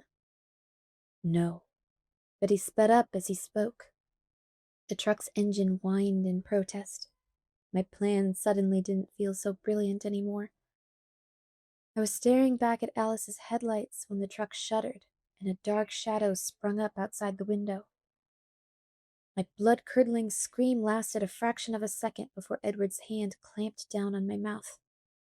"It's Emmett." He released my mouth and wound his arm around my waist. "It's okay, Bella," he promised. "You are going to be safe." We raced through the quiet town toward the North Highway. "I didn't realize you were so bored with small-town life," he said conversationally, and I knew he was trying to distract me. "It seemed like you were adjusting fairly well, especially recently. Maybe I was just flattering myself that I was making life more interesting for you." "I wasn't being nice," I confessed, ignoring his attempt at diversion, looking down at my knees. "That was the same thing my mom said when she left him. You could say I was hitting below the belt." "Don't worry, he'll forgive you." He smiled a little, though it didn't touch his eyes. I stared at him desperately, and he saw the naked panic in my eyes. "Bella, it's going to be all right." "But it won't be all right when I'm not with you," I whispered. "We'll be together again in a few days," he said, tightening his arm around me. "Don't forget this was your idea." "It was the best idea. Of course it was mine." His answering smile was bleak and disappeared immediately. "Why did this happen?" I asked, my voice catching. "Why me?" He stared blackly at the road ahead. "It's my fault. I was a fool to expose you like that." The rage in his voice was directed internally. "That's not what I meant," I insisted. "I was there, big deal. It didn't bother the other two. Why did this James decide to kill me? There are people all over the place. Why me?" He hesitated, thinking before he answered.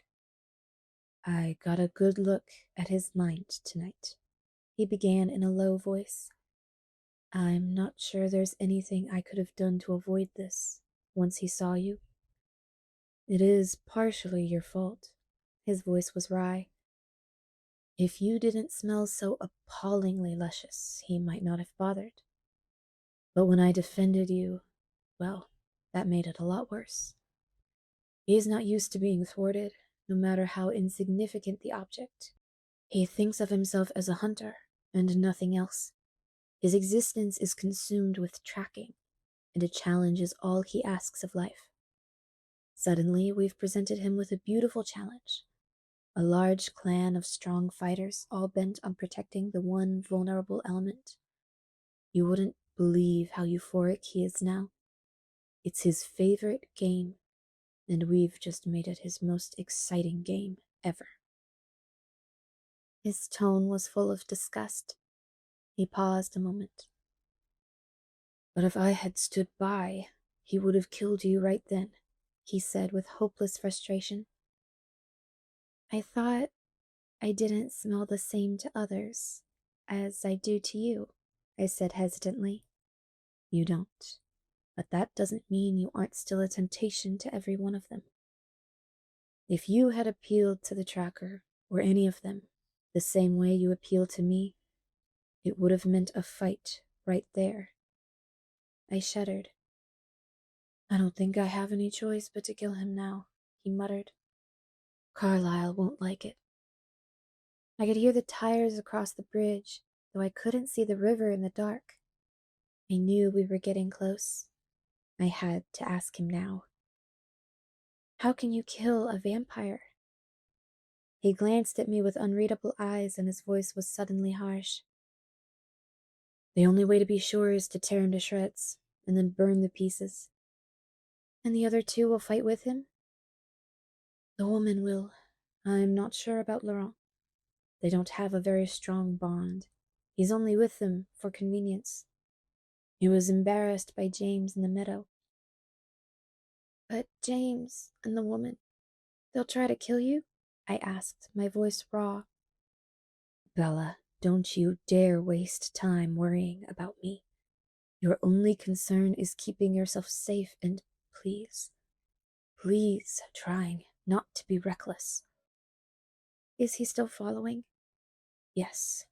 He won't attack the house, though. Not tonight. He turned off onto the invisible drive, with Alice following behind. We drove right up to the house. The lights inside were bright, but they did little to alleviate the blackness of the encroaching forest. Emmett had my door open before the truck was stopped. He pulled me out of the seat, tucked me like a football in his vast chest, and ran me through the door. We burst into the large white room, Edward and Alice at our sides. All of them were there. They were already on their feet at the sound of our approach. Laurent stood in their midst.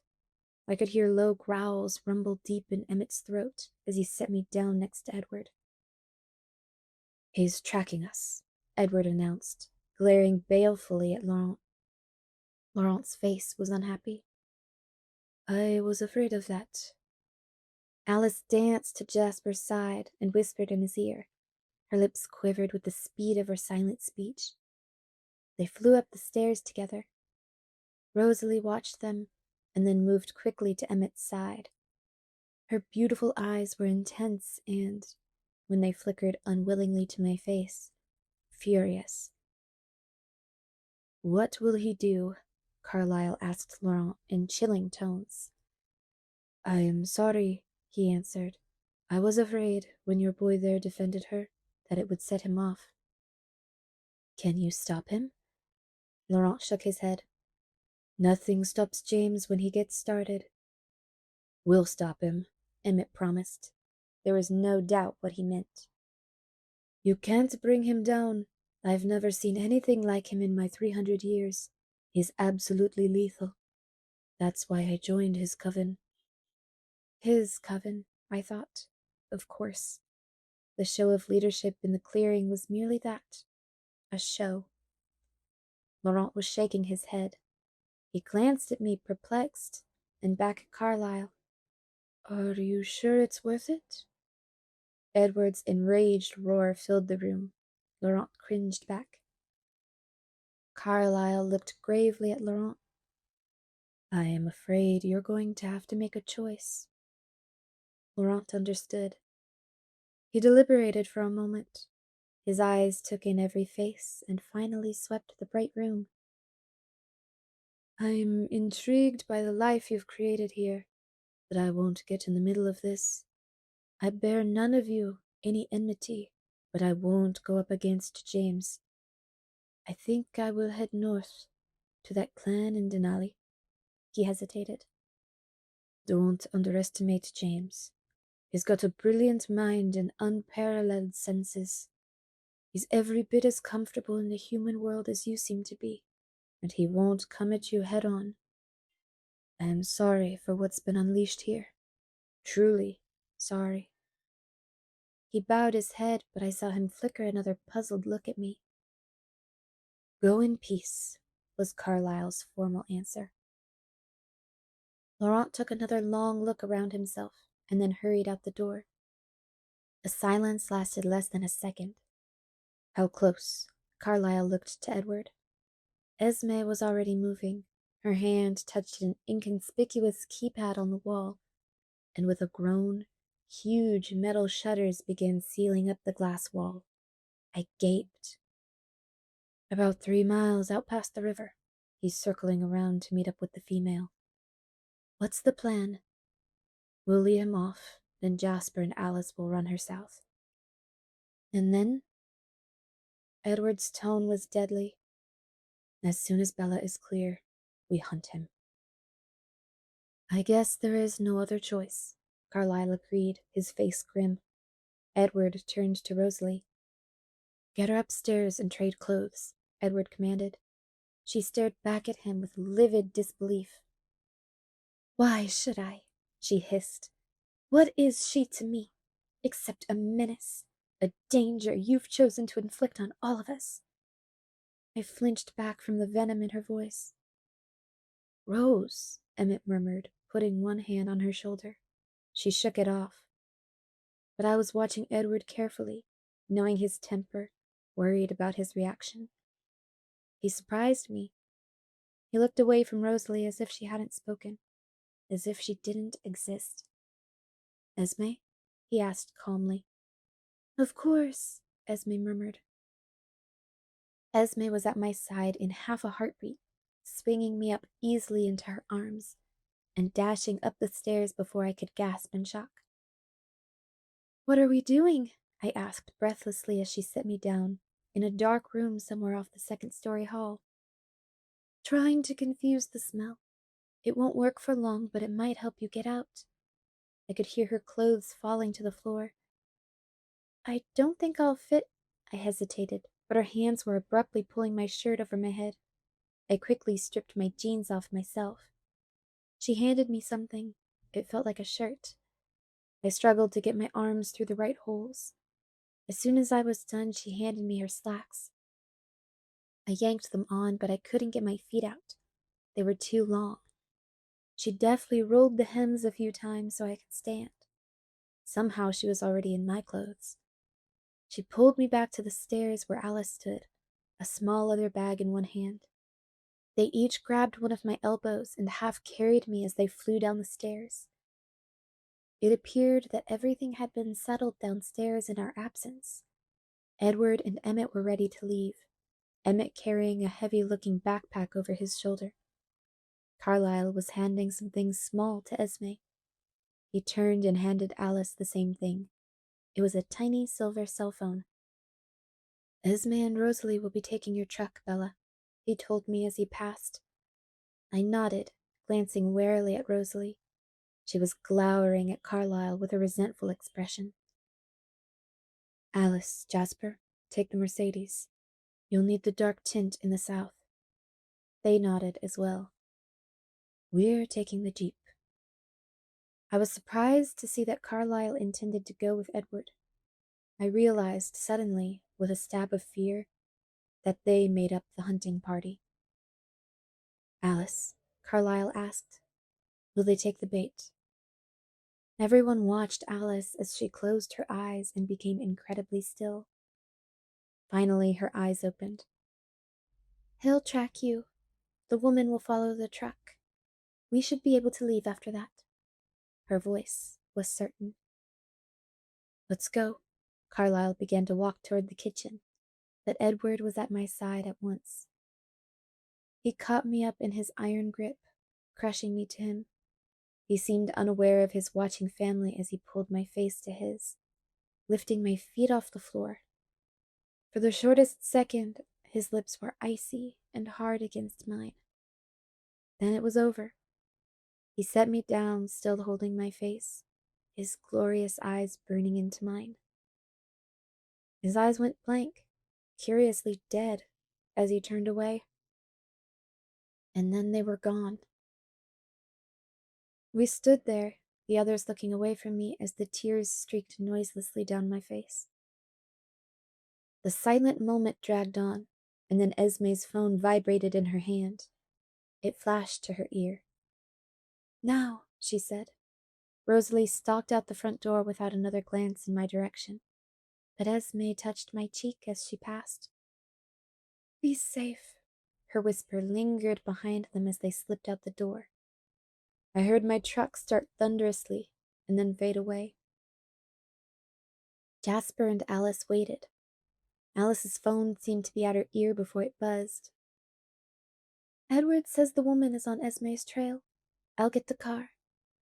She vanished into the shadows the way Edward had gone. Jasper and I looked at each other. He stood across the length of the entryway from me, being careful. "You're wrong, you know," he said quietly. "What?" I gasped. "I can feel what you're feeling now, and you are worth it." "I'm not," I mumbled. "If anything happens to them, it will be for nothing." "You're wrong," he repeated, smiling kindly at me. I heard nothing, but then Alice stepped through the front door and came toward me with her arms held out. "May I?" she asked. "You're the first one to ask permission." I smiled wryly. She lifted me in her slender arms as easily as Emmett had, shielding me protectively, and then we flew out the door, leaving the lights bright behind us.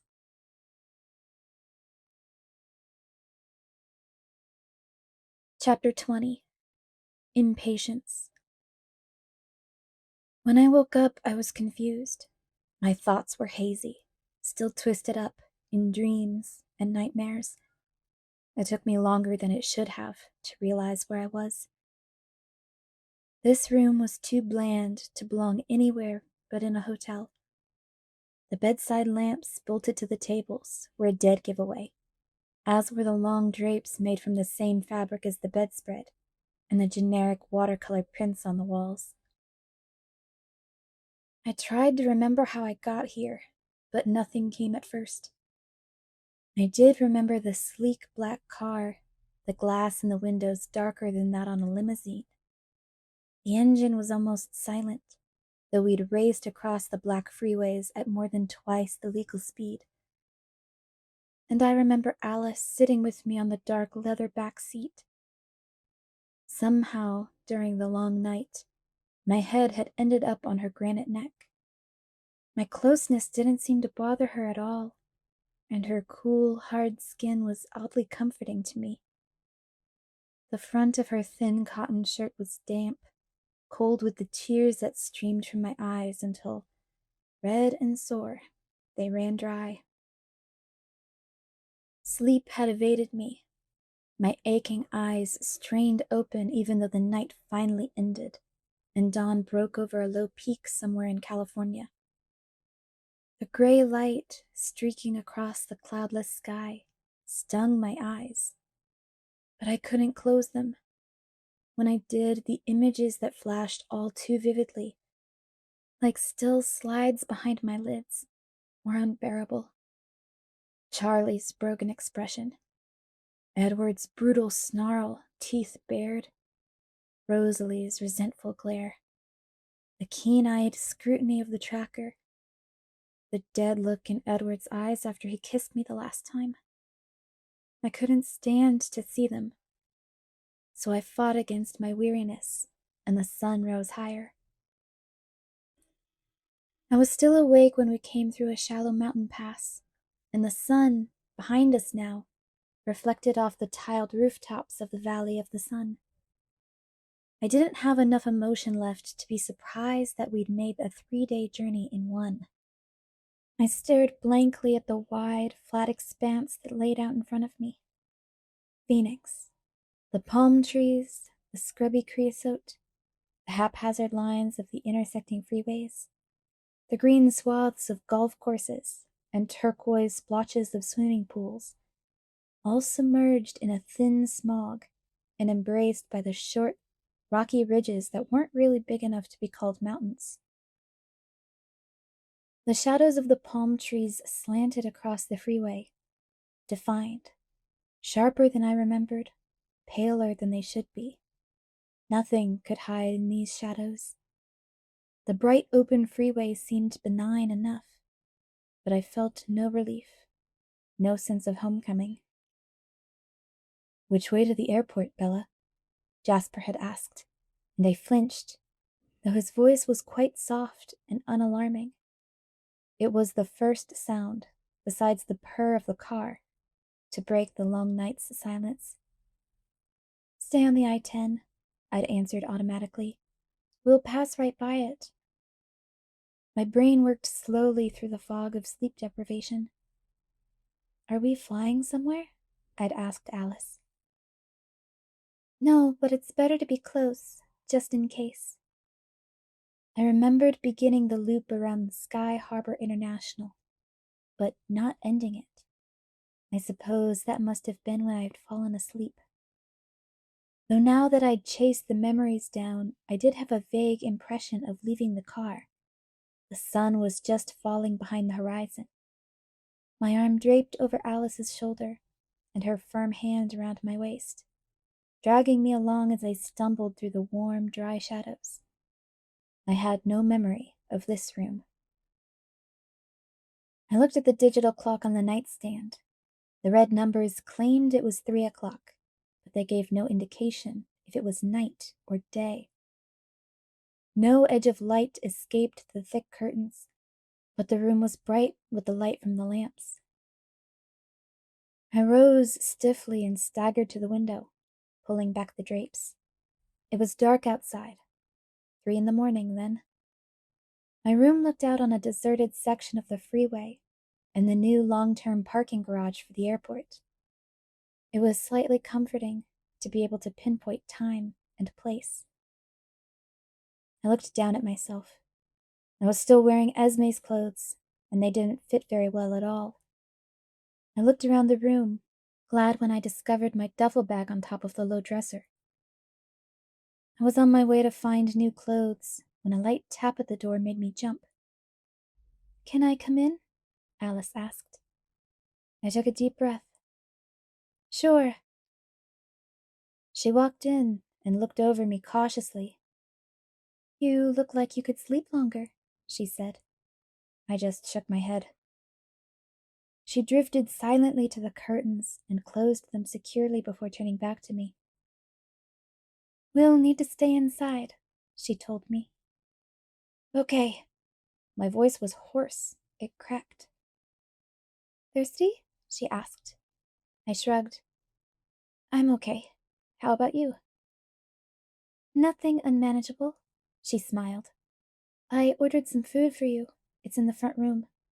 Edward reminded me that you have to eat a lot more frequently than we do." I was instantly more alert. "He called?" "No," she said, and watched as my face fell. "It was before we left." She took my hand carefully and led me through the door into the living room of the hotel suite. I could hear a low buzz of voices coming from the TV. Jasper sat motionlessly at the desk in the corner, his eyes watching the news with no glimmer of interest. I sat on the floor next to the coffee table, where a tray of food waited, and began picking at it without noticing what I was eating. Alice perched on the arm of the sofa, and stared blankly at the TV, like Jasper. I ate slowly, watching her, turning now and then to glance quickly at Jasper. It began to dawn on me that they were too still. They never looked away from the screen, though commercials were playing now. I pushed the tray away, my stomach abruptly uneasy. Alice looked down at me. "What's wrong, Alice?" I asked. "Nothing's wrong." Her eyes were wide, honest, and I didn't trust them. "What do we do now?" "We wait for Carlisle to call." And should he have called by now?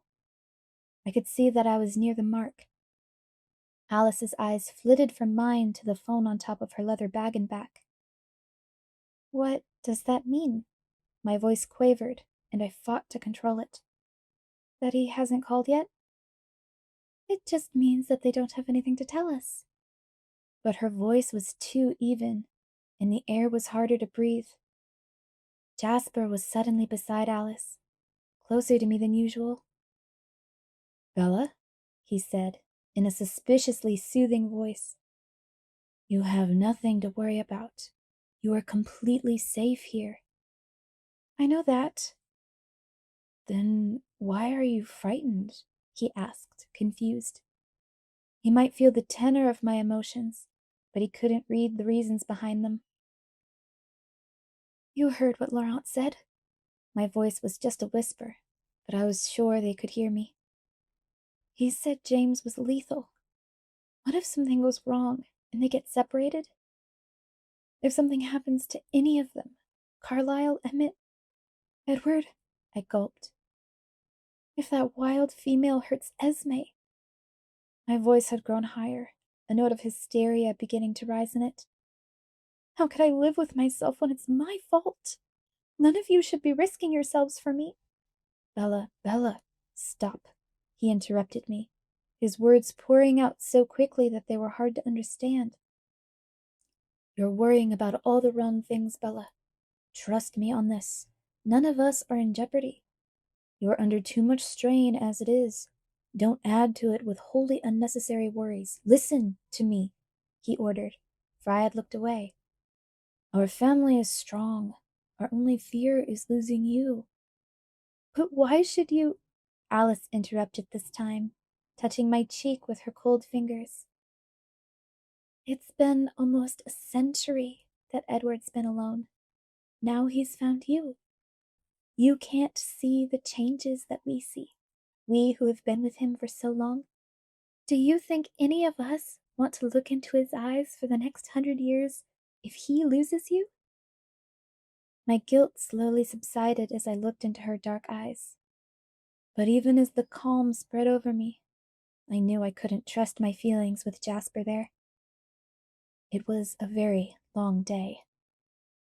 We stayed in the room.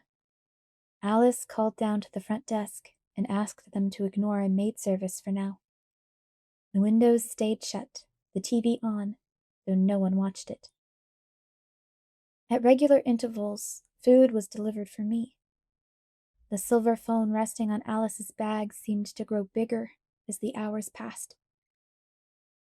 My babysitters handled the suspense better than I did. As I fidgeted and paced, they simply grew more still, two statues whose eyes followed me imperceptibly as I moved. I occupied myself with memorizing the room, the striped pattern of the couches, tan, peach, cream, dull gold, and tan again. Sometimes I stared at the abstract prints, randomly finding pictures in the shapes, like I'd found pictures in the clouds as a child. I traced a blue hand, a woman combing her hair, a cat stretching. But when the pale red circle became a staring eye, I looked away. As the afternoon wore on, I went back to bed, simply for something to do. I hoped that by myself, in the dark, I could give in to the terrible fears that hovered on the edge of my consciousness, unable to break through under Jasper's careful supervision. But Alice followed me casually, as if by some coincidence she had grown tired of the front room at the same time. I was beginning to wonder exactly what sort of instructions Edward had given her. I lay across the bed, and she sat, legs folded, next to me. I ignored her at first, suddenly tired enough to sleep.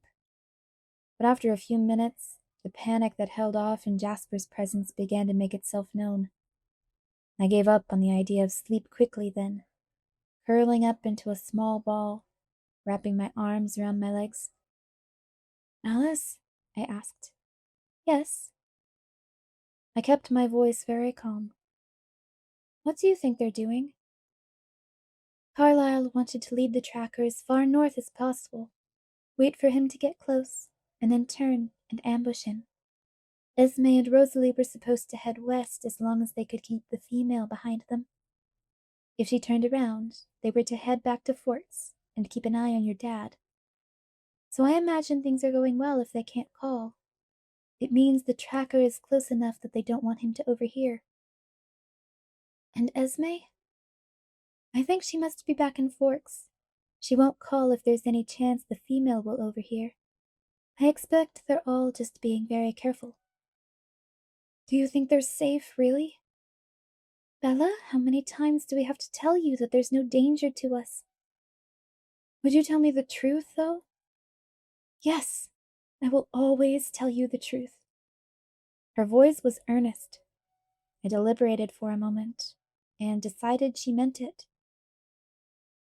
"Tell me then, how do you become a vampire?" My question caught her off guard. She was quiet. I rolled over to look at her, and her expression seemed ambivalent. "Edward doesn't want me to tell you that," she said firmly, but I sensed that she didn't agree. "That's not fair. I think I have a right to know." "I know." I looked at her, waiting. She sighed. "He'll be extremely angry." "It's none of his business. This is between you and me, Alice. As a friend, I'm begging you." And we were friends now, somehow, as she must have known we would be all along. She looked at me with her splendid, wise eyes, choosing. "I'll tell you the mechanics of it," she said finally. "But I don't remember it myself, and I've never done it or seen it done. So keep in mind that I can only tell you the theory." I waited.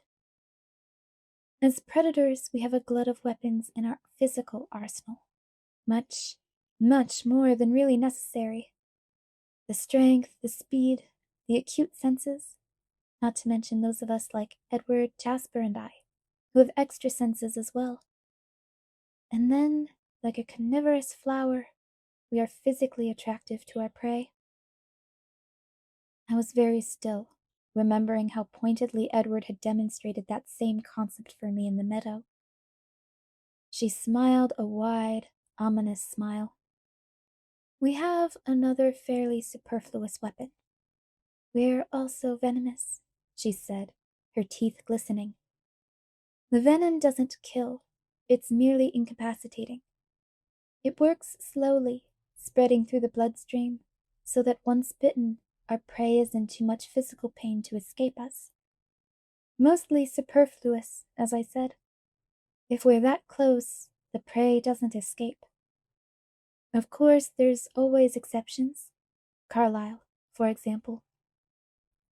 "So, if the venom is left to spread," I murmured, "it takes a few days for the transformation to be complete, depending on how much venom is in the bloodstream, how close the venom enters the heart. As long as the heart keeps beating, the poison spreads, healing, changing the body as it moves through it. Eventually the heart stops, and the conversion is finished. But all that time, every minute of it, a victim would be wishing for death." I shivered. "It's not pleasant, you see." "Edward said that it was very hard to do. I don't quite understand," I said. "We're also like sharks in a way. Once we taste the blood, or even smell it, for that matter, it becomes very hard to keep from feeding, sometimes impossible. So you see, to actually bite someone, to taste the blood, it would begin the frenzy. It's difficult on both sides. The bloodlust on the one hand, the awful pain on the other. Why do you think you don't remember? I don't know. For everyone else, the pain of transformation is the sharpest memory they have of their human life. I remember nothing of being human. Her voice was wistful. We lay silently, wrapped in our individual meditations. The seconds ticked by, and I had almost forgotten her presence. I was so enveloped in my thoughts. Then, without any warning, Alice leaped up from the bed, landing lightly on her feet. My head jerked up as I stared at her, startled. Something's changed. Her voice was urgent, and she wasn't talking to me anymore. She reached the door at the same time Jasper did. He had obviously heard our conversation and her sudden exclamation. He put his hands on her shoulders and guided her back to the bed, sitting her on the edge. "What do you see?" he asked intently, staring into her eyes. Her eyes were focused on something very far away. I sat close to her, leaning in to catch her low, quick voice. "I see a room. It's long, and there are mirrors everywhere. The floor is wooden. He's in the room, and he's waiting. There's gold, a gold stripe across the mirrors." "Where is the room?" "I don't know. Something is missing. Another decision hasn't been made yet." "How much time?" "Soon. He'll be in the mirror room today, or maybe tomorrow. It all depends. He's waiting for something, and he's in the dark now." Jasper's voice was calm, methodical, as he questioned her in a practiced way. "What is he doing?" "He's watching TV? No, he's running a VCR in the dark in another place." "Can you see where he is?" "No, it's too dark." "And the mirror room, what else is there?" "Just the mirrors and the gold. It's a band around the room, and there's a black table with a big stereo and a TV. He's touching the VCR there, but he doesn't watch it the way he does in the dark room. This is the room where he waits." Her eyes drifted, then focused on Jasper's face. "There's nothing else?" She shook her head. They looked at each other, motionless. "What does it mean?" I asked. Neither of them answered for a moment. Then Jasper looked at me. "It means the tracker's plans have changed. He's made a decision that will lead him to the mirror room and the dark room." "But we don't know where those rooms are?" "No." "But we do know that he won't be in the mountains of North Washington, being hunted. He'll elude them." Alice's voice was bleak. "Should we call?" I asked. They traded a serious look, undecided, and the phone rang. Alice was across the room before I could lift my head to look at it. She pushed a button and held the phone to her ear, but she didn't speak first. "Carlisle," she breathed. She didn't seem surprised or relieved the way I felt. "Yes," she said, glancing at me. She listened for a long moment. "I just saw him." She described again the vision she'd seen. "Whatever made him get on that plane, it was leading him to those rooms." She paused. "Yes," Alice said into the phone, and then she spoke to me. "Bella?" She held the phone out toward me. I ran to it. "Hello," I breathed. "Bella," Edward said. "Oh, Edward, I was so worried." "Bella," he sighed in frustration. "I told you not to worry about anything but yourself." It was so unbelievably good to hear his voice. I felt the hovering cloud of despair lighten and drift back as he spoke. "Where are you?" "We're outside of Vancouver. Bella, I'm sorry. We lost him. He seems suspicious of us. He's careful to stay just far enough away that I can't hear what he's thinking. But he's gone now. It looks like he got on a plane. We think he's heading back to Forks to start over. I could hear Alice filling in Jasper behind me, her quick words blurring together into a humming noise. I know. Alice saw that he got away. You don't have to worry, though. You won't find anything to lead him to you. You just have to stay there and wait till we find him again. I'll be fine. Is Esme with Charlie? Yes. The female has been in town. She went to the house, but while Charlie was at work. She hasn't gone near him, so don't be afraid. He's safe with Esme and Rosalie watching. What is she doing? Probably trying to pick up the trail. She's been all through the town during the night. Rosalie traced her through the airport, all the roads around town, the school. She's digging, Bella, but there's nothing to find. And you're sure Charlie's safe? Yes. Esme won't let him out of her sight, and we'll be there soon. If the tracker gets anywhere near Forks, we'll have him. I miss you, I whispered. I know, Bella. Believe me, I know. It's like you've taken half of myself away with you. Come and get it then, I challenged. Soon. As soon as I possibly can. I will make you safe first. His voice was hard. I love you, I reminded him. Could you believe that despite everything I've put you through, I love you too? Yes, I can, actually. I'll come for you soon. I'll be waiting. As soon as the phone went dead, the cloud of depression began to creep over me again. I turned to give the phone back to Alice and found her and Jasper bent over the table, where Alice was sketching on a piece of hotel stationery. I leaned on the back of the couch, looking over her shoulder. She drew a room, long, rectangular, with a thinner square section in the back. The wooden planks that made up the floor stretched lengthwise across the room. Down the walls were lines denoting the breaks in the mirrors, and then, wrapping around the walls, waist high, was a long band. The band Alice said was gold. It's a ballet studio, I said, suddenly recognizing the familiar shapes. They looked at me, surprised. Do you know this room? Jasper's voice sounded calm, but there was an undercurrent of something I couldn't identify. Alice bent her head to her work, her hand flying across the page now, the shape of an emergency exit taking shape against the back wall, a stereo and TV on a low table by the front right corner. It looks like a place I used to go for dance lessons when I was 8 or 9. It was shaped just the same. I touched the page where the square section jutted out, narrowing the back part of the room. That's where the bathrooms were. The doors were through the other dance floor. But the stereo was here. I pointed to the left corner. And it was older, and there wasn't a TV. There was a window in the waiting room. You would see the room from this perspective if you looked through it. Alice and Jasper were staring at me. Are you sure it's the same room? Jasper asked, still calm. No, not at all.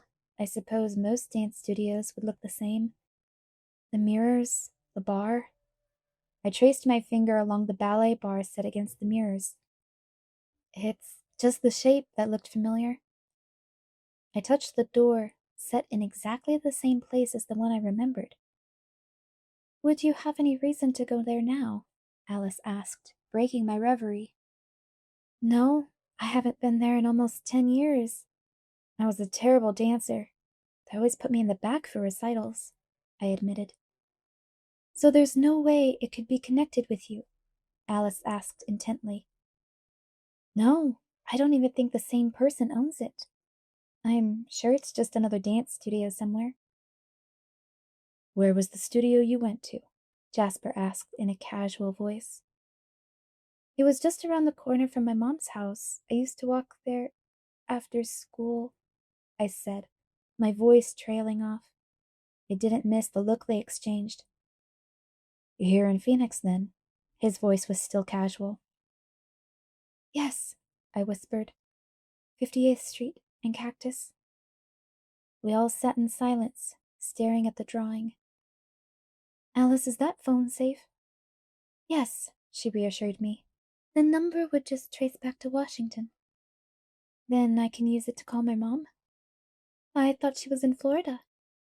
"She is, but she's coming home soon, and she can't come back to the house while—" My voice trembled. I was thinking about something Edward had said, about the red-haired female at Charlie's house, at the school where my records would be. "How will you reach her?" "They don't have a permanent number except at the house. She's supposed to check her messages regularly." "Jasper?"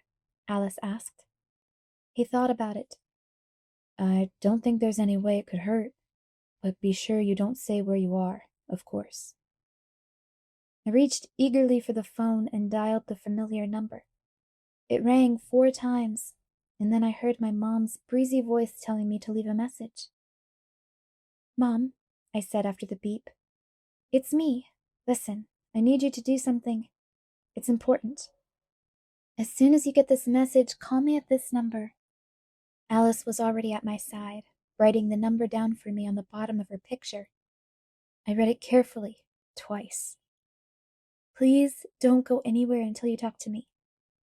Don't worry, I'm okay, but I have to talk to you right away, no matter how late you get this call, all right? I love you, Mom. Bye." I closed my eyes and prayed with all my might that no unforeseen change of plans would bring her home before she got my message. I settled into the sofa, nibbling on a plate of leftover fruit, anticipating a long evening. I thought about calling Charlie, but I wasn't sure if I should be home by now or not. I concentrated on the news, watching out for stories about Florida or about spring training, strikes or hurricanes or terrorist attacks, anything that might send them home early. Immortality must grant endless patience. Neither Jasper nor Alice seemed to feel the need to do anything at all. For a while, Alice sketched the vague outline of the dark room from her vision, as much as she could see in the light from the TV. But when she was done, she simply sat, looking at the blank walls with her timeless eyes. Jasper, too, seemed to have no urge to pace, or peek through the curtains, or run screaming out the door, the way I did. I must have fallen asleep on the couch, waiting for the phone to ring again. The touch of Alice's cold hands woke me briefly as she carried me to the bed, but I was unconscious again before my head hit the pillow.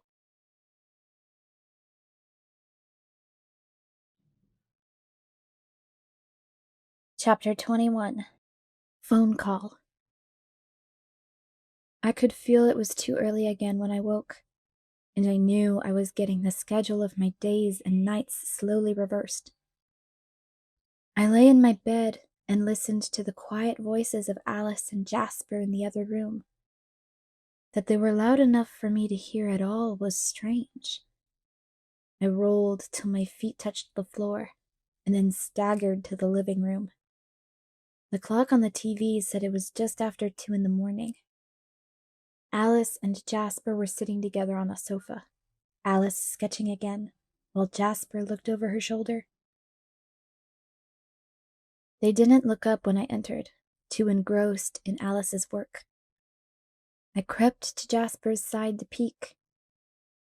"Did she see something more?" I asked him quietly. "Yes. Something's brought him back to the room with the VCR, but it's light now." I watched as Alice drew a square room with dark beams across its low ceiling. The walls were paneled in wood, a little too dark, out of date. The floor had a dark carpet with a pattern on it. There was a large window against the south wall, and an opening through the west wall led to the living room. One side of that entrance was stone, a large tan stone fireplace that was open to both rooms. The focus of the room from this perspective, the TV and VCR, balanced on a too small wooden stand, were in the southwest corner of the room. An aged sectional sofa curved around in front of the TV, a round coffee table in front of it. "The phone goes there," I whispered, pointing. Two pairs of eternal eyes stared at me. "That's my mother's house." Alice was already off the couch, phone in hand, dialing. I stared at the precise rendering of my mother's family room. Uncharacteristically, Jasper slid closer to me. He lightly touched his hand to my shoulder, and the physical contact seemed to make his calming influence stronger. The panic stayed dull, unfocused. Alice's lips were trembling with the speed of her words, the low buzzing impossible to decipher. I couldn't concentrate. "Bella?" Alice said. I looked at her numbly. "Bella, Edward is coming to get you. He and Emmett and Carlisle are going to take you somewhere, to hide you for a while." "Edward is coming?" The words were like a life vest, holding my head above the flood. "Yes, he's catching the first flight out of Seattle. We'll meet him at the airport, and you'll leave with him." "But my mother. He came here for my mother, Alice." Despite Jasper, the hysteria bubbled up in my voice. "Jasper and I will stay until she's safe." "I can't win, Alice. You can't guard everyone I know forever. Don't you see what he's doing? He's not tracking me at all. He'll find someone. He'll hurt someone I love. Alice, I can't." "We'll watch him, Bella," she assured me. "And what if you get hurt, Alice? Do you think that's okay with me? Do you think it's only my human family he can hurt me with?" Alice looked meaningfully at Jasper. A deep, heavy fog of lethargy washed over me, and my eyes closed without my permission.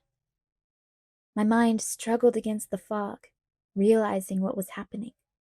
I forced my eyes open and stood up, stepping away from Jasper's hand. "I don't want to go back to sleep," I snapped. I walked to my room and shut the door, slammed it, really, so I could be free to go to pieces privately. This time, Alice didn't follow me.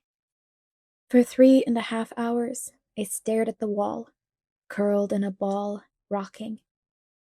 My mind went around in circles, trying to come up with some way out of this nightmare. There was no escape, no reprieve. I could see only one possible end looming darkly in my future. The only question was how many other people would be hurt before I reached it. The only solace, the only hope I had left, was knowing that I would see Edward soon. Maybe if I could just see his face again, I would also be able to see the solution that eluded me now. When the phone rang, I returned to the front room, a little ashamed of my behavior. I hoped I hadn't offended either of them, that they would know how grateful I was for the sacrifices they were making on my account. Alice was talking as rapidly as ever, but what caught my attention was that, for the first time, Jasper was not in the room. I looked at the clock. It was 5:30 in the morning. "They're just boarding their plane," Alice told me. "They'll land at 9:45. Just a few more hours to keep breathing till he was here. "Where's Jasper?" "He went to check out." "You aren't staying here?" "No, we're relocating closer to your mother's house." My stomach twisted uneasily at her words. But the phone rang again, distracting me. She looked surprised, but I was already walking forward, reaching hopefully for the phone. "Hello?" Alice asked. "No, she's right here." She held the phone out to me. "Your mother," she mouthed. "Hello? Bella? Bella!" It was my mother's voice, in a familiar tone I had heard 1,000 times in my childhood, any time I'd gotten too close to the edge of a sidewalk, or strayed out of her sight in a crowded place. It was the sound of panic. I sighed. I'd been expecting this, though I'd tried to make my message as unalarming as possible, without lessening the urgency of it. "Calm down, Mom," I said in my most soothing voice, walking slowly away from Alice. I wasn't sure if I could lie as convincingly with her eyes on me. "Everything is fine, okay? Just give me a minute and I'll explain everything, I promise." I paused, surprised that she hadn't interrupted me yet. "Mom?" "Be very careful not to say anything until I tell you to."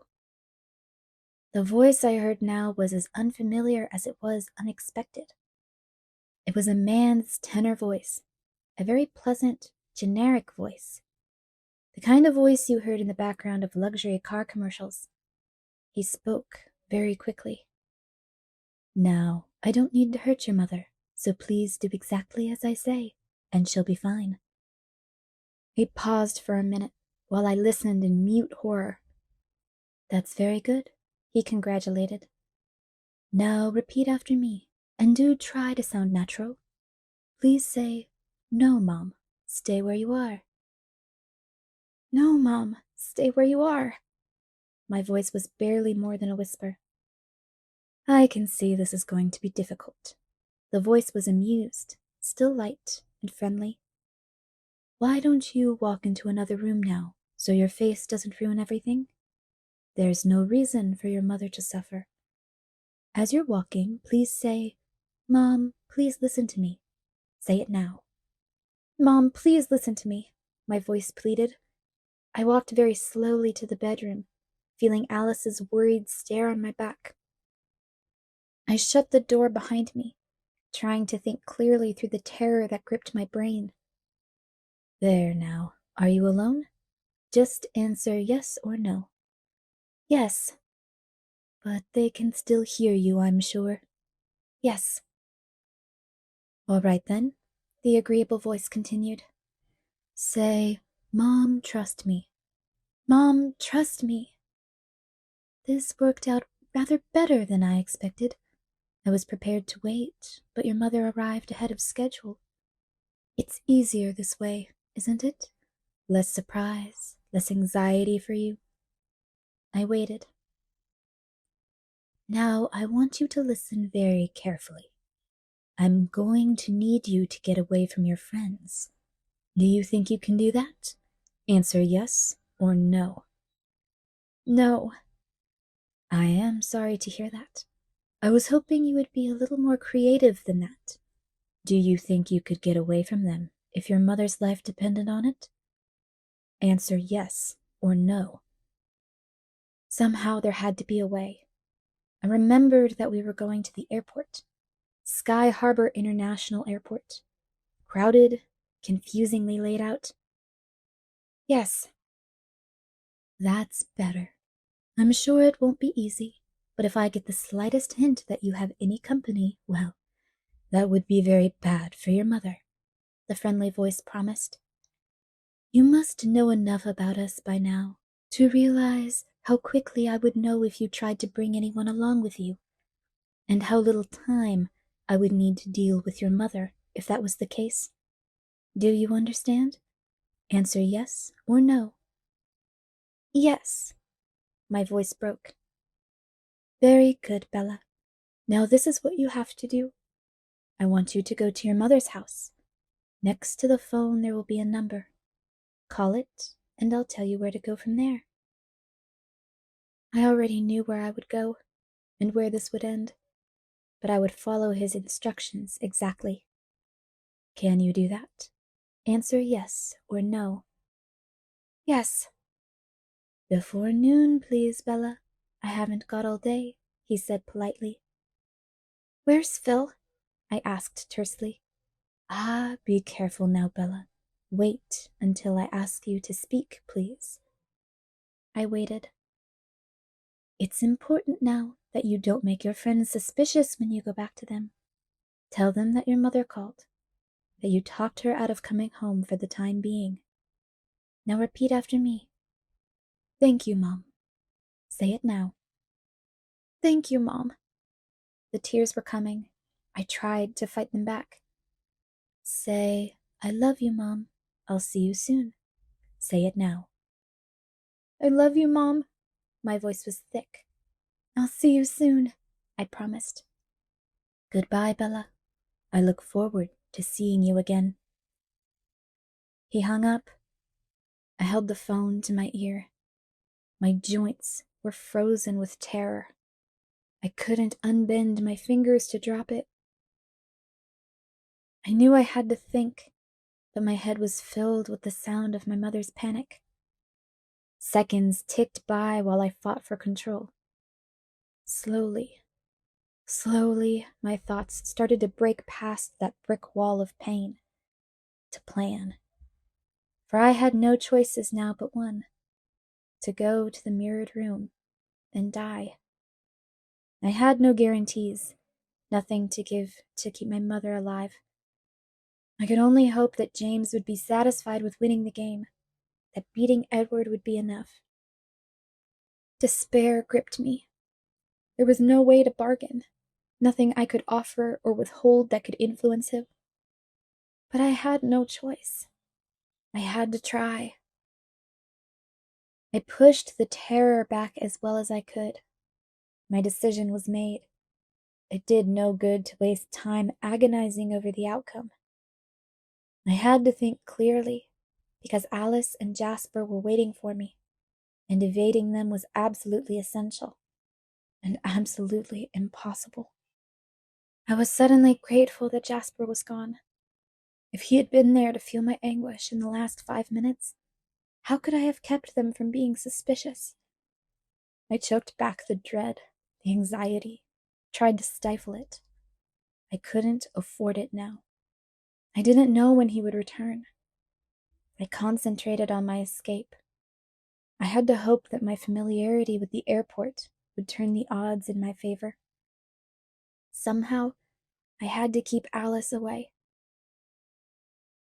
I knew Alice was in the other room waiting for me, curious. But I had to deal with one more thing in private before Jasper was back. I had to accept that I wouldn't see Edward again. Not even one last glimpse of his face to carry with me to the mirror room. I was going to hurt him, and I couldn't say goodbye. I let the waves of torture wash over me, have their way for a time. Then I pushed them back too, and went to face Alice. The only expression I could manage was a dull, dead look. I saw her alarm, and I didn't wait for her to ask. I had just one script, and I'd never manage improvisation now. My mom was worried.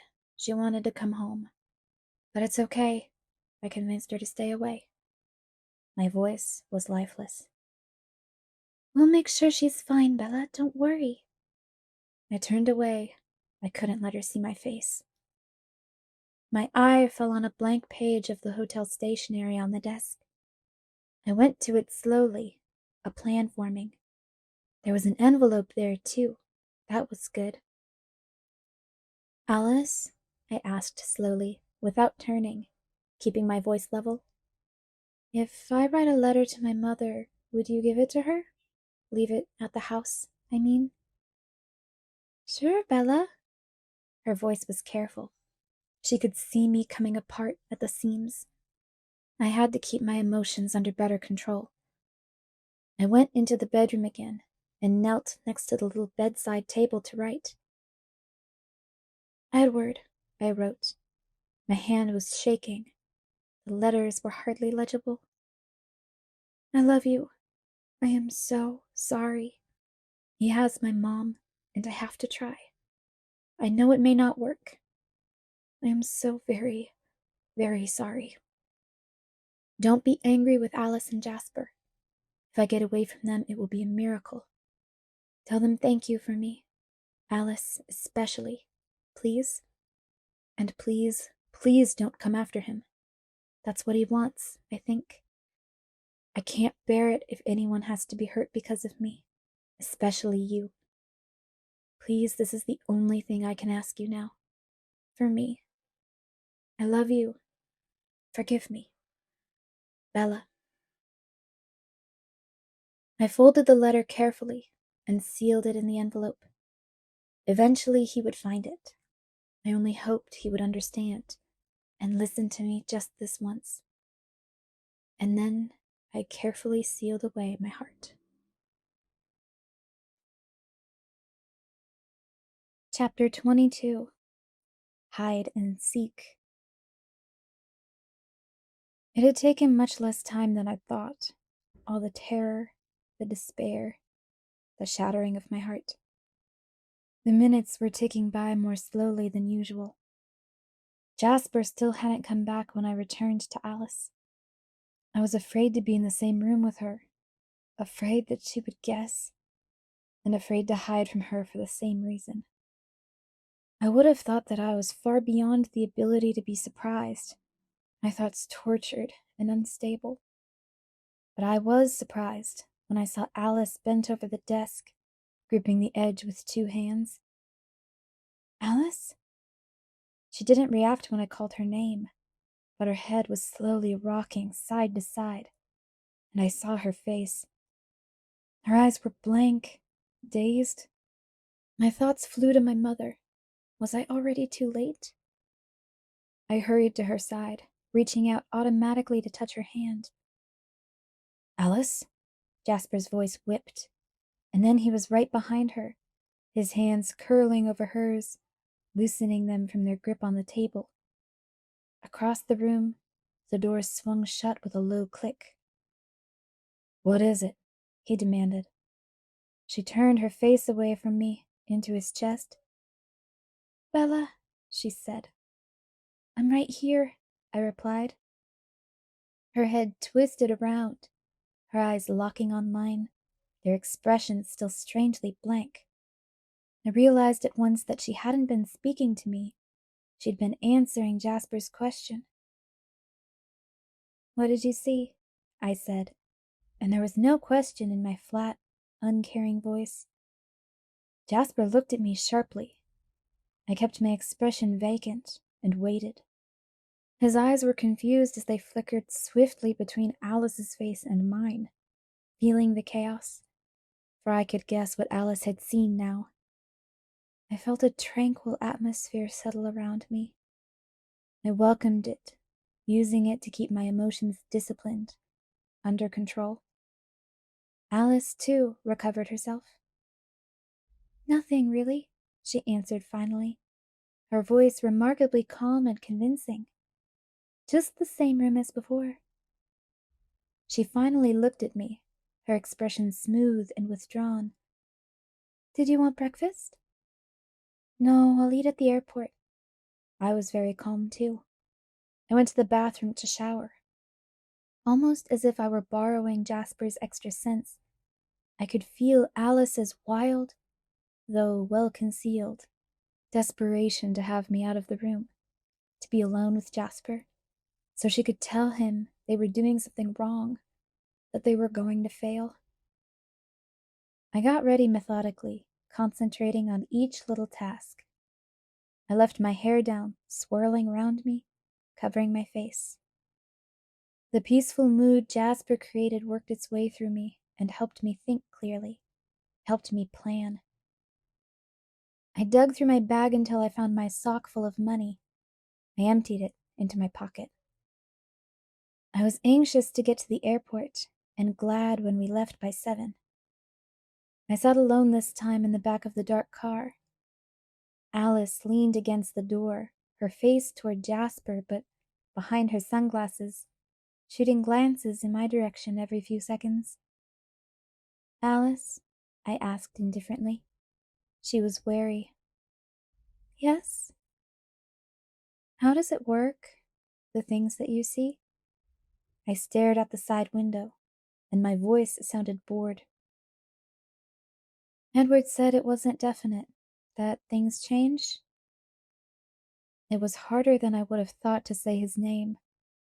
That must have been what alerted Jasper. why a fresh wave of serenity filled the car. Yes, things change, she murmured. Hopefully, I thought. Some things are more certain than others, like the weather. People are harder. I only see the course they're on while they're on it. Once they change their minds, make a new decision, no matter how small, the whole future shifts. I nodded thoughtfully. So you couldn't see James in Phoenix until he decided to come here? Yes, she agreed, weary again. And she hadn't seen me in the mirror room with James until I had made the decision to meet him there. I tried not to think about what else she might have seen. I didn't want my panic to make Jasper more suspicious. They would be watching me twice as carefully now anyway. After Alice's vision, this was going to be impossible. We got to the airport. Luck was with me, or maybe it was just good odds. Edward's plane was landing in Terminal 4, the largest terminal, where most flights landed, so it wasn't surprising that he was. But it was the terminal I needed, the biggest, the most confusing. And there was a door on level 3 that might be the only chance. We parked on the 4th floor of the huge garage. I led the way, for once more knowledgeable about my surroundings than they were. We took the elevator down to level 3, where the passengers unloaded. Alice and Jasper spent a long time looking at the departing flights board. I could hear them discussing the pros and cons of New York, Atlanta, Chicago, places I'd never seen, and would never see. I waited for my opportunity, impatient, unable to stop my toe from tapping. We sat in the long rows of chairs by the metal detectors, Jasper and Alice pretending to people watch, but really watching me. Every inch I shifted in my seat was followed by a quick glance out of the corner of their eyes. It was hopeless. Should I run? Would they dare to stop me physically in this public place? Or would they simply follow? I pulled the unmarked envelope out of my pocket and set it on top of Alice's black leather bag. She looked at me. My letter, I said. She nodded, tucking it under the top flap. He would find it soon enough. The minutes passed, and Edward's arrival grew closer. It was amazing how every cell in my body seemed to know he was coming, to long for his coming. That made it very hard. I found myself trying to think of excuses to stay, to see him first, and then make my escape. But I knew that was impossible if I was going to have any chance of getting away. Several times Alice offered to go get breakfast with me. Later, I told her. Not yet. I stared at the arrival board, watching as flight after flight arrived on time. The flight from Seattle crept closer to the top of the board. And then, when I had only 30 minutes to make my escape, the numbers changed. His plane was 10 minutes early. I had no more time.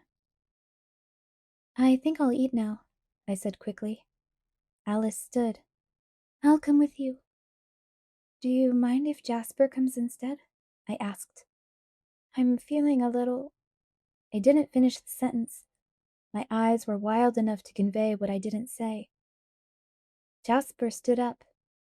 Alice's eyes were confused, but I saw to my relief, not suspicious. She must be attributing the change in her vision to some maneuver of the trackers, rather than a betrayal by me. Jasper walked silently beside me, his hand on the small of my back, as if he were guiding me. I pretended a lack of interest in the first few airport cafes, my head scanning for what I really wanted. And there it was, around the corner, out of Alice's sharp sight. The level 3 ladies' room. Do you mind? I asked Jasper as we passed. I'll just be a moment. I'll be right here, he said. As soon as the door shut behind me, I was running. I remembered the time I had gotten lost from this bathroom, because it had 2 exits. Outside the far door, it was only a short sprint to the elevators, and if Jasper stayed where he said he would, I'd never be in his line of sight. I didn't look behind me as I ran. This was my only chance, and even if he saw me, I had to keep going. People stared, but I ignored them. Around the corner, the elevators were waiting, and I dashed forward, throwing my hand between the closing doors of a full elevator headed down. I squeezed in beside the irritated passengers and checked to make sure that the button for level 1 had been pushed. It was already lit, and the doors closed. As soon as the door opened, I was off again, to the sound of annoyed murmurs behind me. I slowed myself as I passed the security guards by the luggage carousels, only to break into a run again as the exit doors came into view. I had no way of knowing if Jasper was looking for me yet. I would have only seconds if he was following my scent. I jumped out the automatic doors, nearly smacking into the glass when they opened too slowly. Along the crowded curb, there wasn't a cab in sight. I had no time.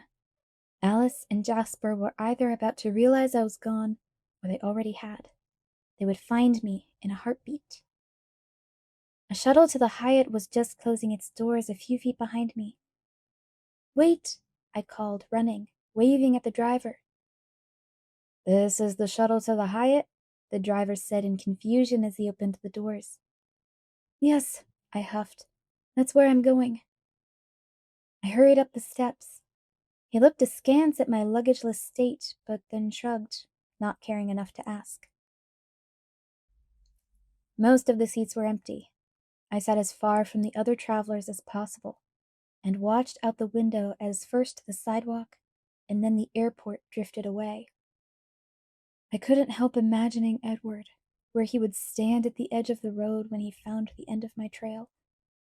I couldn't cry yet, I told myself. I still had a long way to go. My luck held. In front of the Hyatt, a tired-looking couple was getting their last suitcase out of the trunk of a cab. I jumped out of the shuttle and ran to the cab, sliding into the seat behind the driver. The tired couple and the shuttle driver stared at me. I told the surprised cabbie my mother's address. "I need to get there as soon as possible." "That's in Scottsdale," he complained. I threw 420s over the seat. "Will that be enough?" "Sure, kid, no problem." I sat back against the seat, folding my arms across my lap. The familiar city began to rush around me, but I didn't look out the windows. I exerted myself to maintain control. I was determined not to lose myself at this point, now that my plan was successfully completed. There was no point in indulging in more terror, more anxiety. My path was set. I just had to follow it now. So instead of panicking, I closed my eyes and spent the 20 minutes drive with Edward. I imagined that I had stayed at the airport to meet Edward.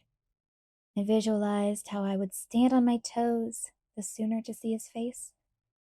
How quickly, how gracefully he would move through the crowds of people separating us. And then I would run to close those last few feet between us, reckless as always, and I would be in his marble arms, finally safe. I wondered where we would have gone. North, somewhere, so he could be outside in the day. Or maybe somewhere very remote, so we could lay in the sun together again. I imagined him by the shore, his skin sparkling like the sea. It wouldn't matter how long we had to hide. To be trapped in a hotel room with him would be a kind of heaven. So many questions I still had for him. I could talk to him forever, never sleeping, never leaving his side. I could see his face so clearly now, almost hear his voice. And despite all the horror and hopelessness, I was fleetingly happy. So involved was I in my escapist daydreams, I lost all track of the seconds racing by. Hey, what was the number? The cabbie's question punctured my fantasy, letting all the colors run out of my lovely delusions. Fear, bleak and hard, was waiting to fill the empty space they left behind. 5821. My voice sounded strangled. The cabbie looked at me, nervous I was having an episode or something. Here we are, then. He was anxious to get me out of the car, probably hoping I wouldn't ask for any change. Thank you, I whispered. There was no need to be afraid, I reminded myself. The house was empty. I had to hurry. My mom was waiting for me, frightened, depending on me. I ran to the door, reaching up automatically to grab the key from under the eave. I unlocked the door. It was dark inside, empty, normal. I ran to the phone, turning on the kitchen light on my way. There, on the whiteboard, was a 10-digit number written in a small, neat hand. My fingers stumbled over the keypad, making mistakes. I had to hang up and start again. I concentrated only on the buttons this time, carefully pressing each one in turn. I was successful.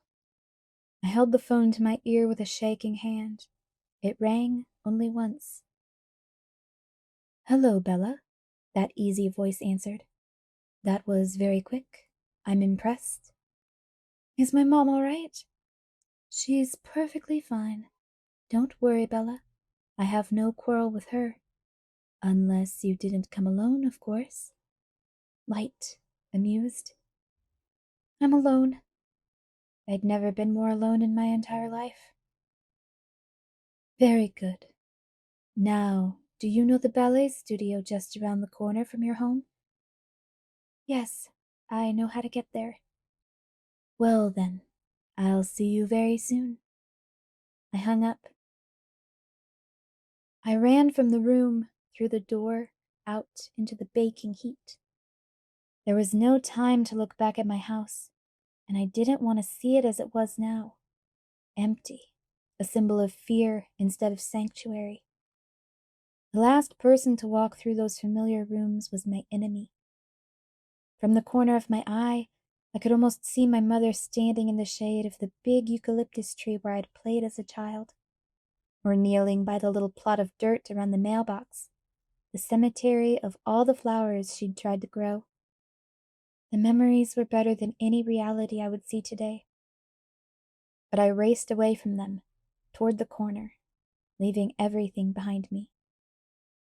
I felt so slow, like I was running through wet sand. I couldn't seem to get enough purchase from the concrete. I tripped several times, once falling, catching myself with my hands, scraping them on the sidewalk, and then lurching up to plunge forward again. But at last I made it to the corner. Just another street now. I ran, sweat pouring down my face, gasping. The sun was hot on my skin, too bright as it bounced off the white concrete and blinded me. I felt dangerously exposed, more fiercely than I would have dreamed I was capable of. I wished for the green, protective forests of Forks, of home. When I rounded the last corner onto Cactus, I could see the studio looking just as I remembered it. The parking lot in front was empty, the vertical blinds and all the windows drawn. I couldn't run anymore. I couldn't breathe. Exertion and fear had gotten the best of me. I thought of my mother to keep my feet moving, one in front of the other. As I got closer, I could see the sign inside the door. It was handwritten on hot pink paper. It said the dance studio was closed for spring break. I touched the handle, tugged on it cautiously. It was unlocked. I fought to catch my breath and opened the door. The lobby was dark and empty, cool, the air conditioner thrumming. The plastic molded chairs were stacked along the walls, and the carpet smelled like shampoo. The west dance floor was dark. I could see through the open viewing window. The east dance floor, the bigger room, was lit, but the blinds were closed on the window. Terror seized me so strongly that I was literally trapped by it. I couldn't make my feet move forward. And then my mother's voice called, "Bella? Bella!" The same tone of hysterical panic. I sprinted to the door to the sound of her voice. "Bella, you scared me. Don't you ever do that to me again," her voice continued as I ran into the long, high-ceilinged room. I stared around me, trying to find where her voice was coming from. I heard her laugh and I whirled to the sound. There she was, on the TV screen, tussling my hair in relief. It was Thanksgiving and I was 12. We'd gone to see my grandmother in California, the last year before she died. We went to the beach one day and I'd leaned too far over the edge of the pier. She'd seen my feet flailing, trying to reclaim my balance. "Bella? Bella!" she'd called to me in fear. And then the TV screen was blue. I turned slowly.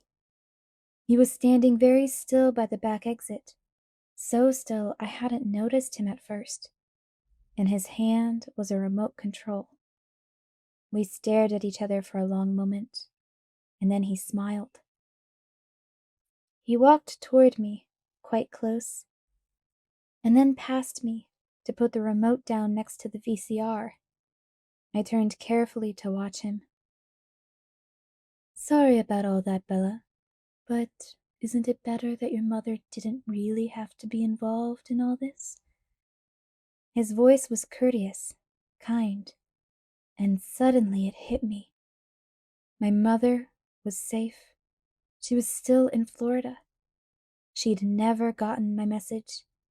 She'd never been terrified by the dark red eyes in the abnormally pale face before me.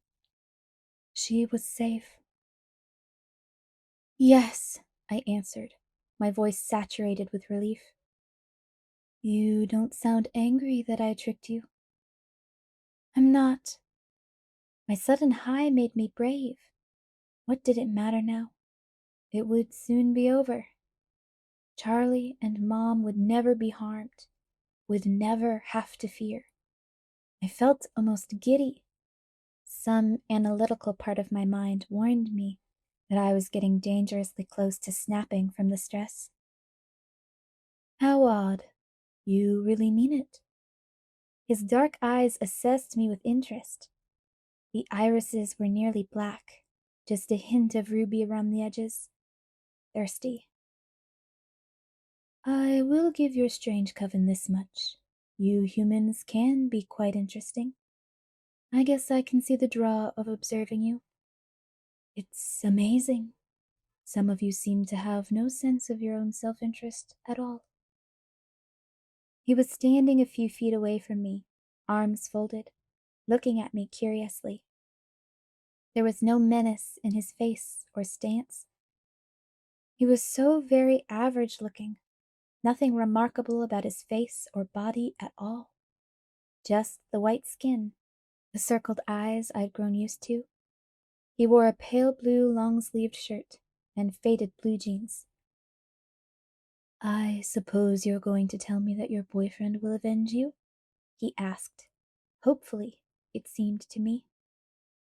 "No, I don't think so. At least I asked him not to." And what was his reply to that? "I don't know." It was strangely easy to converse with this genteel hunter. I left him a letter. How romantic. A last letter. And do you think he will honor it? His voice was just a little harder now, a hint of sarcasm marring his polite tone. "I hope so." Well, our hopes differ then. You see, this was all just a little too easy. Too quick. To be quite honest, I'm disappointed. I expected a much greater challenge. And after all, I only needed a little luck. I waited in silence. When Victoria couldn't get to your father, I had her find out more about you. There was no sense in running all over the planet chasing you down when I could comfortably wait for you in a place of my choosing. So, after I talked to Victoria, I decided to come to Phoenix to pay your mother a visit. I'd heard you say you were going home. At first, I never dreamed you meant it. But then I wondered. Humans can be very predictable. They like to be somewhere familiar, somewhere safe. And wouldn't it be the perfect ploy to go to the last place you should be when you're hiding? The place that you said you'd be. But of course, I wasn't sure. It was just a hunch. I usually get a feeling about the prey that I'm hunting. A sixth sense, if you will. I listened to your message when I got to your mother's house. But of course, I couldn't be sure where you'd called from. It was very useful to have your number, but you could have been in Antarctica for all I knew, and the game wouldn't work unless you were close by.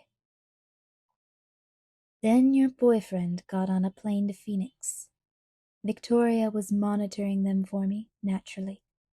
In a game with this many players, I couldn't be working alone. And so they told me what I'd hoped, that you were here after all. I was prepared. I'd already been through your charming home movies, and then it was simply a matter of the bluff. Very easy, you know, not really up to my standards. So you see, I'm hoping you're wrong about your boyfriend. Edward, isn't it? I didn't answer. The bravado was wearing off. I sensed that he was coming to the end of his gloat. It wasn't meant for me, anyway. There was no glory in beating me, a weak human. Would you mind very much if I left a little letter of my own for your Edward? He took a step back and touched a palm-sized digital video camera balanced carefully on top of the stereo. A small red light indicated that it was already running. He adjusted it a few times, widening the frame. I stared at him in horror. I'm sorry, but I just don't think he'll be able to resist hunting me after he watches this, and I wouldn't want him to miss anything. It was all for him, of course. You're simply a human who unfortunately was in the wrong place at the wrong time, and indisputably running with the wrong crowd, might add. He stepped toward me, smiling. Before we begin, I felt a curl of nausea in the pit of my stomach as he spoke. This was something I had not anticipated. I would like to rub it in, just a little bit. The answer was there all along, and I was so afraid Edward would see that and ruin my fun. It happened once, so ages ago, the one and only time my prey escaped me. You see, the vampire who was so stupidly fond of this little victim made the choice that your Edward was too weak to make. When the old one knew I was after his little friend, he stole her from the asylum where he worked. I never will understand the obsession some vampires seem to form with you humans. And as soon as he freed her, he made her safe. She didn't even seem to notice the pain, poor little creature. She'd been stuck in that black hole of a cell for so long. 100 years earlier, and she would have been burned at the stake for her visions. In the 1920s, it was the asylum and the shock treatments. When she opened her eyes, strong with her fresh youth, it was like she'd never seen the sun before. The old vampire made her a strong new vampire, and there was no reason for me to touch her then. He sighed. I destroyed the old one in vengeance.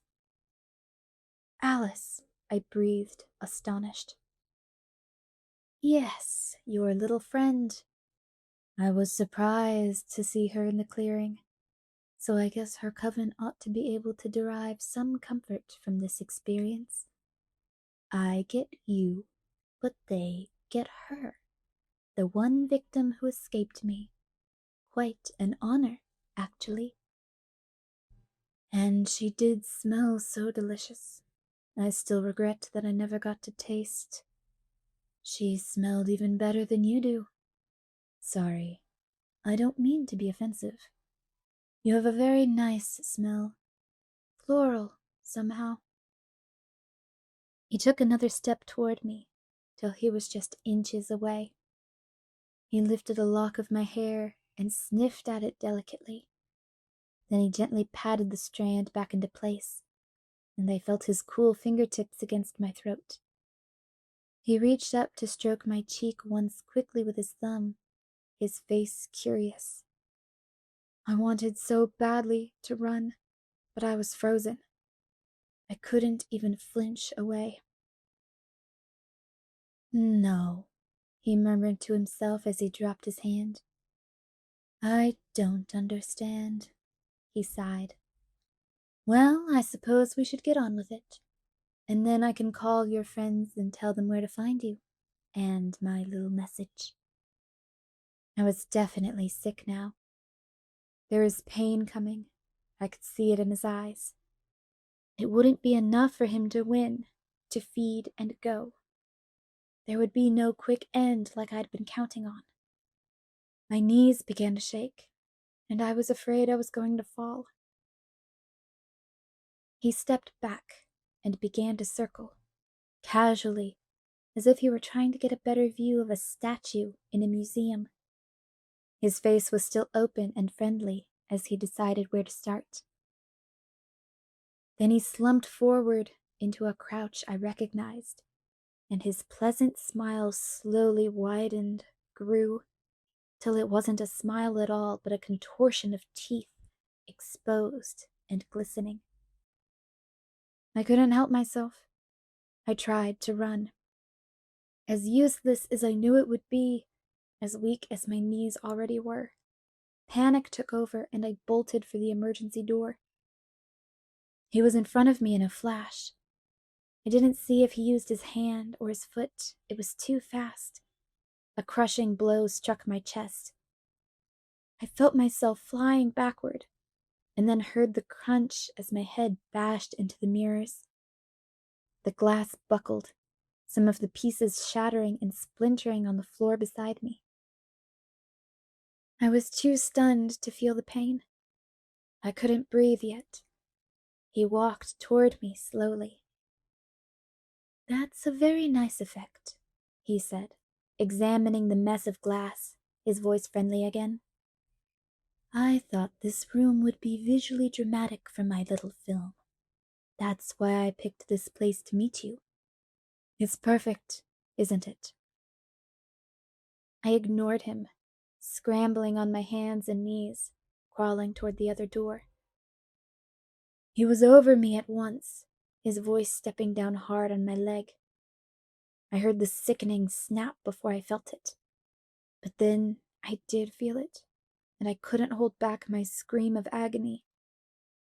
I twisted up to reach for my leg, and he was standing over me, smiling. Would you like to rethink your last request? He asked pleasantly. His toe nudged my broken leg, and I heard a piercing scream. With a shock, I realized it was mine. Wouldn't you rather have Edward try to find me? He prompted. No, I croaked. No, Edward, don't. And then something smashed into my face, throwing me back into the broken mirrors. Over the pain of my leg, I felt the sharp rip across my scalp where the glass cut into it, and then the warm wetness began to spread through my hair with alarming speed. I could feel it soaking the shoulder of my shirt, hear it dripping on the wood below. The smell of it twisted my stomach. Through the nausea and the dizziness, I saw something that gave me a sudden, final shred of hope. His eyes, merely intent before, now burned with an uncontrollable need. The blood, spreading crimson across my white shirt, pooling rapidly on the floor, was driving him mad with thirst. No matter his original intentions, he couldn't draw this out much longer. Let it be quick now, was all I could hope as the flow of blood from my head sucked my consciousness away with it. My eyes were closing. I heard, as if from underwater, the final growl of the hunter. I could see, through the long tunnels my eyes had become, his dark shape coming toward me. With my last effort, my hand instinctively raised to protect my face. My eyes closed, and I drifted.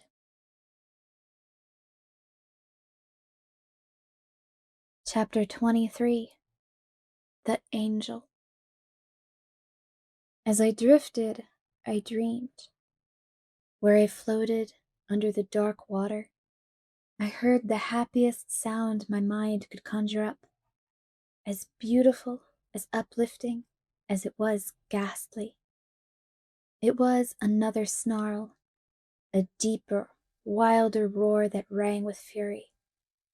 I was brought back, almost to the surface, by a sharp pain slashing my upraised hand, but I couldn't find my way back far enough to open my eyes.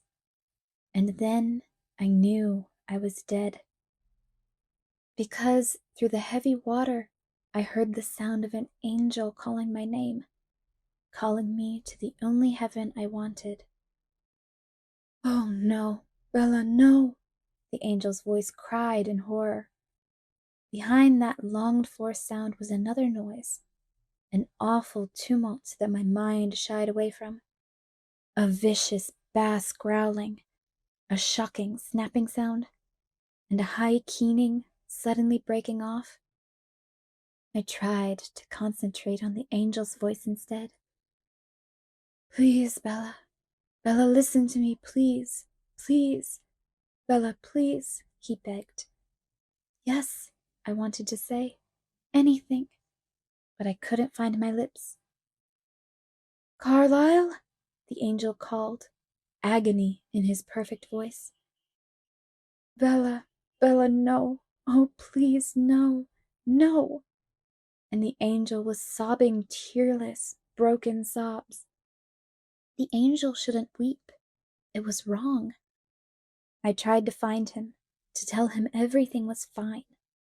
But the water was so deep it was pressing on me, and I couldn't breathe. There was a point of pressure against my head. It hurt. Then, as that pain broke through the darkness to me, other pains came, stronger pains. I cried out, gasping, breaking through the dark pool. "Bella!" the angel cried. "She's lost some blood, but the head wound isn't deep," a calm voice informed me. "Watch out for her leg, it's broken." A howl of rage strangled on the angel's lips. I felt a sharp stab in my side. This couldn't be heaven, could it? There was too much pain for that. "Some ribs too, I think," the methodical voice continued. But the sharp pains were fading.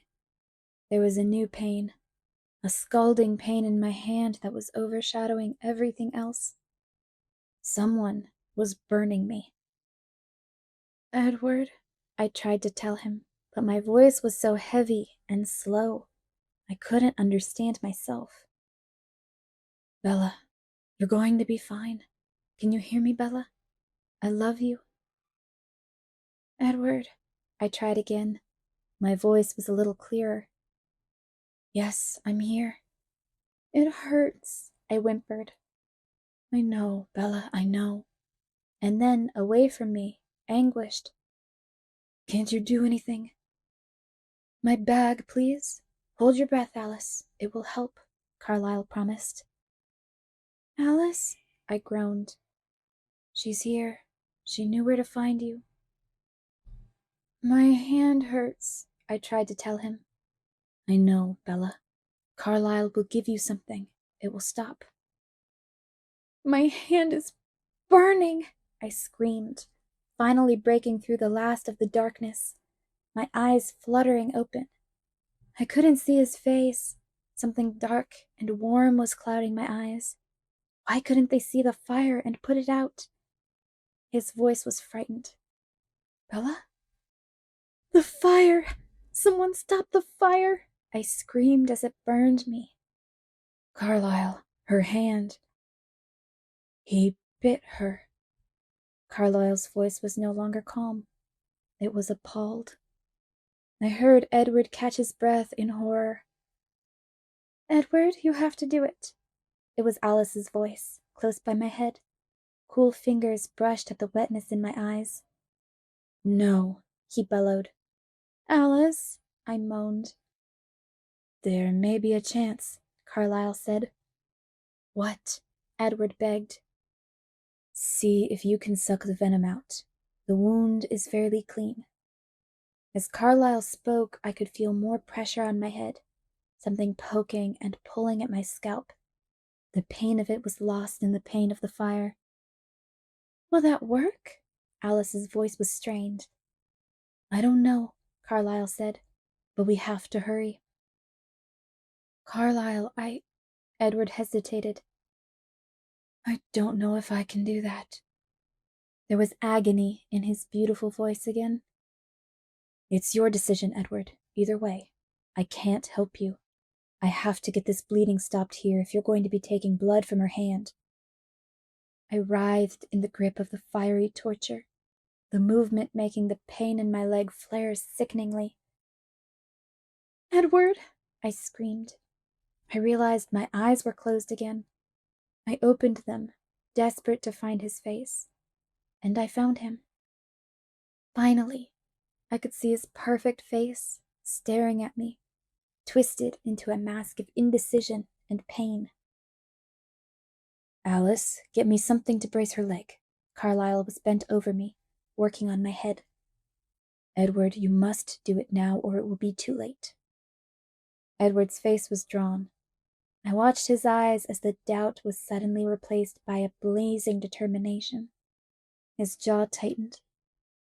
I felt his cool, strong fingers on my burning hand, locking it in place. Then his head bent over it, his cold lips pressed against my skin.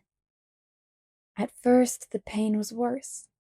I screamed and thrashed against the cool hands that held me back. I heard Alice's voice, trying to calm me.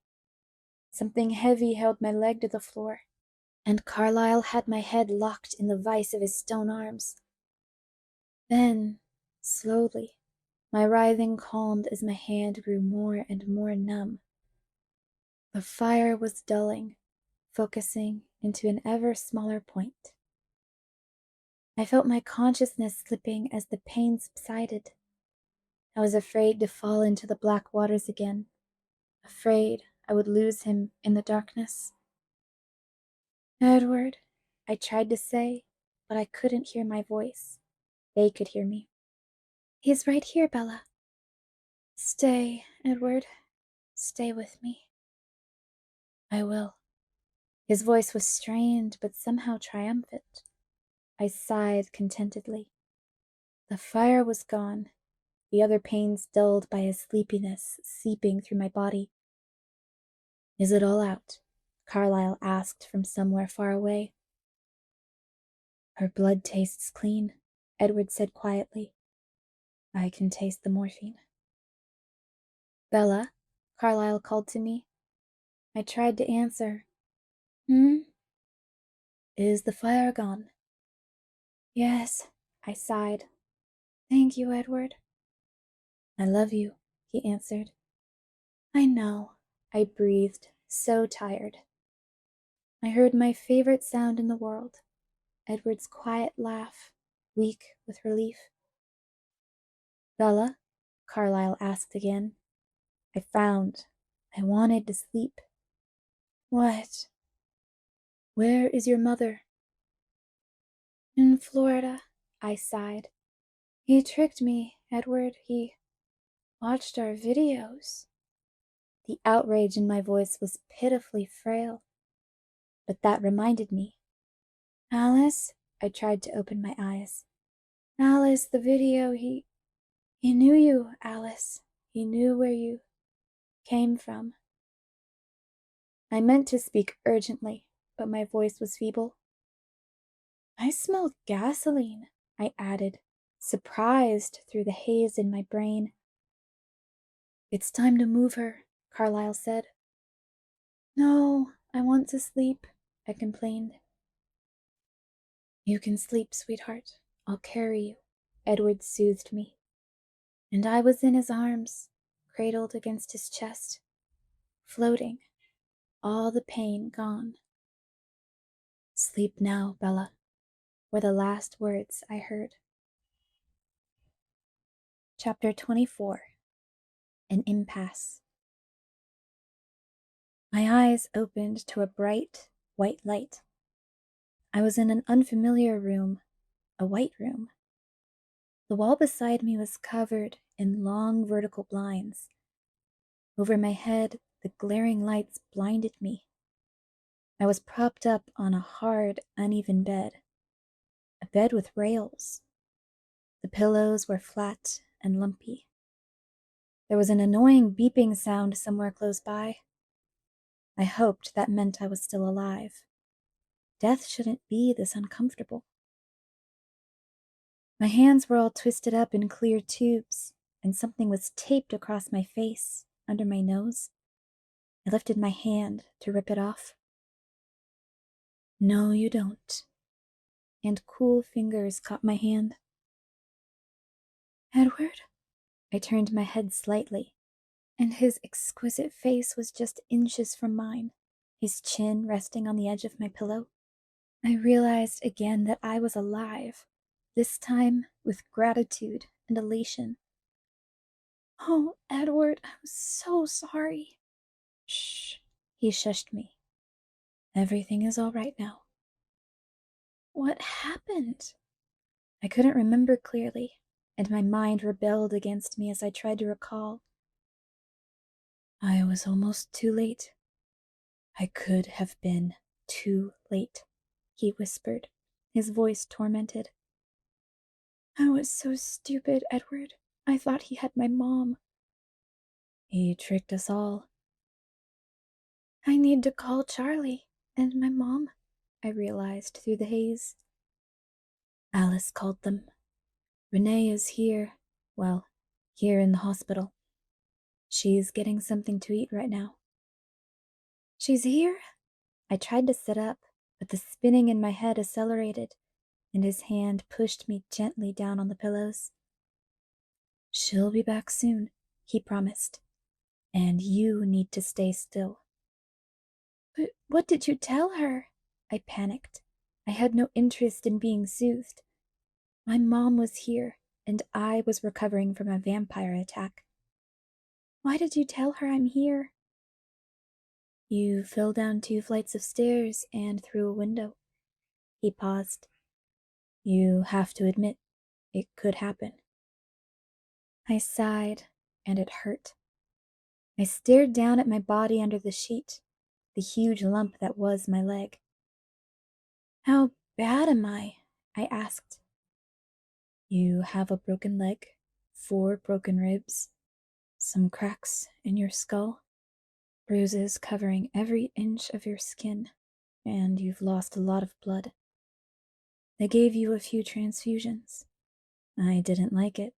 It made you smell all wrong for a while. That must have been a nice change for you. No, I like how you smell. How did you do it?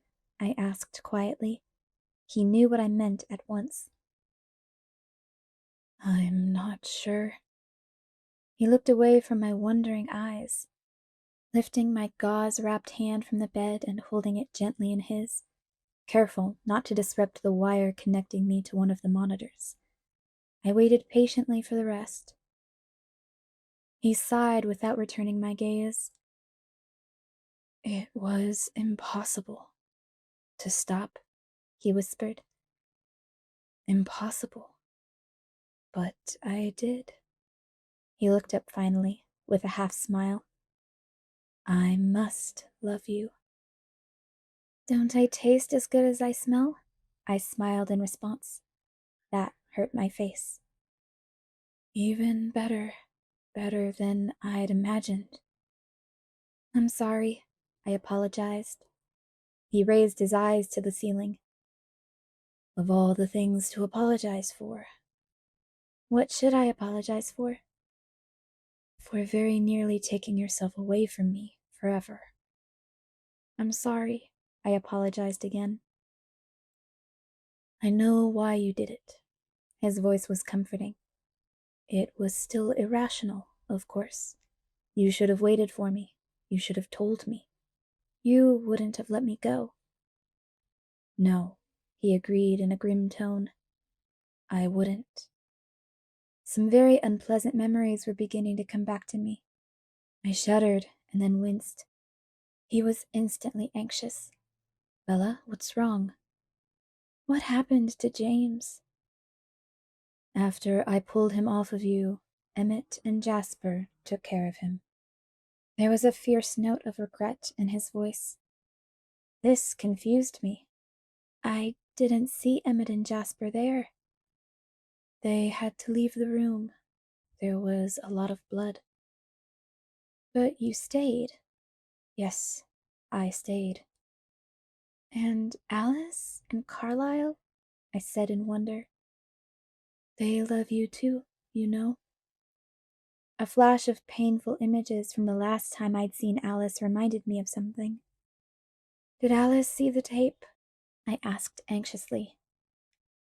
Yes. A new sound darkened his voice, a tone of sheer hatred. She was always in the dark. That's why she didn't remember. I know. She understands now. His voice was even, but his face was black with fury. I tried to reach his face with my free hand, but something stopped me. I glanced down to see the IV pulling at my hand. Ugh, I winced. What is it? He asked anxiously, distracted, but not enough. The bleakness did not entirely leave his eyes. Needles, I explained, looking away from the one in my hand. I concentrated on a warped ceiling tile and tried to breathe deeply despite the ache in my ribs. Afraid of a needle, he muttered to himself under his breath, shaking his head. Oh, a sadistic vampire, intent on torturing her to death. Sure, no problem. She runs off to meet him. An IV, on the other hand. I rolled my eyes. I was pleased to discover that this reaction, at least, was pain-free. I decided to change the subject. Why are you here? I asked. He stared at me, first confusion and then hurt touching his eyes. His brows pulled together as he frowned. Do you want me to leave? No, I protested, horrified by the thought. No, I meant, why does my mother think you're here? I need to have my story straight before she gets back. Oh, he said, and his forehead smoothed back into marble. I came to Phoenix to talk some sense into you, to convince you to come back to Forks. His wide eyes were so earnest and sincere, I almost believed him myself. You agreed to see me, and you drove out to the hotel where I was staying with Carlisle and Alice. Of course, I was here with parental supervision, he inserted virtuously. But you tripped on the stairs on the way to my room and, well, you know the rest. You don't need to remember any details, though. You have a good excuse to be a little muddled about the finer points. I thought about it for a moment. There are a few flaws with that story, like no broken windows. Not really, he said. Alice had a bit too much fun fabricating evidence. It's all taken care of very convincingly. You could probably sue the hotel if you wanted to." "You have nothing to worry about," he promised, stroking my cheek with the lightest of touches. "Your only job now is to heal." I wasn't so lost to the soreness or the fog of the medication that I didn't respond to his touch. The beeping of the monitor jumped around erratically. Now he wasn't the only one who could hear my heart misbehave. "That's going to be embarrassing," I muttered to myself. He chuckled, and a speculative look came into his eye. I wonder." He leaned in slowly. The beeping noise accelerated wildly before his lips even touched mine. But when they did, though with the most gentle of pressure, the beeping stopped altogether. He pulled back abruptly, his anxious expression turning to relief as the monitor reported the restarting of my heart. "It seems that I'm going to have to be even more careful with you than usual," he frowned. "I was not finished kissing you," I complained. "Don't make me come over there." He grinned and bent to press his lips lightly to mine. The monitor went wild. But then his lips were taut. He pulled away. "I think I can hear your mother," he said, grinning again. "Don't leave me," I cried, an irrational surge of panic flooding through me. I couldn't let him go. He might disappear from me again. He read the terror in my eyes for a short second. "I won't," he promised solemnly, and then he smiled. "I'll take a nap." He moved from the hard plastic chair by my side to the turquoise faux leather recliner at the foot of my bed, leaning it all the way back and closing his eyes. He was perfectly still. "Don't forget to breathe," I whispered sarcastically. He took a deep breath, his eyes still closed. I could hear my mother now. She was talking to someone, maybe a nurse, and she sounded tired and upset. I wanted to jump out of the bed and run to her, to calm her, promise that everything was fine. But I wasn't in any sort of shape for jumping, so I waited impatiently. The door opened a crack, and she peeked through. "Mom," I whispered, my voice full of love and relief. She took in Edward's still form on the recliner and tiptoed to my bedside. "He never leaves, does he?" she mumbled to herself. "Mom, I'm so glad to see you." She bent down to hug me gently, and I felt warm tears falling on my cheeks. "Bella, I was so upset." "I'm sorry, Mom, but everything's fine now. It's okay," I comforted her. "I'm just glad to finally see your eyes open." She sat on the edge of my bed. I suddenly realized I didn't have any idea when it was. "How long have they been closed?" "It's Friday, hun. You've been out a while." "Friday?" I was shocked. I tried to remember what day it had been but I didn't want to think about that. "They had to keep you sedated for a while, honey. You've got a lot of injuries." "I know." I could feel them. "You're lucky Dr. Cullen was there. He's such a nice man.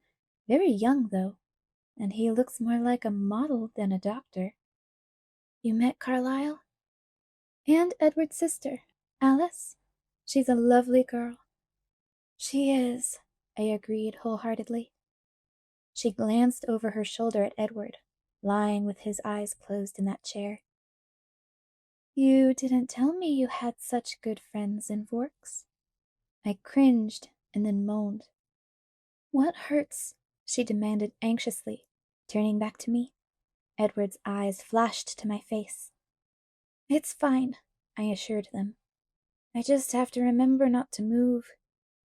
He lapsed back into his phony slumber.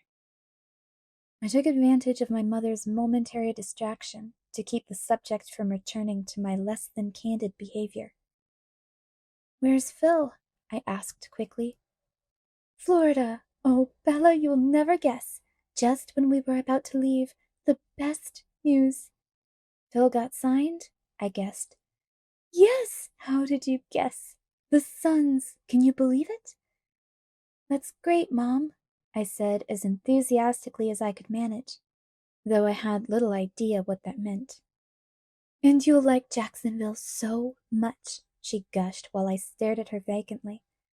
I was a little bit worried when Phil started talking about Akron, what with the snow and everything, because you know how I hate the cold. But now, Jacksonville! It's always sunny, and the humidity really isn't that bad. We found the cutest house, yellow with white trim, and the porch just like in an old movie, and this huge oak tree, and it's just a few minutes from the ocean, and you'll have your own bathroom. Wait, Mom, I interrupted. Edward still had his eyes closed, but he looked too tense to pass as asleep. What are you talking about? I'm not going to Florida. I live in Forks. But you don't have to anymore, silly, she laughed. Phil will be able to be around so much more now. We've talked about it a lot, and what I'm going to do is trade off on the away games. Half the time with you, half the time with him. Mom, I hesitated, wondering how best to be diplomatic about this. I want to live in Forks. I'm already settled in at school, and I have a couple of girlfriends. She glanced toward Edward again when I reminded her of friends, so I tried another direction. And Charlie needs me. He's just all alone up there, and he can't cook at all. You want to stay in Forks? She asked, bewildered. The idea was inconceivable to her, and then her eyes flickered back toward Edward. Why? I told you, school, Charlie. Ouch. I'd shrugged. Not a good idea. Her hands fluttered helplessly over me, trying to find a safe place to pat. She made do with my forehead. It was unbandaged. Bella, honey, you hate Forks, she reminded me. It's not so bad. She frowned and looked back and forth between Edward and me, this time very deliberately. Is it this boy? She whispered. I opened my mouth to lie, but her eyes were scrutinizing my face, and I knew she would see through that. He's part of it, I admitted. No need to confess how big a part. So, have you had a chance to talk with Edward? I asked. Yes, she hesitated, looking at his perfectly still form. And I want to talk to you about that. Uh-oh. What about? I asked. I think that boy is in love with you, she accused, keeping her voice low. I think so too, I confided. And how do you feel about him? She only poorly concealed the raging curiosity in her voice. I sighed, looking away. As much as I loved my mom, this was not a conversation I wanted to have with her. I'm pretty crazy about him. There. That sounded like something a teenager with her first boyfriend might say. Well, he seems very nice, and my goodness, he's incredibly good looking. But you're so young, Bella. Her voice was unsure. As far as I could remember, this was the first time since I was 8 that she'd come close to trying to sound like a parental authority. I recognized the reasonable but firm tone of voice from talks I'd had with her about men. I know that, Mom. Don't worry about it. It's just a crush, I soothed her. That's right, she agreed, easily pleased. Then she sighed and glanced guiltily over her shoulder at the big round clock on the wall. Do you need to go? She bit her lip. Phil's supposed to call in a little while. I didn't know you were going to wake up. No problem, Mom. I tried to tone down the relief so she wouldn't get her feelings hurt. I won't be alone. I'll be back soon. I've been sleeping here, you know, she announced, proud of herself. Oh, Mom, you don't have to do that. You can sleep at home. I'll never notice. The swirl of painkillers in my brain was making it hard to concentrate even now, though apparently I'd been sleeping for days. I was too nervous, she admitted sheepishly. There's been some crime in the neighborhood, and I don't like being there alone. Crime? I asked in alarm. Someone broke into that dance studio around the corner from the house and burned it to the ground. There's nothing left at all. And they even left a stolen car right out front. Do you remember when you used to dance there, honey? I remember. I shivered and winced. I can stay, baby, if you need me. No, Mom, I'll be fine. Edward will be with me. She looked like that might be why she wanted to stay. I'll be back tonight. It sounded as much like a warning as it sounded like a promise, and she glanced at Edward as she said it. I love you, Mom. I love you too, Bella. Try to be more careful when you walk, honey. I don't want to lose you. Edward's eyes stayed closed, but a wide grin flashed across his face. A nurse came bustling in then to check on my tubes and wires. My mother kissed my forehead, patted my gauze-wrapped hand, and left. The nurse was checking the paper readout on my heart monitor. Are you feeling anxious, honey? Your heart rate got a little high there. I'm fine, I assured her. I'll tell your RN that you're awake. She'll be in to see you in a minute. As soon as she closed the door, Edward was at my side. You stole a car? I raised my eyebrows. He smiled, unrepentant. It was a very good car, very fast. How was your nap? I asked. Interesting. His eyes narrowed. What?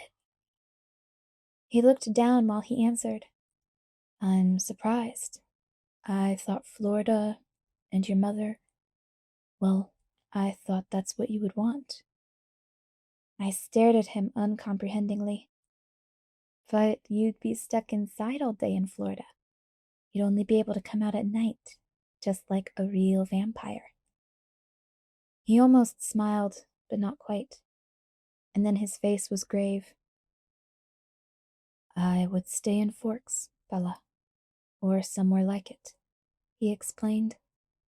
Someplace where I couldn't hurt you anymore. It didn't sink in at first. I continued to stare at him blankly as the words one by one clicked into place in my head, like a ghastly puzzle. I was barely conscious at the sound of my heart racing, though as my breathing became hyperventilation, I was aware of the sharp aching in my protesting ribs. He didn't say anything. He watched my face warily as the pain that had nothing to do with broken bones, pain that was infinitely worse, threatened to crush me. And then another nurse walked purposefully into the room. Edward sat still as stone as she took in my expression with a practiced eye before turning to the monitors. Time for more pain meds, sweetheart? She asked kindly, tapping the IV feed. No, I mumbled, trying to keep the agony out of my voice. I don't need anything. I couldn't afford to close my eyes now. No need to be brave, honey. It's better if you don't get too stressed out. You need to rest. She waited, but I just shook my head. Okay, she sighed. Hit the call button when you're ready. She gave Edward a stern look and threw one more anxious glance at the machinery before leaving. His cool hands were on my face.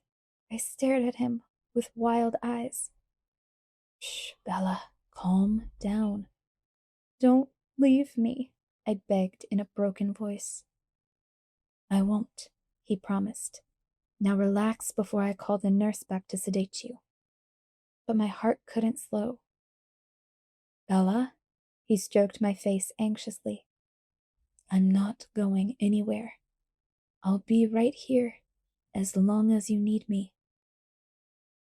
Do you swear you won't leave me? I whispered.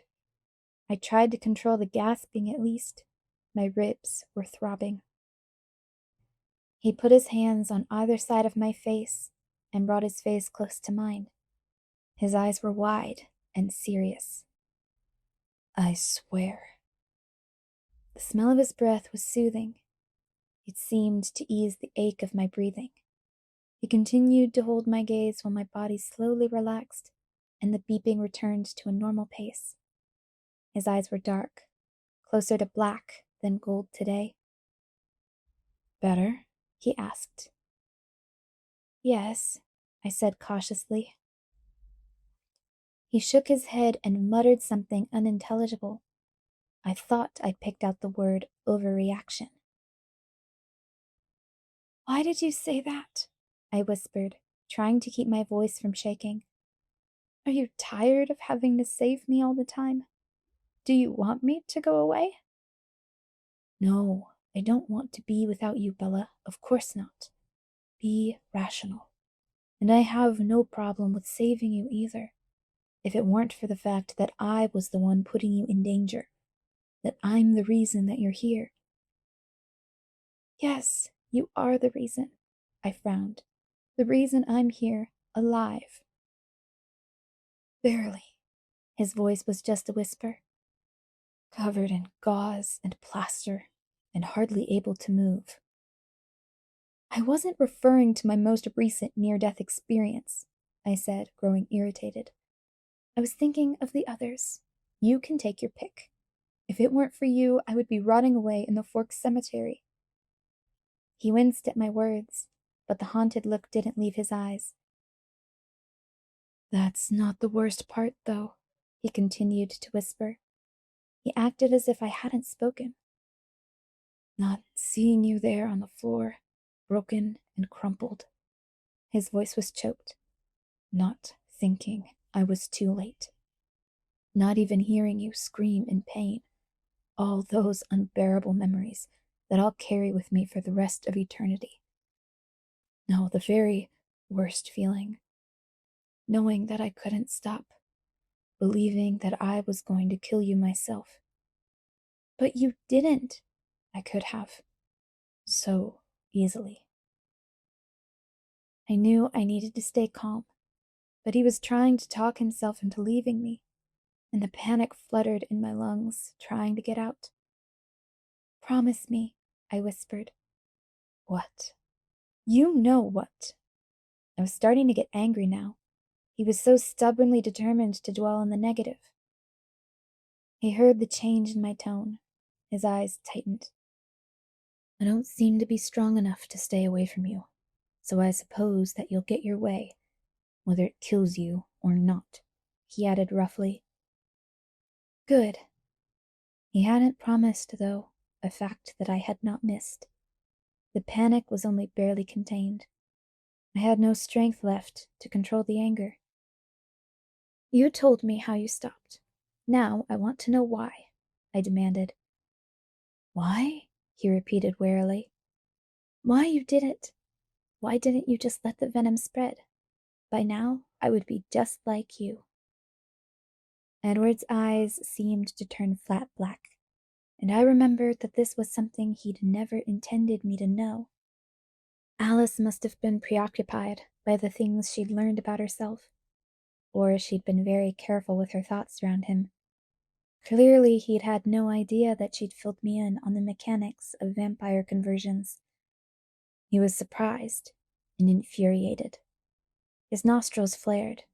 His mouth looked as if it was chiseled from stone. He wasn't going to answer. That much was clear. "I'll be the first to admit that I have no experience with relationships," I said. "But it just seems logical. A man and woman have to be somewhat equal, as in, one of them can't always be swooping in and saving the other one. They have to save each other equally." He folded his arms on the side of my bed and rested his chin on his arms. His expression was smooth. The anger reined in. Evidently, he'd decided he wasn't angry with me. I hoped I'd get a chance to warn Alice before he caught up with her. "You have saved me," he said quietly. "I can't always be Lois Lane," I insisted. "I want to be Superman too. You don't know what you're asking. His voice was soft. He stared intently at the edge of my pillowcase. I think I do. Bella, you don't know.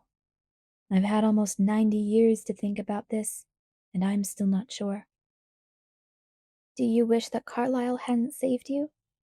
No, I don't wish that. He paused before continuing. But my life was over. I wasn't giving anything up. You are my life. You're the only thing it would hurt me to lose. I was getting better at this. It was easy to admit how much I needed him. He was very calm, though, decided. I can't do it, Bella. I won't do that to you. Why not?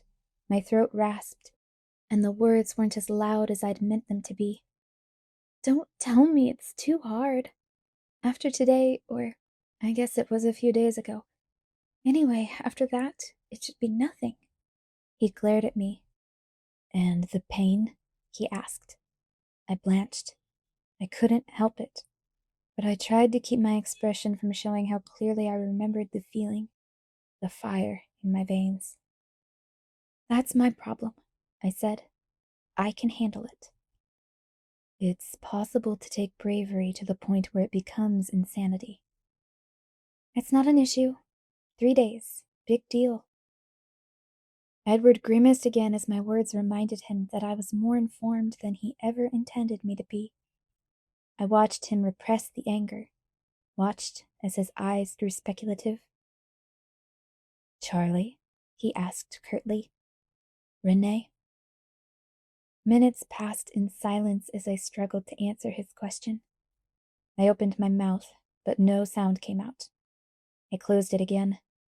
He waited, and his expression became triumphant, because he knew I had no true answer. Look, that's not an issue either, I finally muttered. My voice was as unconvincing as it always was when I tried to lie. Renee has always made the choices that work for her. She'd want me to do the same. And Charlie's resilient. He's used to being on his own. I can't take care of them forever. I have my own life to live. Exactly, he snapped. And I won't end it for you. If you're waiting for me to be on my deathbed, I've got news for you. I was just there. You're going to recover, he reminded me. I took a deep breath to calm myself, ignoring the spasm of pain it triggered. I stared at him, and he stared back. There was no compromise in his face. No, I said slowly. I'm not. His forehead creased. Of course you are. You may have a scar or two. You're wrong, I insisted. I'm going to die. Really, Bella, he was anxious now. You'll be out of here in a few days. 2 weeks at most. I glared at him. I may not die now, but I'm going to die sometime. Every minute of the day, I get closer, and I'm going to get old. He frowned as what I was saying sunk in, pressing his long fingers to his temples and closing his eyes. That's how it's supposed to happen. How it should happen. How it would have happened if I didn't exist. And I shouldn't exist. I snorted. He opened his eyes in surprise. That's stupid. That's like going to someone who's just won the lottery, taking their money and saying, look, let's just go back to how things should be. It's better that way. And I'm not buying it. I'm hardly a lottery prize, he growled. That's right. You're much better. He rolled his eyes and set his lips. Bella, we're not having this discussion anymore. I refuse to damn you to an eternity of night, and that's the end of it. If you think that's the end, then you don't know me very well, I warned him. You're not the only vampire I know. His eyes went black again. Alice wouldn't dare. And for a moment he looked so frightening that I couldn't help but believe it. I couldn't imagine someone brave enough to cross him. Alice already saw it, didn't she? I guessed. That's why the things she says upset you. She knows I'm going to be like you someday. She's wrong. She also saw you dead, but that didn't happen either. You'll never catch me betting against Alice. We stared at each other for a very long time. It was quiet, except for the whirring of the machines, the beeping, the dripping, the ticking of the big clock on the wall. Finally, his expression softened. So where does that leave us? I wondered. He chuckled humorlessly.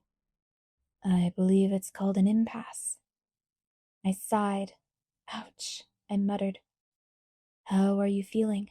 He asked, eyeing the button for the nurse. I'm fine, I lied. I don't believe you, he said gently. I'm not going back to sleep. You need rest. All this arguing isn't good for you. So give in, I hinted. Nice try. He reached for the button. No, he ignored me. Yes, the speaker on the wall squawked.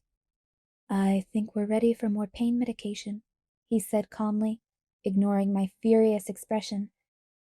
I'll send in the nurse. The voice sounded very bored. I won't take it, I promised. He looked toward the sack of fluids hanging beside my bed. I don't think they're going to ask you to swallow anything. My heart rate started to climb. He read the fear in my eyes and sighed in frustration. Bella, you're in pain. You need to relax so you can heal. Why are you being so difficult? They're not going to put any more needles in you now. I'm not afraid of the needles, I mumbled. I'm afraid to close my eyes. Then he smiled his crooked smile and took my face between his hands. I told you, I'm not going anywhere. Don't be afraid. As long as it makes you happy, I'll be here. I smiled back, ignoring the ache in my cheeks. You're talking about forever, you know. Oh, you'll get over it. It's just a crush. I shook my head in disbelief. It made me dizzy. I was shocked when Renee swallowed that one. I know you know better. That's the beautiful thing about being human, he told me. Things change. My eyes narrowed. Don't hold your breath. He was laughing when the nurse came in, branding a syringe. Excuse me, she said brusquely to Edward. He got up and crossed to the end of the small room, leaning against the wall. He folded his arms and waited. I kept my eyes on him, still apprehensive. He met my gaze calmly. Here you go, honey. The nurse smiled as she injected the medicine into my tube. You'll feel better now. Thanks, I mumbled, unenthusiastic. It didn't take long. I could feel the drowsiness trickling through my bloodstream almost immediately. That ought to do it, she muttered as my eyelids drooped. She must have left the room because something cold and smooth touched my face. Stay. The word was slurred. I will, he promised. His voice was beautiful, like a lullaby. Like I said, as long as it makes you happy, as long as it's what's best for you. I tried to shake my head, but it was too heavy. It's not the same thing, I mumbled. He laughed. Don't worry about that now, Bella. You can argue with me when you wake up. I think I smiled. "'Kay." I could feel his lips at my ear. I love you, he whispered. Me too. I know. He laughed quietly. I turned my head slightly, searching. He knew what I was after. His lips touched mine gently. Thanks, I sighed. Any time. I wasn't really there at all anymore, but I fought against the stupor weakly. There was just one more thing I wanted to tell him. Edward? I struggled to pronounce his name clearly. Yes? I'm betting on Alice. I mumbled, and then the night closed over me. Epilogue. An occasion. Edward helped me into his car, being very careful of the wisps of silk and chiffon, the flowers he'd just pinned in my elaborately styled curls, and my bulky walking cast. He ignored the angry set of my mouth. When he had me settled, he got into the driver's seat and headed out the long, narrow drive. At what point exactly are you going to tell me what's going on? I asked grumpily. I really hated surprises, and he knew that. I'm shocked that you haven't figured it out yet. He threw a mocking smile in my direction, and my breath caught in my throat. Would I ever get used to his perfection? I did mention that you looked very nice, didn't I? I verified. Yes. He grinned again. I'd never seen him dress in black before, and with the contrast against his pale skin, his beauty was absolutely surreal. That much I couldn't deny, even if the fact that he was wearing a tuxedo made me very nervous. Not quite as nervous as the dress, or the shoe. Only one shoe, as my other foot was still securely encased in plaster. But the stiletto heel, held on only by satin ribbons, certainly wasn't going to help me as I tried to hobble around. I'm not coming over anymore if Alice is going to treat me like a guinea pig Barbie when I do, I griped. I'd spent the better part of the day in Alice's staggeringly vast bathroom, a helpless victim as she played hairdresser and cosmetician. Whenever I fidgeted or complained, she reminded me that she didn't have any memories of being human, and asked me not to ruin her vicarious fun. Then she dressed me in the most ridiculous dress, deep blue, frilly and off the shoulders, with French tags I couldn't read, a dress more suitable for a runway than Forks. Nothing good could come of our formal attire, of that I was sure. Unless... But I was afraid to put my suspicions into words, even in my own head. I was distracted then by the sound of a phone ringing. Edward pulled his cell phone from a pocket inside his jacket, looking briefly at the caller ID before answering. "Hello, Charlie," he said warily. "Charlie?" I frowned. Charlie had been difficult since my return to Forks. He had compartmentalized my bad experience into two defined reactions. Toward Carlisle, he was almost worshipfully grateful. On the other hand, he was stubbornly convinced that Edward was at fault, because, if not for him, I wouldn't have left home in the first place. And Edward was far from disagreeing with him. These days I had rules that hadn't existed before. Curfews, visiting hours. Something Charlie was saying made Edward's eyes widen in disbelief, and then a grin spread across his face. "You're kidding," he laughed. "What is it?" I demanded. He ignored me. "Why don't you let me talk to him?" Edward suggested with evident pleasure. He waited for a few seconds. "Hello, Tyler. This is Edward Cullen." His voice was very friendly, on the surface. I knew it well enough to catch the soft edge of menace. What was Tyler doing at my house?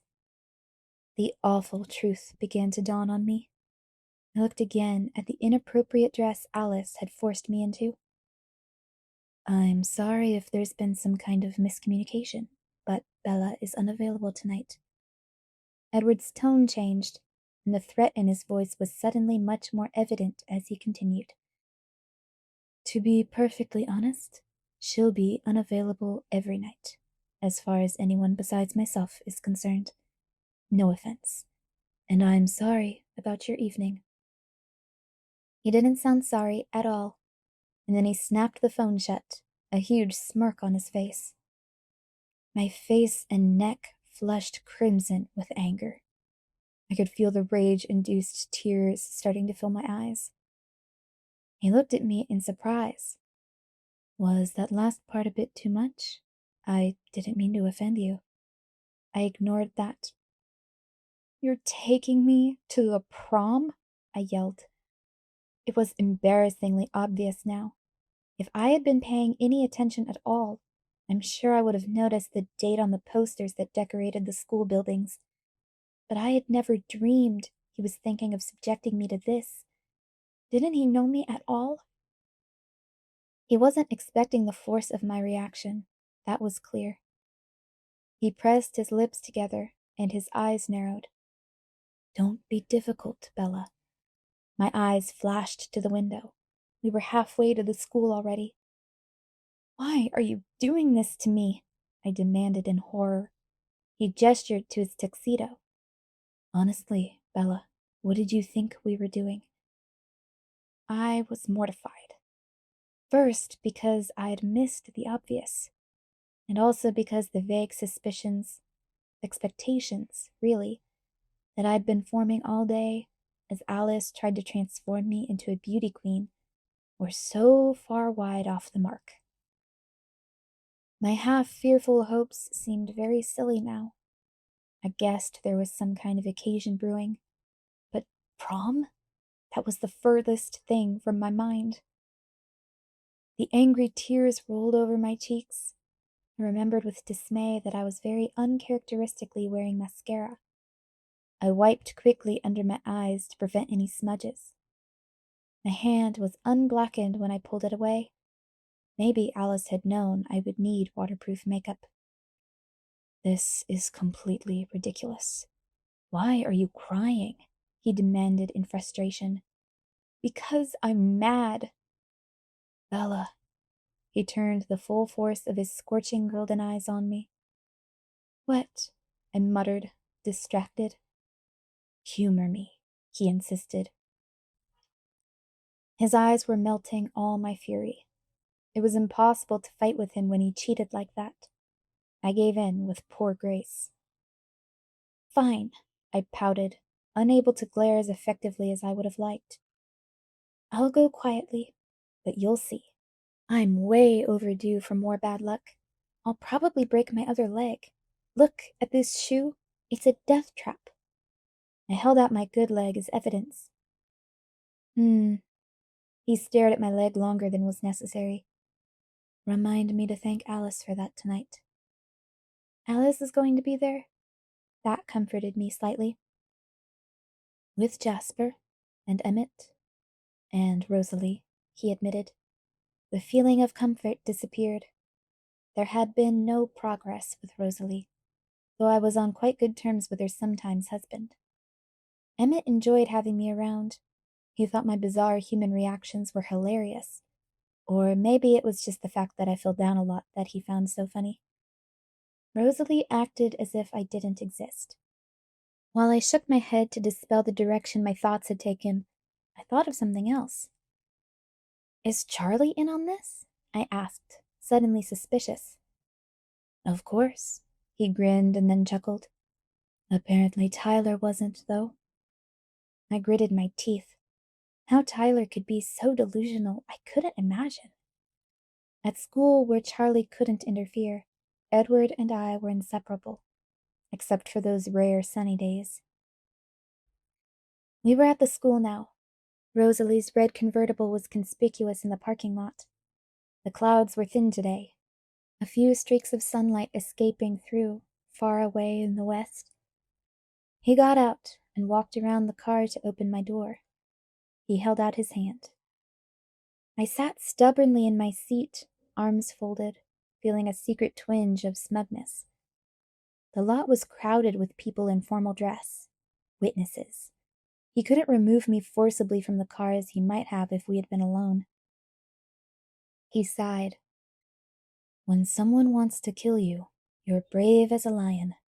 And then when someone mentions dancing, he shook his head. I gulped. Dancing. Bella, I won't let anything hurt you, not even yourself. I won't let go of you once, I promise. I thought about that and suddenly felt much better. He could see that on my face. There now, he said gently. It won't be so bad. He leaned down and wrapped one arm around my waist. I took his other hand and let him lift me from the car. He kept his arm tightly around me, supporting me as I limped toward the school. In Phoenix, they held proms in hotel ballrooms. This dance was in the gym, of course.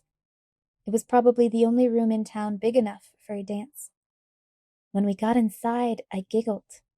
There were actual balloon arches and twisted garlands of pastel crepe paper festooning the walls. This looks like a horror movie waiting to happen, I snickered. Well, he muttered as we slowly approached the ticket table. He was carrying most of my weight, but I still had to shuffle and wobble my feet forward. There are more than enough vampires present. I looked at the dance floor. A wide gap had formed in the center of the floor, where two couples whirled gracefully. The other dancers pressed to the sides of the room to give them space. No one wanted to stand in contrast with such radiance. Emmett and Jasper were intimidating and flawless in classic tuxedos. Alice was striking in a black satin dress with geometric cutouts that bared large triangles of her snowy white skin. And Rosalie was, well, Rosalie. She was beyond belief. Her vivid scarlet dress was backless, tight to her calves where it flared out into a wide ruffled train, with a neckline that plunged to her waist. I pitied every girl in the room, myself included. Do you want me to bolt the doors so you can massacre the unsuspecting townsfolk? I whispered conspiratorially. And where do you fit into the scheme? He glared. Oh, I'm with the vampires, of course. He smiled reluctantly. Anything to get out of dancing. Anything. He bought our tickets, then turned me toward the dance floor. I cringed against his arm and dragged my feet. I've got all night, he warned. Eventually, he towed me out to where his family was twirling elegantly, if in a style totally unsuitable to the present time and music.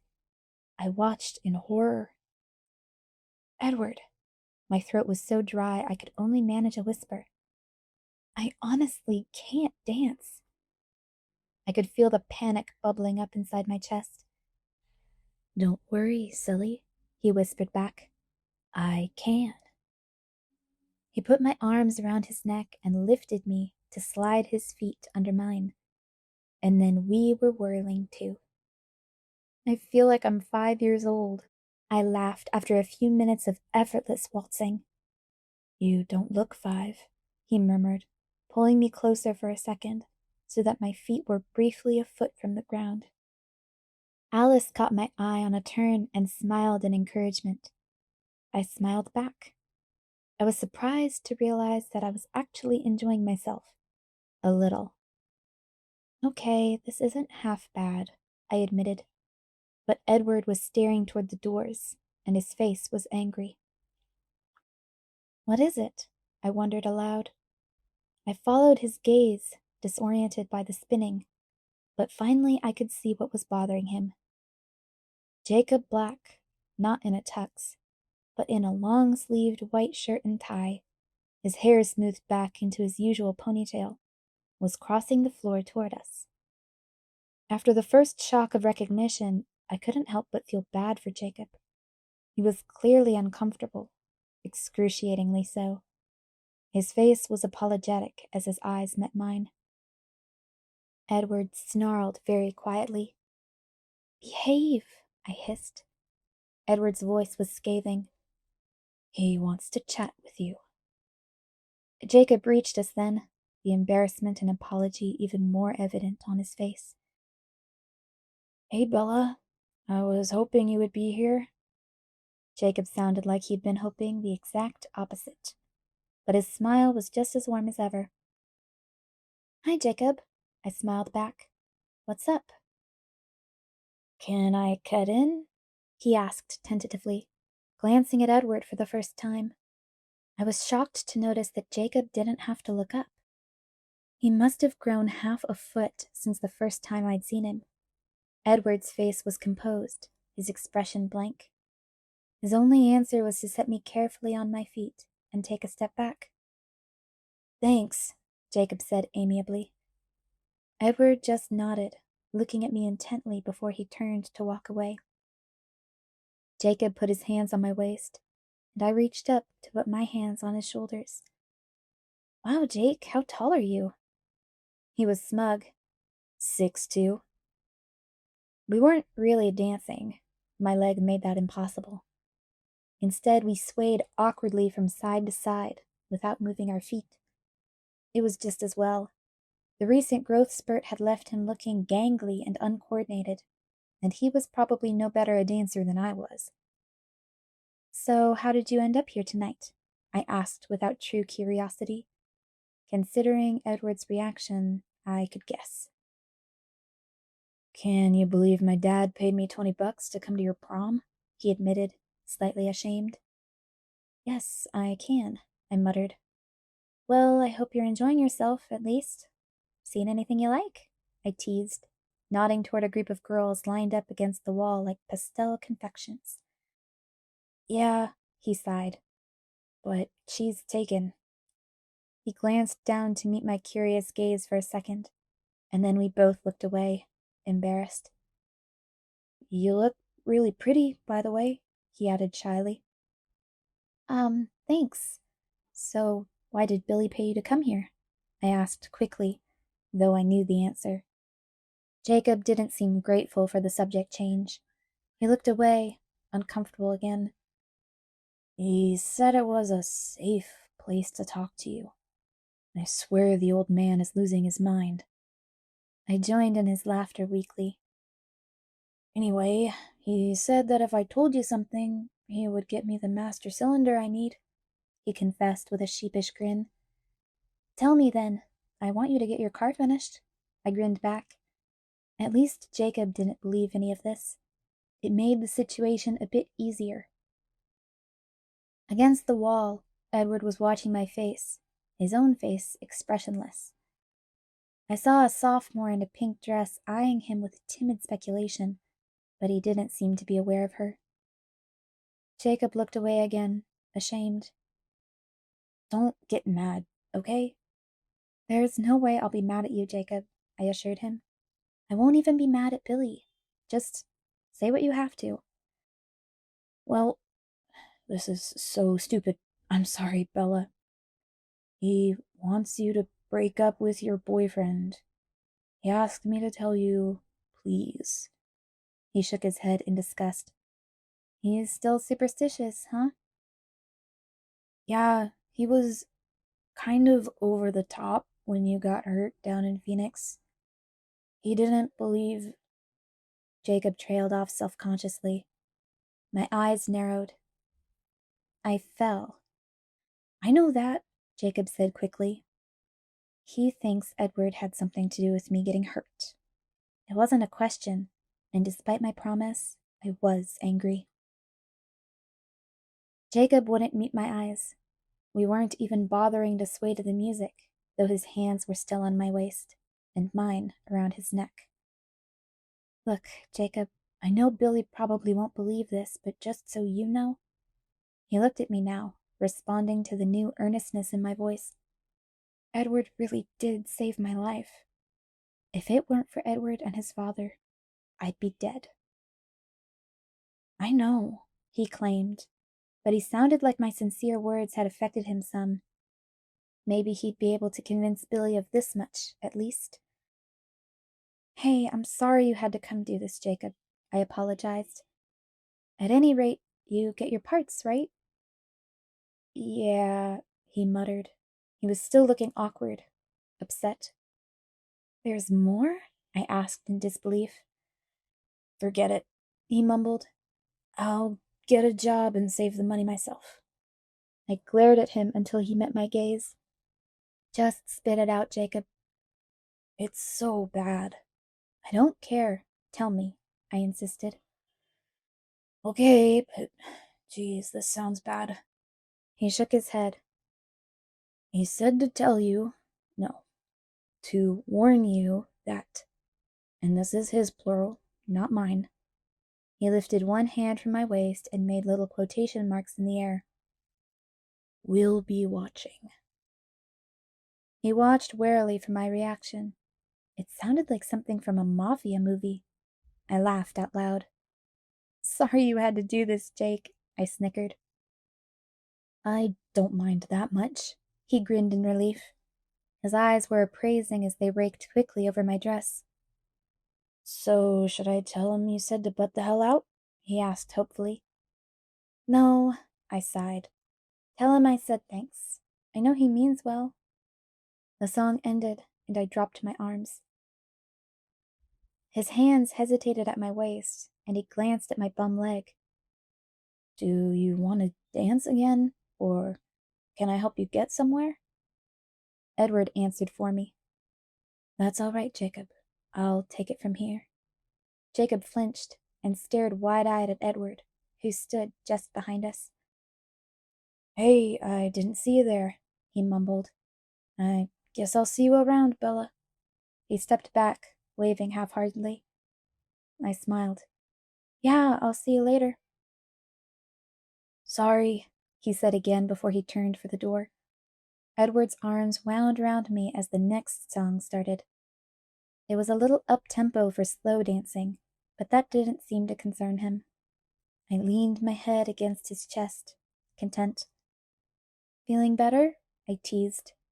"Not really," he said tersely. "Don't be mad at Billy," I sighed. "He just worries about me for Charlie's sake. It's nothing personal." "I'm not mad at Billy," he corrected in a clipped voice. "But his son is irritating me." I pulled back to look at him. His face was very serious. "Why?" "First of all, he made me break my promise." I stared at him in confusion. He half smiled. "I promised I wouldn't let go of you tonight," he explained. "Oh, well, I forgive you." "Thanks. But there's something else." Edward frowned. I waited patiently. "He called you pretty," he finally continued, his frown deepening. "That's practically an insult, the way you look right now. You're much more than beautiful." I laughed. "You might be a little biased." "I don't think that's it. Besides, I have excellent eyesight." We were twirling again, my feet on his as he held me close. "So are you going to explain the reason for all this?" I wondered. He looked down at me confused, and I glared meaningfully at the crepe paper. He considered for a moment, and then changed direction, spinning me through the crowd to the back door of the gym. I caught a glimpse of Jessica and Mike dancing, staring at me curiously. Jessica waved, and I smiled back quickly.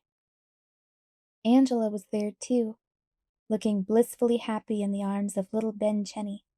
She didn't look up from his eyes, a head lower than hers. Lee and Samantha, Lauren glaring toward us with Connor.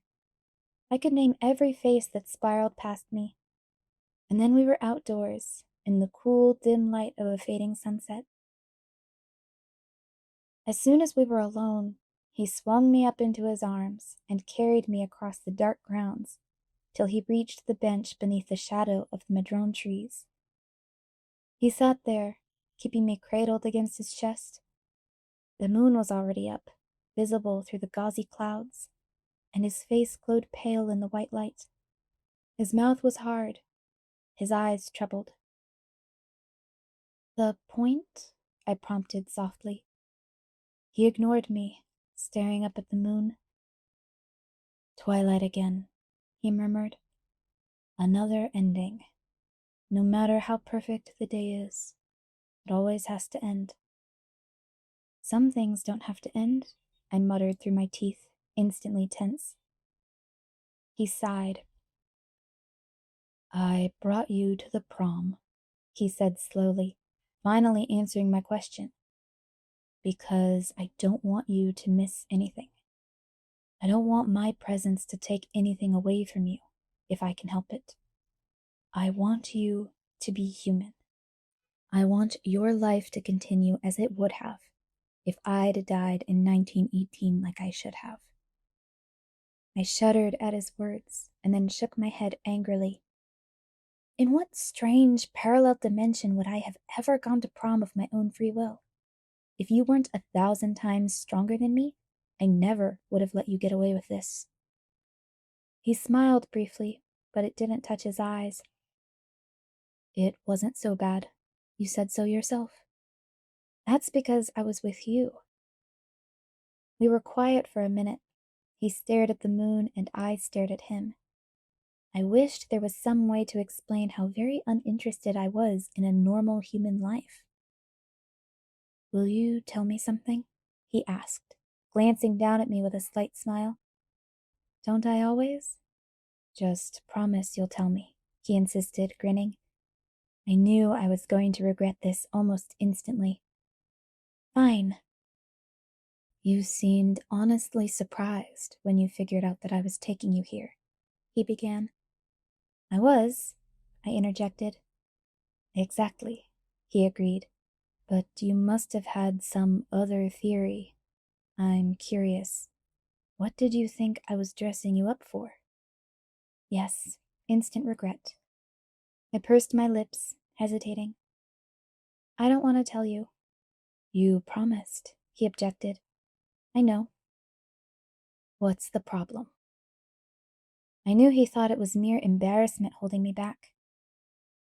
I think it will make you mad. Or sad. His brows pulled together over his eyes as he thought that through. I still want to know. Please? I sighed. He waited. Well, I assumed it was some kind of occasion, but I didn't think it would be some trite human thing. Prom, I scoffed. Human?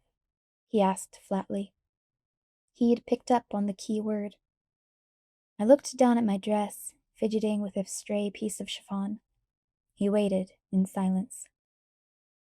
Okay, I confessed in a rush. So I was hoping that you might have changed your mind. That you were going to change me, after all. A dozen emotions played across his face. Some I recognized. Anger, pain. And then he seemed to collect himself, and his expression became amused. You thought that would be a black tie occasion, did you? He teased, touching the lapel of his tuxedo jacket. I scowled to hide my embarrassment. I don't know how these things work. To me, at least, it seems more rational than prom does. He was still grinning. It's not funny, I said. No, you're right. It's not, he agreed, his smile fading. I'd rather treat it like a joke, though, than believe you're serious. But I am serious. He sighed deeply. I know. And you're really that willing? The pain was back in his eyes. I bit my lip and nodded. So ready for this to end, he murmured, almost to himself. For this to be the twilight of your life, though your life has barely started. You're ready to give up everything. It's not the end, it's the beginning, I disagreed under my breath. I'm not worth it, he said sadly. Do you remember when you told me that I didn't see myself very clearly? I asked, raising my eyebrows. You obviously have the same blindness. I know what I am, I sighed. But his mercurial mood shifted on me. He pursed his lips, and his eyes were probing. He examined my face for a long moment. You're ready now, then? He asked. I gulped. Yes? He smiled and inclined his head slowly until his cold lips brushed against the skin just under the corner of my jaw. Right now, he whispered, his breath blowing cool on my neck. I shivered involuntarily. Yes, I whispered, so my voice wouldn't have a chance to break. If he thought I was bluffing, he was going to be disappointed. I'd already made this decision. and I was sure. It didn't matter that my body was rigid as a plank, my hands balled into fists, my breathing erratic. He chuckled darkly and leaned away. His face did look disappointed. "You can't really believe that I would give in so easily," he said with a sour edge to his mocking tone. "A girl can dream." His eyebrows rose. "Is that what you dream about? Being a monster?" "Not exactly," I said, frowning at his word choice. "Monster, indeed." "Mostly I dream about being with you forever." His expression changed, softened and saddened by the subtle ache in my voice. "Bella," his fingers lightly traced the shape of my lips. "I will stay with you. Isn't that enough?" I smiled under his fingertips. "Enough for now." He frowned at my tenacity. No one was going to surrender tonight. He exhaled, and the sound was practically a growl. I touched his face. "Look," I said, "I love you more than everything else in the world combined. Isn't that enough?" "Yes, it is enough," he answered, smiling. "Enough for forever." And he leaned down to press his cold lips once more to my throat.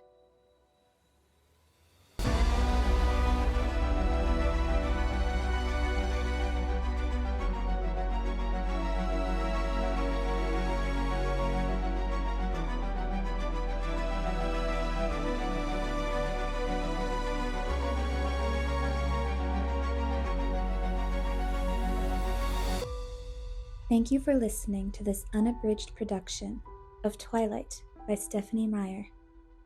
Read for you by Gigi. If you want to support more full-length read-alouds like this, please subscribe on YouTube. Thank you.